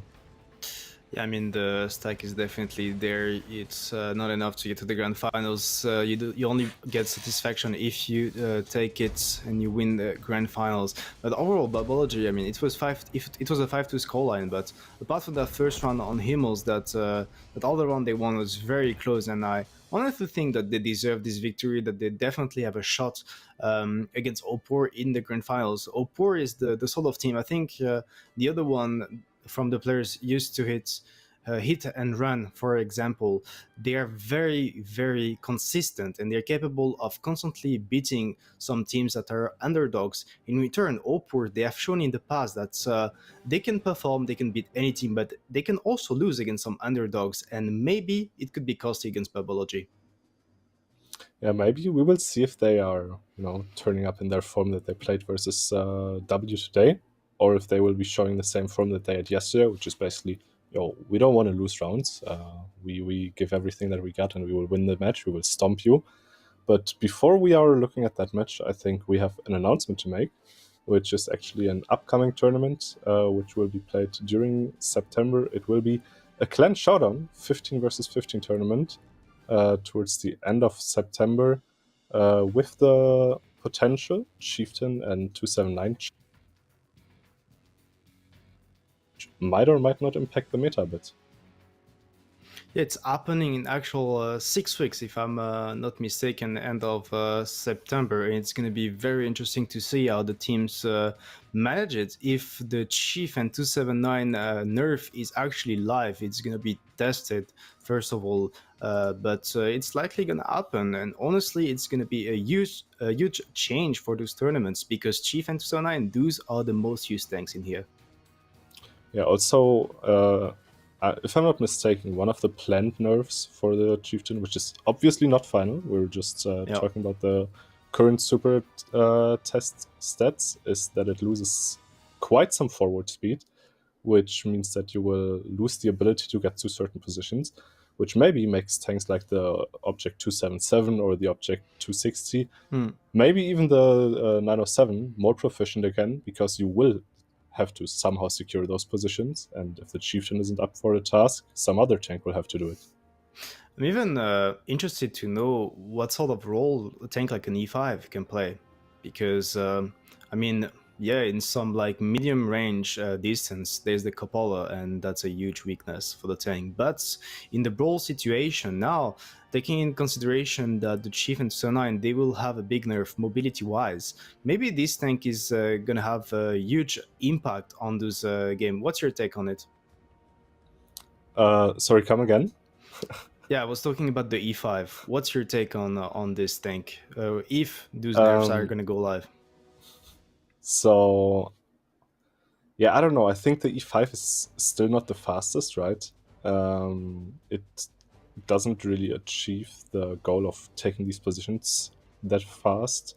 So I don't know if we won't be seeing more 260, 277 and Super Kongs. But 5A is definitely a tank to consider. It will be up to the teams to actually find out which tanks they want to choose. Because after all, I'm just a retired analyst, right? Yeah, well, that's for the 15v15, and that will be only in 6 weeks. We're gonna go back to 7v7 because now Toxic. I think we have the finals to cover. There is a bit of time needed for Babology to recover and get ready against Opur, but we will start shortly. But just before that, for the last time of the day, Toxic, we're gonna get back to the caster's desk. Elfish and Daki, please take it away. Yes, indeed. Time for the grand final. Daki, the whole weekend has been building toward this moment. I mean, first question I have for you is, was this the two teams that you expected to see in the grand final? Like, if I would have said to you, all right, it's time for Burbology or Pur in the grand final at the start of day one, would you have conceded to that? Would you have said, yep, that makes sense? A possibility, not the main one, in my opinion. I was thinking a Opur W finals. Maybe that is just my bias. At the end of day one, yes, I think this was the predicted finals. So yeah, fair enough. in the beginning of day one, Burbology, it was a possibility, not the one that I was favoring. But at the end of day one, yeah, for sure. Yeah, well, I mean, look, as we see there, Burbology did top their group in Group A.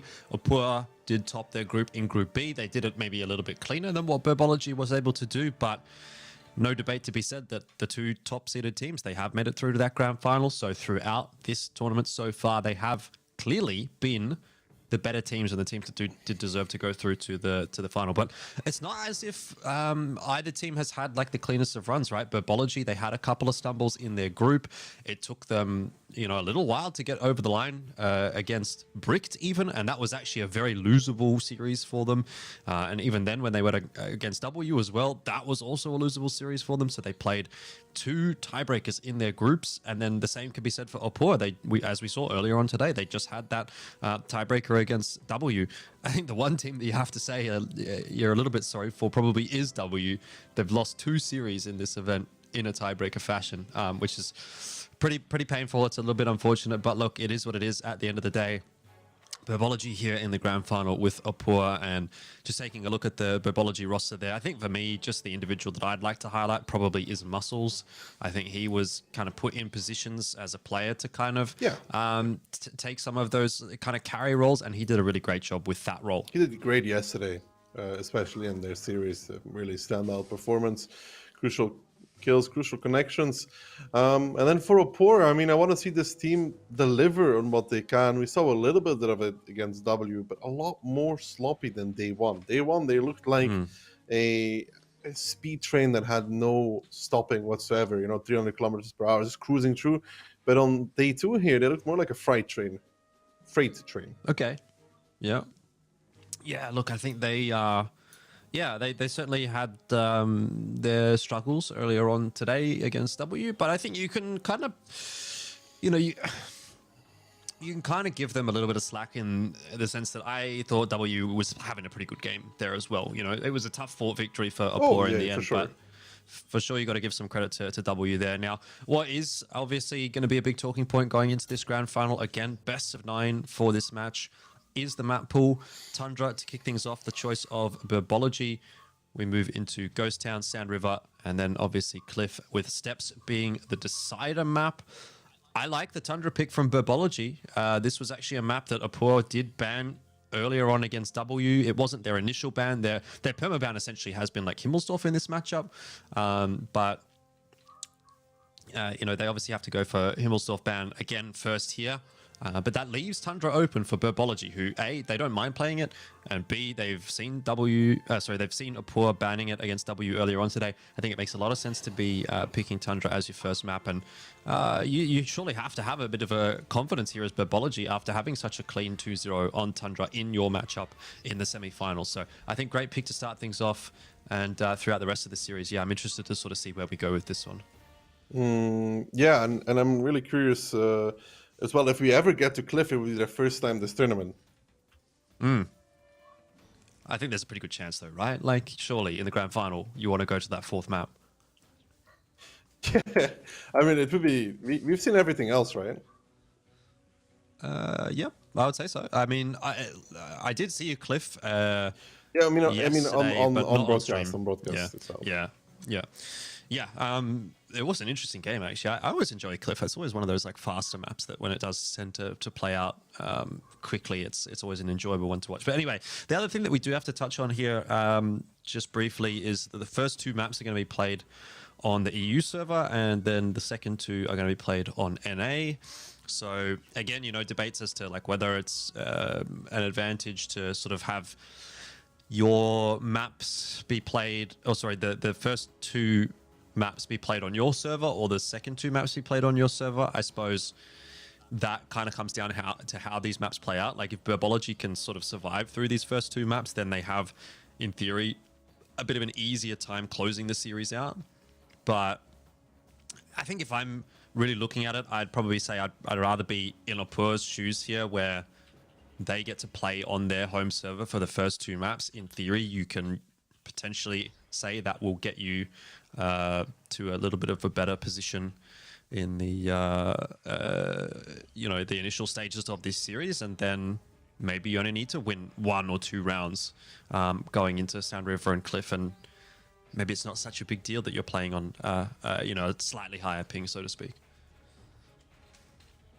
Yeah, you got to be careful though with this first two maps. It's a bit different than what we had before. You could be looking at a 4-0 and switching to your server. Nobody wants that. It's probably not going to happen. Let's be realistic. I think we can give Burbology enough credit that they will be winning rounds here. I don't think this will be a clean stomp for either of the two. However, having said that, I will remind that I think Opor is one of those teams, more than Burbo, that if they get the ball rolling early, they become harder and harder to stop throughout the match. Yep. If they find that confidence, that strafe early on, it will be hard for Burbo to recover. In W series, this wasn't a thing because W won the first 2 rounds. Opor was constantly on the back foot. Yeah, I remember that was something that you sort of said about Apur yesterday, and I think you could even make, you say it wasn't necessarily a factor in that series against W, but you kind of did actually get a bit of an insight as to what that steamroll did look like, but just towards the back end of the series, right? The snowball did come into effect. It took a while to get rolling, but ultimately we got there in the end. It's an interesting prediction from you, Daki. Is that legit? Did you actually go for Burbology? Yeah, why not? Everybody's always predicted the same thing, All of us always were for Opor, then most of us were for Burbo in the match. So I was like, okay, let's show something interesting in, You just like the bear logo, is that what it is? Yeah, dude, I love bears. I actually rate that. I think that's probably the best logo that we've got. It looks clean, in man. The event. Yeah, I think it's really cool. I put that as a sticker on my tank, and I wouldn't put Opor's logo on my tank. But the bear, yeah. Yeah, for sure. Put it right over the gun mantlet so that the gun pokes out of the bear's nose or something. Yeah, I thought you were going to say something else there. Never mind.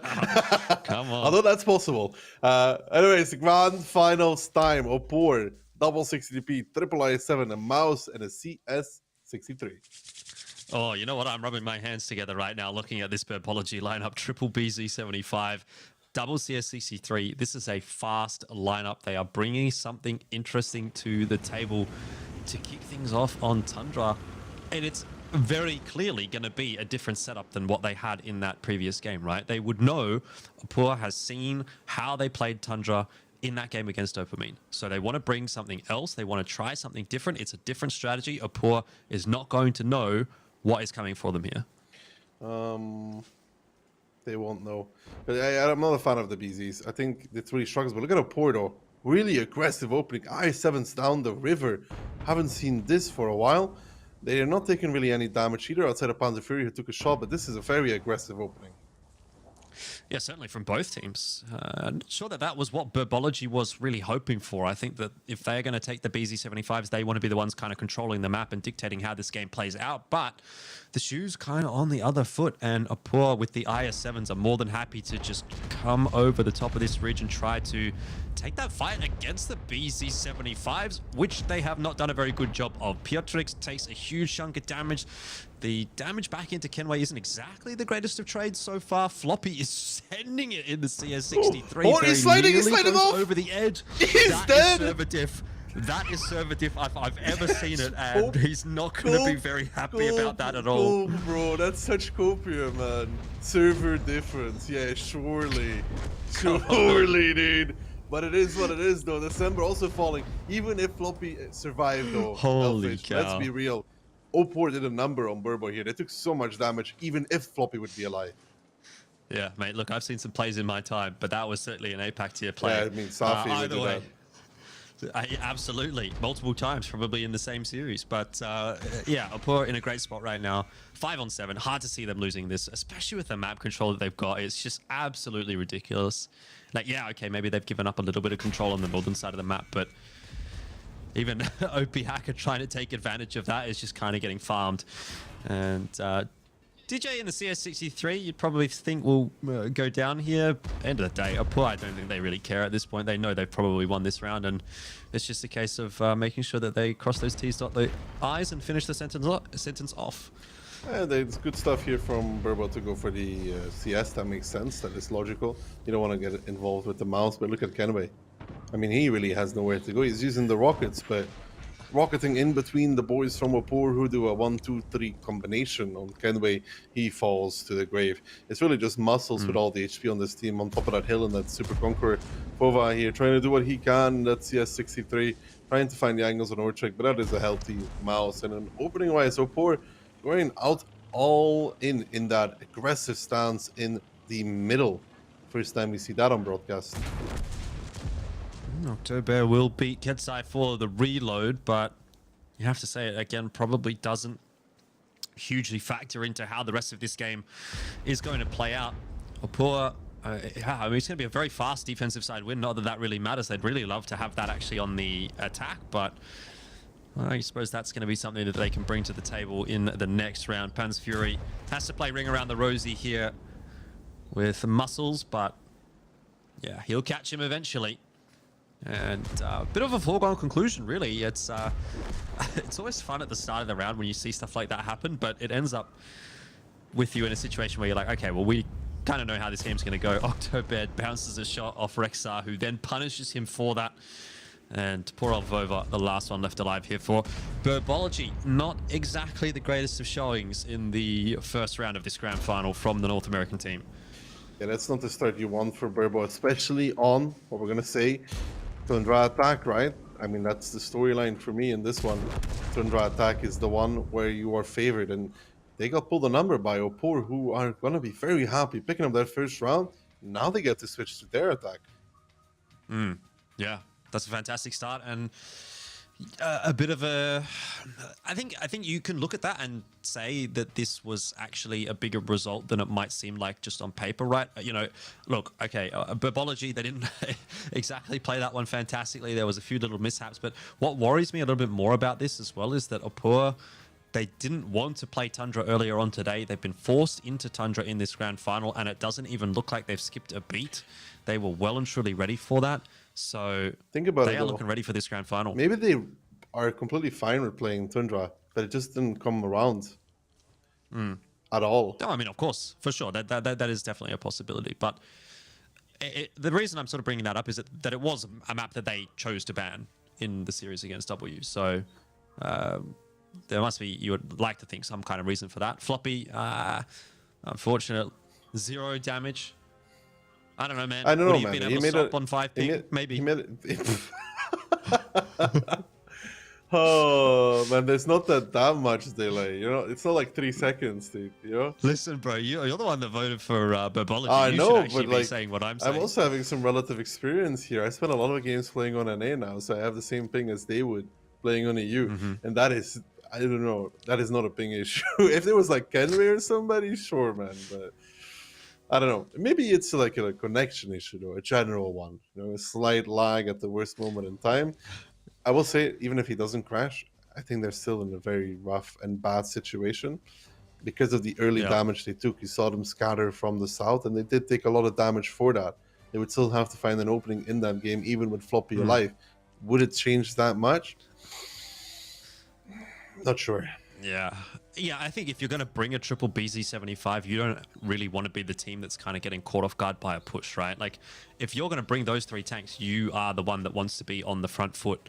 You want to be getting to your positions faster than your opponents, but Apur kind of called that bluff and just full send it at them and then make it work. They almost turn the tables, right? They say, okay, well, we know what you're going to try and do. We're going to just do it, and we're going to do it quicker than It you. works really well against these BZs as well because they don't really have a good gun. I mean, and shooting at I7s with BZs is not fun. You have low pen. It's like 317. So you start struggling against those I7s and definitely against 60 TPs. The picks from Oppo I'm great against it. I'm not a fan of BZ on Tundra. I don't like it. I think it has too many weaknesses to bring. I understand bringing it on the defense to get that K2 position, but on the attack, unless you're going to be pushing something super fast, I'm not sure. I feel like in general, for the most part, you have been kind of anti-BZ on most maps. Yeah, actually. I mean, like, it's like I think it's a very niche tank that works in specific situations. Cliff is the best one for it because it's able to get into the middle quickly with like a large HP pool, and it works. It makes sense. But on other maps, it doesn't always make that much sense. Yeah, well, I would expect we're going to see something pretty interesting here from Apur on their defense, and we do. Triple VZ55 is always going to be a bit of fun.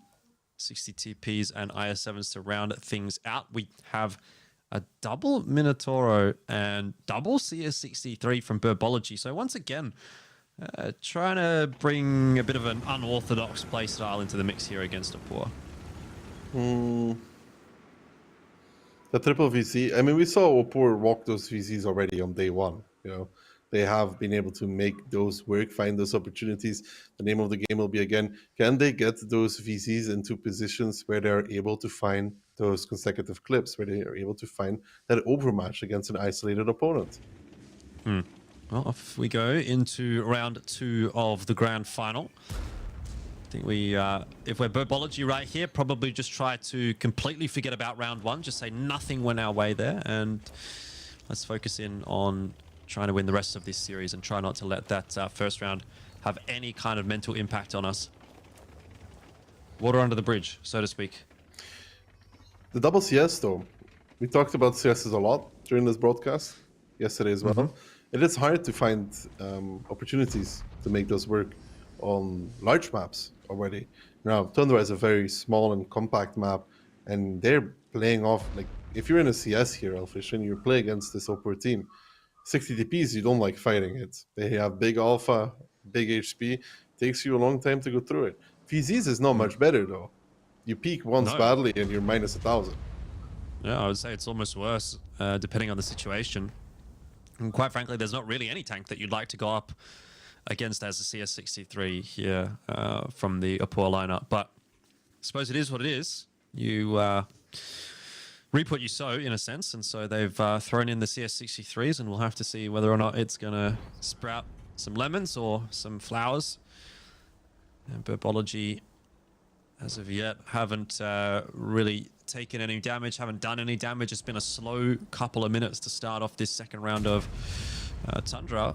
We are starting to see some peaks across the map. Orchek has spotted out Kenway in the counterpart 60 TP. Again, lots of control down toward the southern side of the map. Both the minnows are down there for Burbology.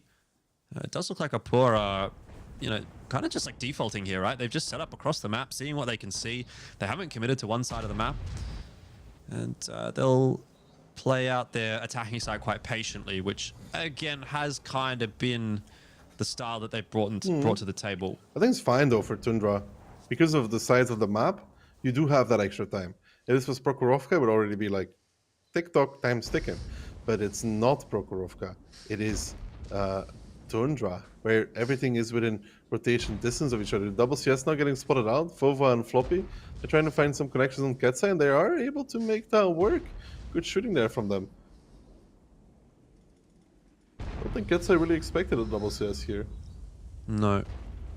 And it's the kind of thing you need to bring to the table if you're going to take a little bit more of a risk with your lineup selection.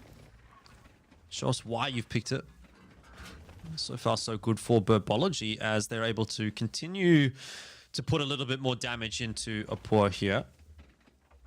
I mean, the HP deficit is not massive just because of the fact that Apur actually comes in with a bit of a heavier lineup. So there is that to factor in as well. We're kind of back to almost even footing, about 500, the difference favoring Burbology now. They have done a good job at least taking away some HP from those 60 TPs. But look at that in the middle of the road, in the middle of the river, EF line. You see a grouping there of VZ55s. Rishik and Piotrix are actually going to be moving on and potentially establishing those two-line buildings. And they are doing that unspotted, which is crucial at this moment in time. They might find muscles. Oh, they might indeed. There's 800 damage already into the side of his tank. Rishik is looking for a little bit more.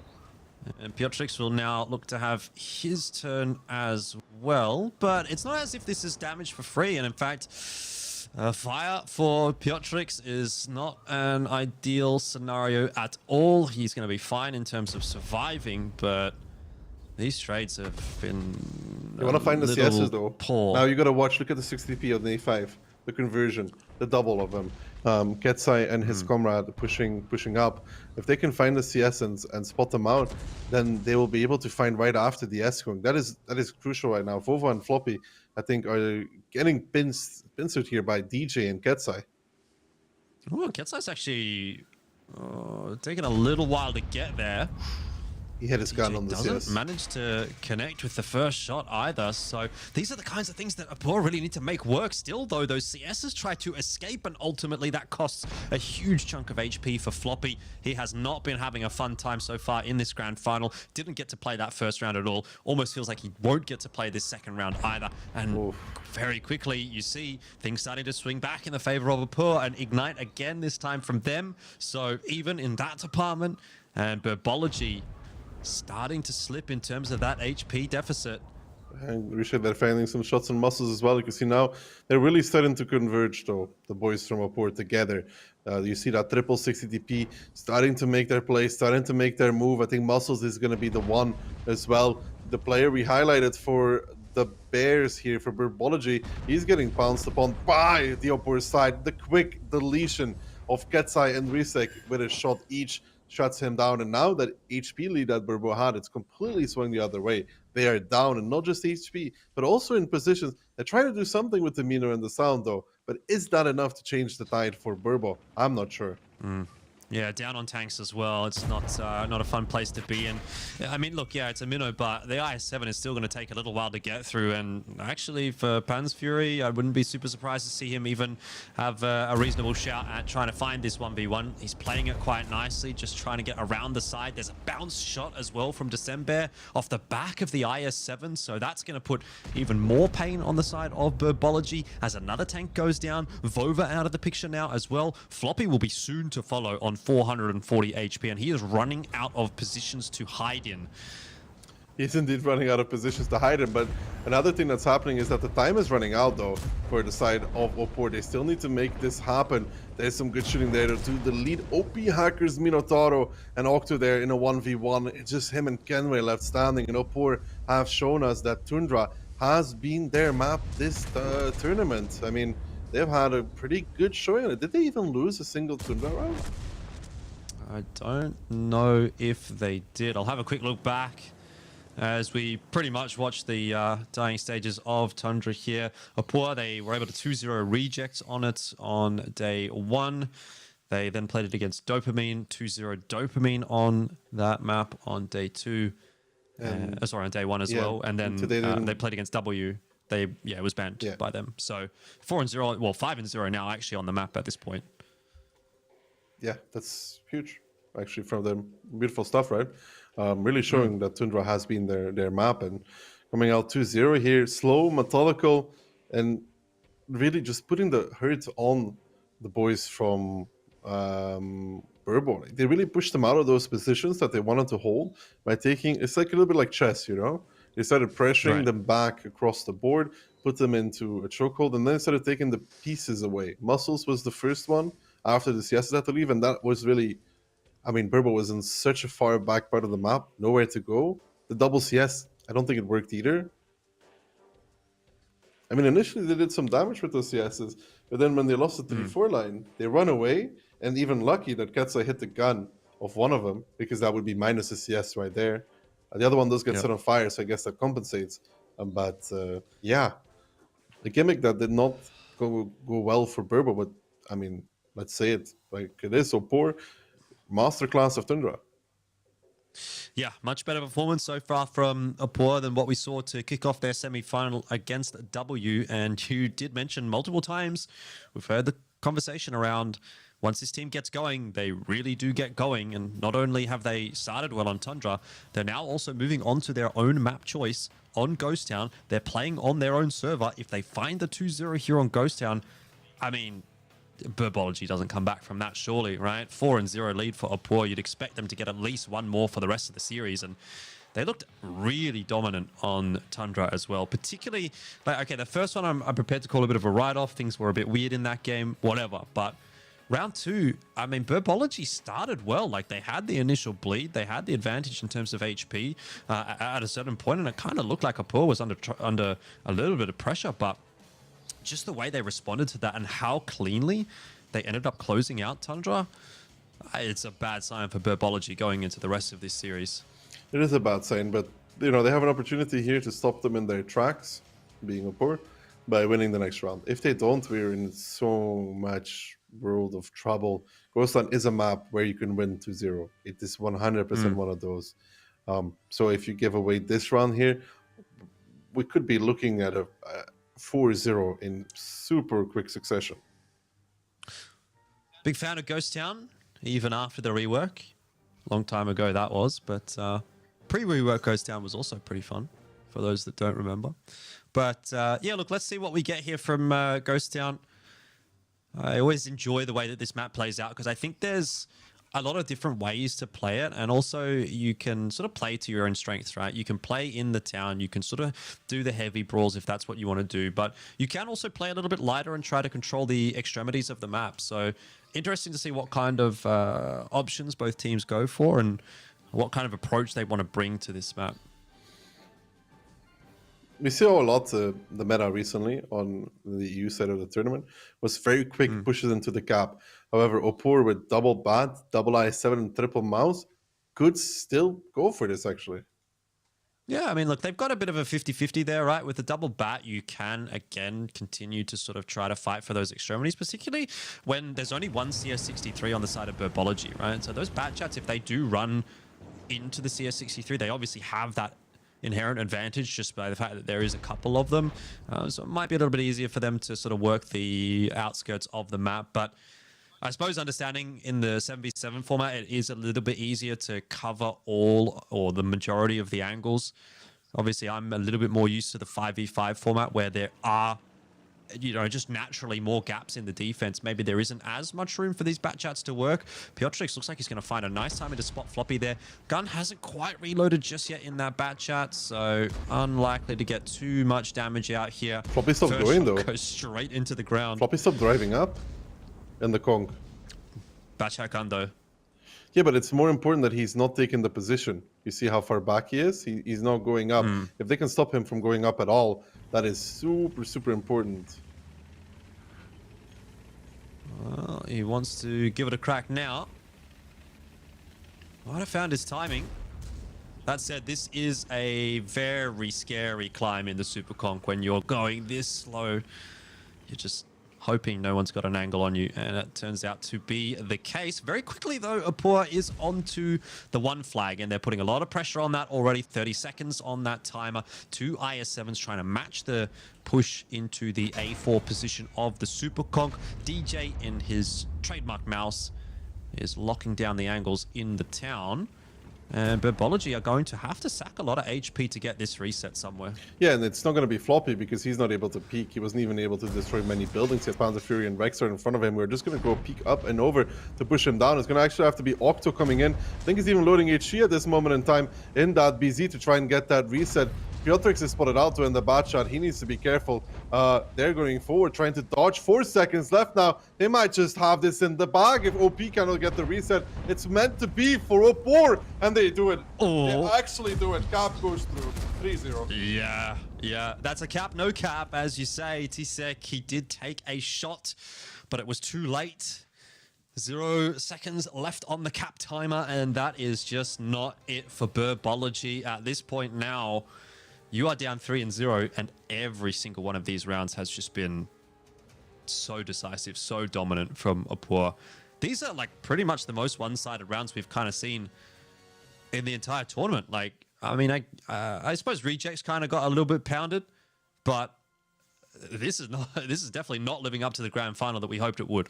No, and for Burbo, it's a disaster. You know, Floppy doesn't make it up. He doesn't really destroy buildings on the cap either. So there's more to play behind. And then there was a miss against one of the bats. I think OP had a shot on one of them, but they then really adjusted well, though, the bat shots. They moved a little bit forward, and I think that ruined OP's shot as well. And it's a quick cap out, man. And it's... Yeah. It happens, though. Like, it happens. You know, you know, sometimes it's obviously not ideal. It's probably the worst way to lose because you don't really feel like you even, you know, had a chance to fight for it. But these kinds of things do happen, and you need to find a way to sort of bounce back and deal with it. But I think it's going to be tough times in the Burbology TS right now. You lose 0-3, you lose 0-3 super decisively, and then, well, let's say you lose 0-2 on your map pick, then that happens moving into the third map. It's like everything's going wrong in this grand final for Burbology. Like, you're just seeing individual mishaps, you're seeing them get capped out. It's just pretty much anything that could possibly go wrong in a game of tanks is kind of going wrong, with the exception maybe of like someone getting ammo racked at a crucial time. Like, we haven't seen that yet, but honestly, I wouldn't be surprised if going into round 4, someone just gets ammo racked straight off the bat. You know what I mean? Well, for Opor, it's living the dream. Super close to getting to China at this point. One more round win and they're on match point. So they're like super pumped. And that is an issue because it's momentum is for them huge. For Burbology, you lose 2-0 on Tundra. You don't really have a chance, I would say, in either of the 2 rounds. And then you move on to Ghost and you're like, okay, let's reset when Ghost on 2-0. And you get capped in like 2 minutes. I wouldn't be very happy. Yeah, good heads-up play, though, from Apua, right? They really recognize their win condition straight away. As soon as they see Floppy is unable to make that hill climb, they know if we get on this cap, we're actually in with a pretty good shot of... Hey, maybe they're not expecting to fully cap out there, but they're definitely expecting to put a lot of pressure onto Burbology, force someone into trying to make a last-ditch attempt to get a reset into 2 bat chats and essentially throw away their tank, even in a quote-unquote worst-case scenario for Apua. They were setting themselves up for success. So really, really good, solid stuff to start things off on Ghost Town. And I mean, the way things are going, I'm absolutely looking for a 4-0 now.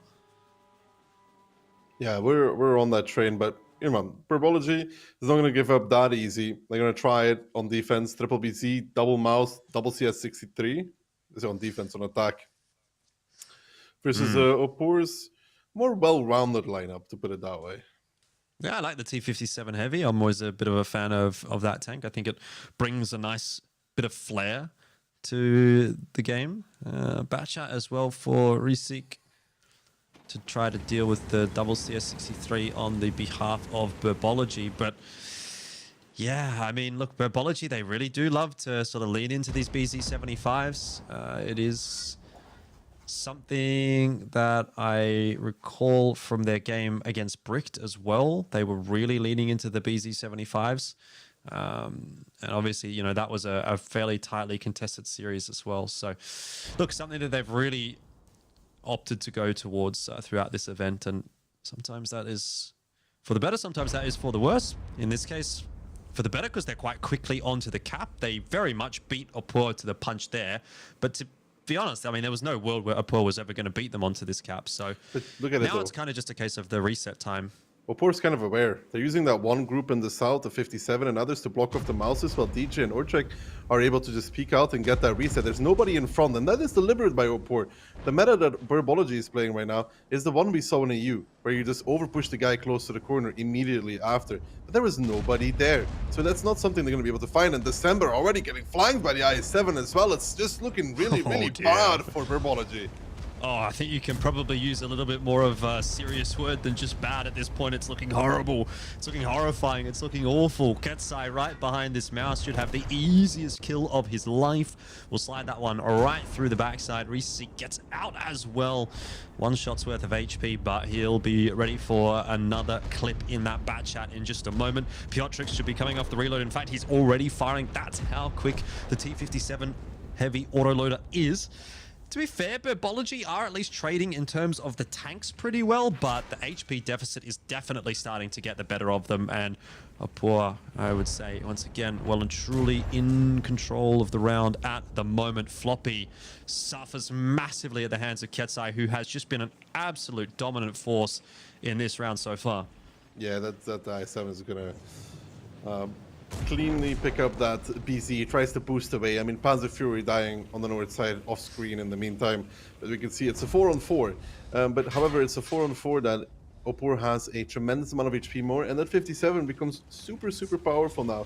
That quick auto-loading, heavy look, he just goes behind the mouse. Just a quick 1.6 for free. I mean, Piltrix won't mind. He's very happy with this. Yeah, that's juicy indeed. 3.5k coming through from the T57 Heavy. Might even get another reload off and find someone else to do some damage to, but expertly played setup from Opor. The bait and switch looked phenomenal. And those autoloaders just going to prove their value, right? It was the Batchat and the T57 Heavy initially, but even at this point, the T57 Heavy just dumping down the damage. Burbology, once again, just completely outclassed. 4 rounds in a row, they have been wiped. The floor is being wiped at the moment, and there's not really much more to say about it. This one was very good by Oporto. They countered the meta by playing against it. You saw those triple BZs were sitting and facing towards the north, right? On towards that corner. That's because every team in the history of Ghost Town almost plays a tank there. He goes and peeks out for the reset. And then what do? You just you overpush. Use all the tanks and you just push and you kill him because he takes a lot of damage for resetting. There's nobody there. The double mouse from Burbology is supposed to counter the double mouse from Opor for resetting. But the moment they peaked, they ran into an IS-7, a 277, and a T57. So that didn't really go that well for that mouse. Well, there was one mouse that had a pretty good time. That was Orchek in his 4.7k. T57 Heavy, 12 shots fired, 10 penned. That is not too shabby at all from Piotrix. You'd love to see those kinds of numbers in your T57 Heavy. And yeah, everyone kind of did their job, right? On the Opor side of things. Mouse with 493 damage only did not last long. It was not a fun time at all. No, it was not a fun time for that first mouse that got absolutely owned. I mean, 57 likes mouses. It has high heat span. It works really well on close range. We're going to be switching servers now to NA. Yep. Welcome back to the podcast. Yeah. I don't see it. I do not see it. I don't see the recovery. No, neither do I. I'm not sure what the avenue of attack really would have to be here for Burbology. Like, they just need to go into the hyperbolic time chamber and do some insane training come back from this one. We were talking about it in that previous match about how rare the reverse sweep is in World of Tanks, and well, now we get the opportunity to potentially see that. But looks pretty damn dire for Burbology at this point. Not really much more to say about it. Yeah, they made it this far, but sometimes it happens. You have that run through a tournament, and then you come to the finals, and you just hit a wall. And right now, Opor is that wall. They look a lot more like day one, a lot cleaner, a lot better as well, even than their first match today. They seem like I've gotten their act together after that very narrow win against W. You think that was a bit of a wake-up call for them, maybe? Like, oh, you know what? We actually almost missed making it into the final. Now we got to make sure that when we do get into the final, we actually do play toward our ability. Like, was it a case of Opor not really playing to their ability in that semi-final, do you think? Yeah, possibly. Do you believe in the remontada, though? The who? The remontada, the full recovery. Oh, I've never heard that terminology before. No.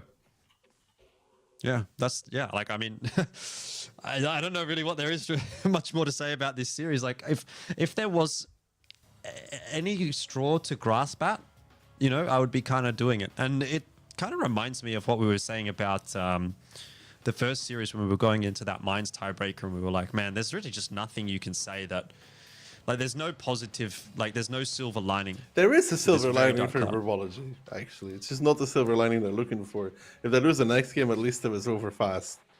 Yeah, well, okay. Yeah, I suppose. If you're going to lose any game fast, maybe it's good that it's the last game of the day, because then at least you get to go to bed. Or, I don't know what they're time from it is in NA, NA. so maybe- They just woke up. Yeah, get some Go do something else. pizza, eat your tears away with ice cream. Something along those Yeah. lines. Yeah, a bit of a $1 New York slice, mate. That was, you know what? That was actually one of my first memories of like World of Tanks esports. Was, do you remember the New York Rumble event that we went to? I think you were there. Yeah, I was there. We have the great picture. I look amazing on it. That was the first international event that I ever attended for World of Tanks, and I was rooming with one of the staff, and we went out for a $1 slice of New York pizza. Mate, those were the days. Weren't you super jet lagged? I was. I have never slept more at an event during the event than I have at that event, because like I would cast. I actually cannot even remember that event at all. Like, I just remember going downstairs. There was like, do you remember like there was like a downstairs area that had like beanbags and stuff? I'd like go downstairs and just go to sleep on the beanbags after I cast.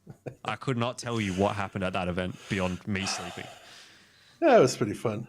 It was pretty fun. Some great stories from that. It's just not really stream proof. Yeah, none of yours really normally are. Well, none I of think there's mine. something. Yeah, none of yours.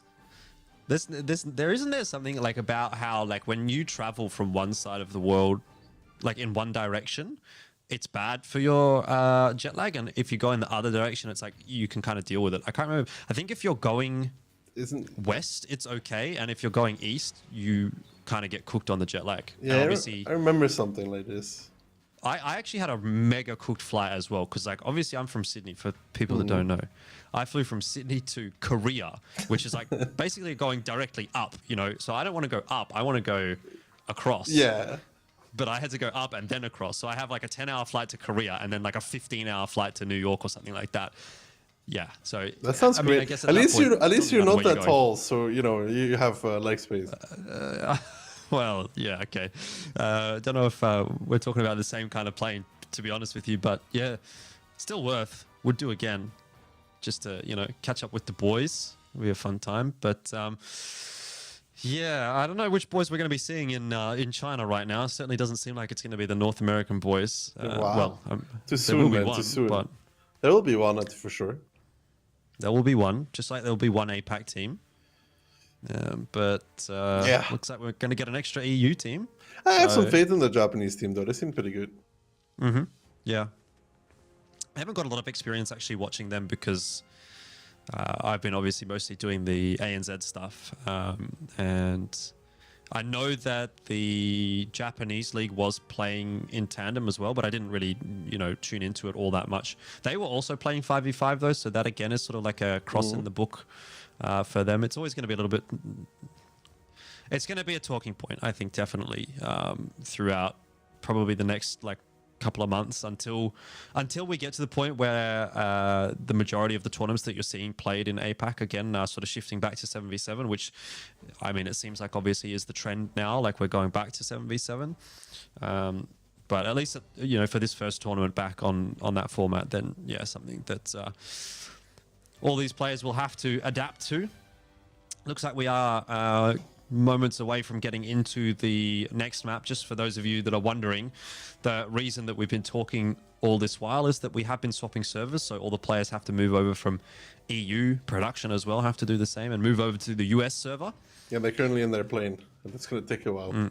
We gotta cover for 6 more hours.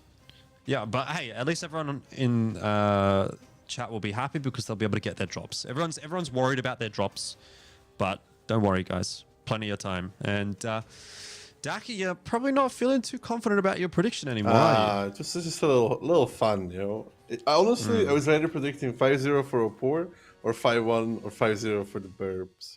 So I'm kind of sad that I didn't do 5-0 for Opor at the end of the day. But, I don't like predicting 5-0 in the grand finals. It's not really nice, Yeah. No, it's definitely not ideal. Did you read the definition of a remontada, by the way? Yeah, I did. I educated Spanish. you today. Spanish. I can't believe you've never heard of that. I guess it's a Euro thing. It says it's in association with football, which I assume is soccer in this case. It's not. I'm not a huge soccer guy. Coming from Australia. Yeah. Here we go. I'm gonna get the hate as well for saying soccer. Yeah, so bro. I don't even want to comment on that one. I'm just saying the Australian women's team is going to win the World Cup, and that's really all that we care about at this point. While they win, we will call it football, and then as soon as the event's over, we just go back to calling it soccer. But hey, we've got a game on our hands. We've got the important stuff to talk about. BZ75's out once again here for Burbology. IS7s alongside that, a Mouse, a Superconk, and a CS63. Super standard stuff on the side of Opor as well. Just the 6 heavy tanks rounded out by the Batchat. Rounded out by the Batchat, yeah. Again, these BZs from Burbo, they really liked them. They've been playing them a lot. You know that I'm not the greatest fan of it. Let's see if they can make it work, though. I would love to see them pick up at least 1 round, bare minimum, to get this defense. You don't want to see anybody go down 5-0. No. But based on the way this game has been going so far, I wouldn't be hugely surprised to see that. I think Opor have really just outclassed Burbology in pretty much every facet. None of these rounds have looked close. Quick push in toward the K line from the 277s and the IS7. Got Rexar and T-Sec spotting that out. Not seeing a whole lot. And so Pan's Fury feels confident enough to continue the push. Yeah, they have the South relatively for free. Ooh, Piotrik's there. Taking 1 in the Batchat. Don't think he was too happy about that. Catside takes 1 as well. They're starting to close up the map here slowly but surely. They will have to find a way to deal with the OP Hacker Kenway setup, though. The tandem of IS7s there, that to hold on position in K0. We've seen that it's really hard to beat, and even if you do beat it, you could lose a tremendous amount of HP for it. Yeah, but this is definitely not a bad start for Burbology. We've got a fairly healthy HP lead, about 3k the lead. Came into it, fairly even. But so far, a fairly decent amount of bleed.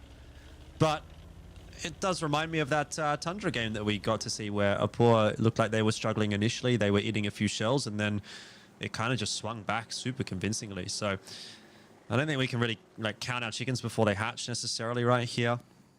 277s are absolutely motoring along that K line. But you do have a fairly decent defense set up down toward this southern side of the map, so might not be too easy for Opor to break it. No, and they even stopped. They're spotted now. There's going to be a lot of guns aimed their way, especially from those BZ's Mouses. That you could see one of the tanks lose half its HP in just super quickly. But Orchak now joining as well. They might do what is the two-way prone attack, as I would call it, where you use the tanks from H7 to pressure towards F9-ish. You see where Vova is on that hill. At the same time, it's push K0 because it puts OP Hacker in a sandwich situation where he has no survival. Or they could just be driving under. That also works. Well, it seems like it is going to be the latter option, but I mean, it's a massive overmatch right here for these Burbology players down south. Kenway and OP Hacker, they don't look like they're going to have a very fun time here at all. It's a 3-on-1 for Kenway. Ketsai and Orchek will just ensure that no rotations can come across to assist. And well, Kenway, I think you can say, is not going to last too long. Damaged ammo rack does get repaired. A little bounce there from Tsek, so maybe Kenway can, as a result, get a little bit more damage out before he does go down. There is a responding push on the other side of the map, and Vova's actually found Ketsai as well, so may not actually be the dire situation for Burbology that we had anticipated. It is taking them a long time to get through Kenway, and there are fights on the other sides of the map that are working out for Burbology. Yeah, Kenway tanking like a champion right now. Octo here in the midst of DJ and Piotrek, so needs to be careful. He has Floppy to support him though, and Floppy is a very healthy BC. I think Piotrek may have even hit his entire clip. That's good aim there from Octo for that turret ring, gets the connection he needs. The ram from Floppy, not just about closing him down, but the kill will come in either way because of the shot. And it's still within playable range here though for Opor. You gotta remember that a lot of that HP is on this mouse right now. Yeah, and the other factor to mention is that Piotrek in that bat chat has been able to get away from the engagement that has kind of happened on the other side of the map. So at the moment, it's almost like a 3v1 for Opor. Yeah, but he's gonna get Vova maybe from behind with that bat. I mean, I like this. He's just really taking distance from the fights and the BZs and might find the CS even. Yeah, it just feels like a few of the Burbology tanks are actually out of the fight right now, whereas Opor still have almost all of their guns firing, and that is where the difference is actually being made. It's now a 5-on-3. Piotrek will spot out December as well, and you know, at this range, I find Floppy for trying to cross over as well, though. He's got the heat loaded, so it should make things a little bit easier. But information is the name of the game right now for Piotrek. They are on the attack Opor here, so that does add a little extra layer of complexity. Good shot in there from Tsek. Every point of damage matters right now for Opor. So many guns for Opor, though. You have that 5 guns, and yeah, Tsek is a one-shot, but I don't think you'll find an opportunity in this game to kill him, in my opinion, unless he misplaced. Like, you will not be closing out the kill on that one-shot to 7-7. You'll just be holding position. And you have Orchek and Piotrek, the roaming duo, that can really just delete any tank together, right? Octo is a 2-shot, 1-shot for the 277 if he rolls normal. And it's just that mouse, the 2.5 HP mouse, who cannot go anywhere. Yeah. Floppy's trying his best, but miles away from anything at the moment.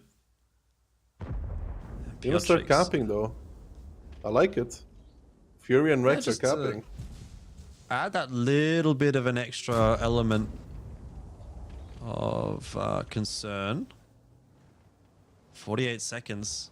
I mean, the mouse is still very healthy, but it moves pretty damn slow, and it's out in no man's land right now. Piotrek might have to start looking for a firing angle shortly here as well, and just backs up behind that bush, looking ready to start pumping damage into the mouse, but decides to hold his shots for the moment. He's waiting to actually get the side of the mouse before he starts shooting. Now he has a good angle, starts unloading. The rest of the team coming in as well, drops him towards a one-shot. And yeah, there is a reset. There was a reset on towards the cap, but even that one reset is not going to be enough. Floppy now looking for the angle to find a kill. He does! He finds Rexar. Beautiful shot. That does spell a little bit of trouble here. They need a second man in the cap for the side of Opor. It's going to be Tsek, but first they need to delete Floppy out of this game. You get that? You can see that's why Orchek is just going towards Floppy. Right, Piotrek is also just going towards Floppy because they want to shut it down. Although I think Piotrek really should just be moving towards the cap IMO. Yeah, and I suppose he's kind of got that memo just now. He will get there in time. It'll be totally fine. Orchek should be able to finish off Floppy right here and even, you know, in a worst case, block him from actually getting up and over that ridge. 495 the roll. Not ideal. Won't finish off Floppy, but game is still over. And that is that. Opor are going to make their way to China to head to WCI, a 5-0 in the grand final against Burbology. That was an utter demolition. And there are no pretty pictures to paint about it for Burbology. Yeah, beautiful stuff to Opor. 5-0. Can't really say much else about it. Just a dominating performance. Rocking Burbo, who IMO, it's worse to end second than it is to be third in this kind of tournament, because you really were that close, and at the finish line, you did not make it. But Opor is going to be on top of the world, right? Yeah. Yeah, I think at this point, Burbology is sort of looking at that and saying, "Hey guys, you want to play a BO11? Like, any takers?"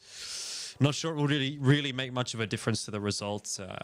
Opor absolutely have convinced me today that they were miles ahead of the rest of the competition. If this is the way the grand final is going to go, I'm not sure that anyone would have beaten them in the grand final. And as it is often the case with these kinds of brackets, often the semi-finals tend to be a little bit more competitive than you get in the grand final. And for whatever reason that was the case again today. Opor W was like almost the unofficial grand final. That went all the way to 5-4. That was an insane game. If you didn't watch that, at least go back and watch the tiebreaker on Mines, because that was a really fun one. But look, that aside, Dahi, I think we're pretty much wrapped up. So is there anything you want to say before we go back to the analysts? No, not really. It was a great tournament. We saw NA really coming strong for a while there. It was really close. Opor, I think, is a deserved win. Yeah, it was great casting with you. I'll have to see you again, maybe in the future. Likewise, mate. Well, we'll look forward to it. But that's all from us, ladies and gents. We'll head back over to the analysts to close the day.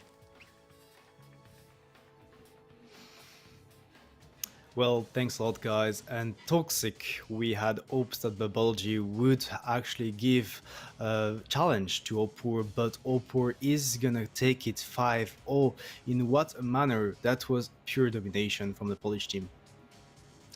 Yeah, I think we highlighted it pretty well before the matches. With Opor, it's always, kind of a mix of what you will get. Either you will get the Opor that we saw today versus W, where it's like, okay, we'll do a lot of mistakes apparently, and we don't know how to play. Or you get what Burbology just got, and that's not the fun side of the coin, which is where you get completely dominated, and they're just showing, okay, we deserve this wildcard spot, and we will take it from you without any hesitation.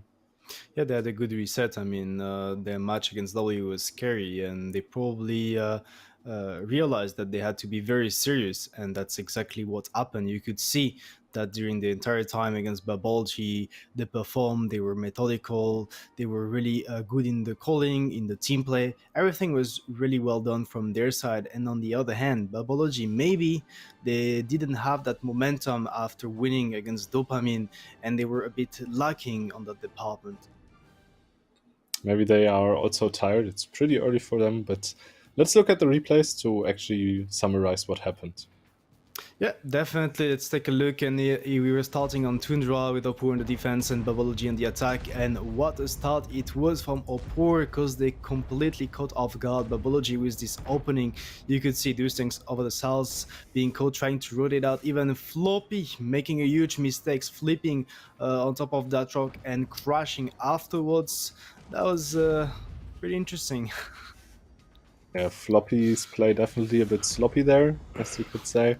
Opor really just capitalizing on that kind of surprise momentum that they brought. They didn't really fool around, even though they are on the defense, and you usually see teams going for a very slow approach. Opor just really brought the fight to the enemy, showed that they were able to have the mental reset in the break that they were provided, and just showed up with their best showing today in the grand finals, as we expected. Next up, we had Opor on the attack with this interesting lineup, triple VZ55, once again finding the weakness in this defense proposed by Burbology, which is the F line, those VZs with the great burst damage, trying to find the angles of the tanks over the north, and you will see it's going to be very methodical, very slow and steady approach from the side of Opor to take down the tanks one by one from the side of Burbology and completely surround them, leaving them almost no space to work. Good stuff from Opor there. And we saw something similar yesterday. I'm not sure if it was Burbology as well, but one of the teams didn't cover the F2 position, and if you allow the attacker to actually take that position, you give them like free crossfire everywhere on the map. You saw it when Burbology got pushed out of the A3 position and had to retreat. They were basically free clipped by the VZs. So giving up that position, especially without a fight, is not something you want to do, because you just give too much control to the attacking team. Great use of the VZ55, definitely a tank that can shine in those roles. But next, interesting rounds. What a fast one from the side of Opor, going for the triple cap straight, double bats, mouse on top of it to kind of block the way, double I7 pushing the A line to get rid of the guy over A4, which is the S-Kung that arrives very slow. You can see that they had the mouse to basically slow down on the approach the tanks from Burbology, and Burbology were very slow on the rotation. They didn't get on time. Yeah, this was the perfect depiction of blink and you'll miss it. I don't know if Burbology maybe didn't prepare properly for this map, or it's not played that much on the North American servers, but Opera basically just provided with a free victory here. You know, they sent three tanks into the cap with, you know, they don't have a lot of cover, and these houses are all destroyable. And on EU server, you usually see these houses being destroyed in the early game. Burbology not doing that and being outcapped instantly. And then a magnificent way to defend from the side of Opor, because we have seen that in the last World 7. Many teams, they're going for the triple cap straight with fast tanks to actually push out on the tanks that would go over E5. But look at what Opor is doing. They're actually going with the double mouse around to get the decaps, and on top of it, you have Piotrix in the T57, Tsek in 77, and Ketsai in the I7. So they're handling the decaps and they're taking down those mouse super fast. And it's actually a great way to counter this meta of the straight cap pressure that we have seen in the past. Yeah, my wishes have finally been fulfilled. You know, we have seen this meta for quite some time now. Yeah. I've always said, you know, I'd wish for some time for some team to actually put in the preparation and come up with a counter. We've seen it once in the last tournament with the approach of basically dealing a lot of early game damage into the guys that cross into the cap. But here we just saw Oppo with a very methodical approach, you know, kind of countering it from all angles. And on the next map, they basically went for this full send on the K line. And if you look at the HPs, it's not looking great for Oppo. Yeah, I mean, Burbology had an amazing HP advantage from the start, even before any action happened. And well, at that moment of time, we knew that Kenway would go down, but it felt pretty okay from the side of Burbology. But then this push is probably questionable. I mean, they're gonna lose this tank at K0, which is fine because they're trading for him. But then, is it actually the good play? Is it useful to push down with those BZs into a crossfire between the Bachat and the S-Kong? Probably not, because Alpur at the end of the day managed to get even on HP and even make the cap work, even though they didn't have much time. Yeah, I think this was a typical case of, hey, we look at the HP and the game looks won, so we just YOLO in. But Piotrix actually doing the perfect move, you know, running away, keeping the distance the entire match, really using the view range advantage that he is provided with in the Bachat. And great stuff from him, running away, making the match a bit longer, you know, also making it a bit wider. And Oppo really coming back after being down like 6,000 HP, being able to win this match is quite the accomplishment. I mean, this is the Oppo we want to see. This team that is super methodical, that is performing, that is making the right decisions. I mean, Burbology didn't play their greatest game, but Oppo definitely deserves this victory, and they're gonna get, as we mentioned, their ticket to China. We can probably take a look at the brackets to summarize the entire tournament, not toxic, because we started yesterday with the group stage. We had two groups. In each of those groups, two teams from EU, NA, APAC.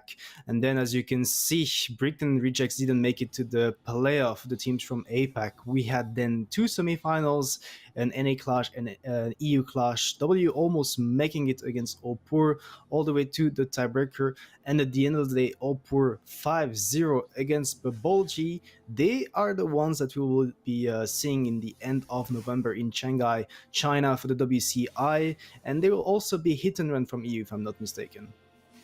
Yeah, so we will have on the 24th to the 26th of November in Shanghai the live event with a prize pool of 130,000 euros roughly. It's 1 million yuan to be exact. And the teams that will be participating are Hit and Run from Europe. We will have Smile from the NA server. We will have Mori-Chan from the APAC cluster. And now through the wildcard tournament, we will also have Oppo there, joining the 2 Chinese teams, which are yet to be decided. The qualifiers will be played in September, if I'm not September to mistaken. October or something like this, yeah. Yeah, so we will have to see what the Chinese representation will look like. But for now, we have the European, the APAC, and the North American teams out of the way.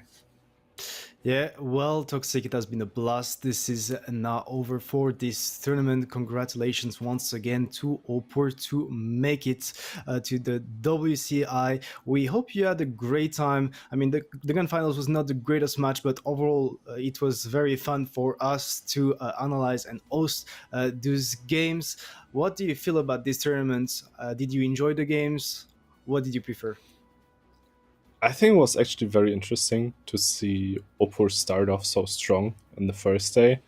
And then we go into the second day and we kind of have them struggling versus W, which we didn't expect whatsoever. And then you have Burbo really just clapping their NA counterpart. So we go into this grand final with a mixed feeling, will Oppo actually show up like they did in the first match today, or will they be able to contain themselves and actually play up to their level? And then we suddenly get a 5-0 stomp. Nobody really expected the 5-0 stomp in the grand final. So a day with a lot of surprises, and I'm actually really happy with how it turned out. Yeah, well, Toxic, I also have to thank you for this weekend. It was a pleasure once again being with you on the analyst desk. Good job to our casters Elfish and Daki. We'll get to see you once again, possibly in 6 weeks for the Clan Showdown. And if you didn't get enough time to get your drops, don't worry. We'll be hosting Daki after that. That being said, we wish you a great evening, a great night from wherever you're watching from the world, and we'll get to see you for the next event. Yeah.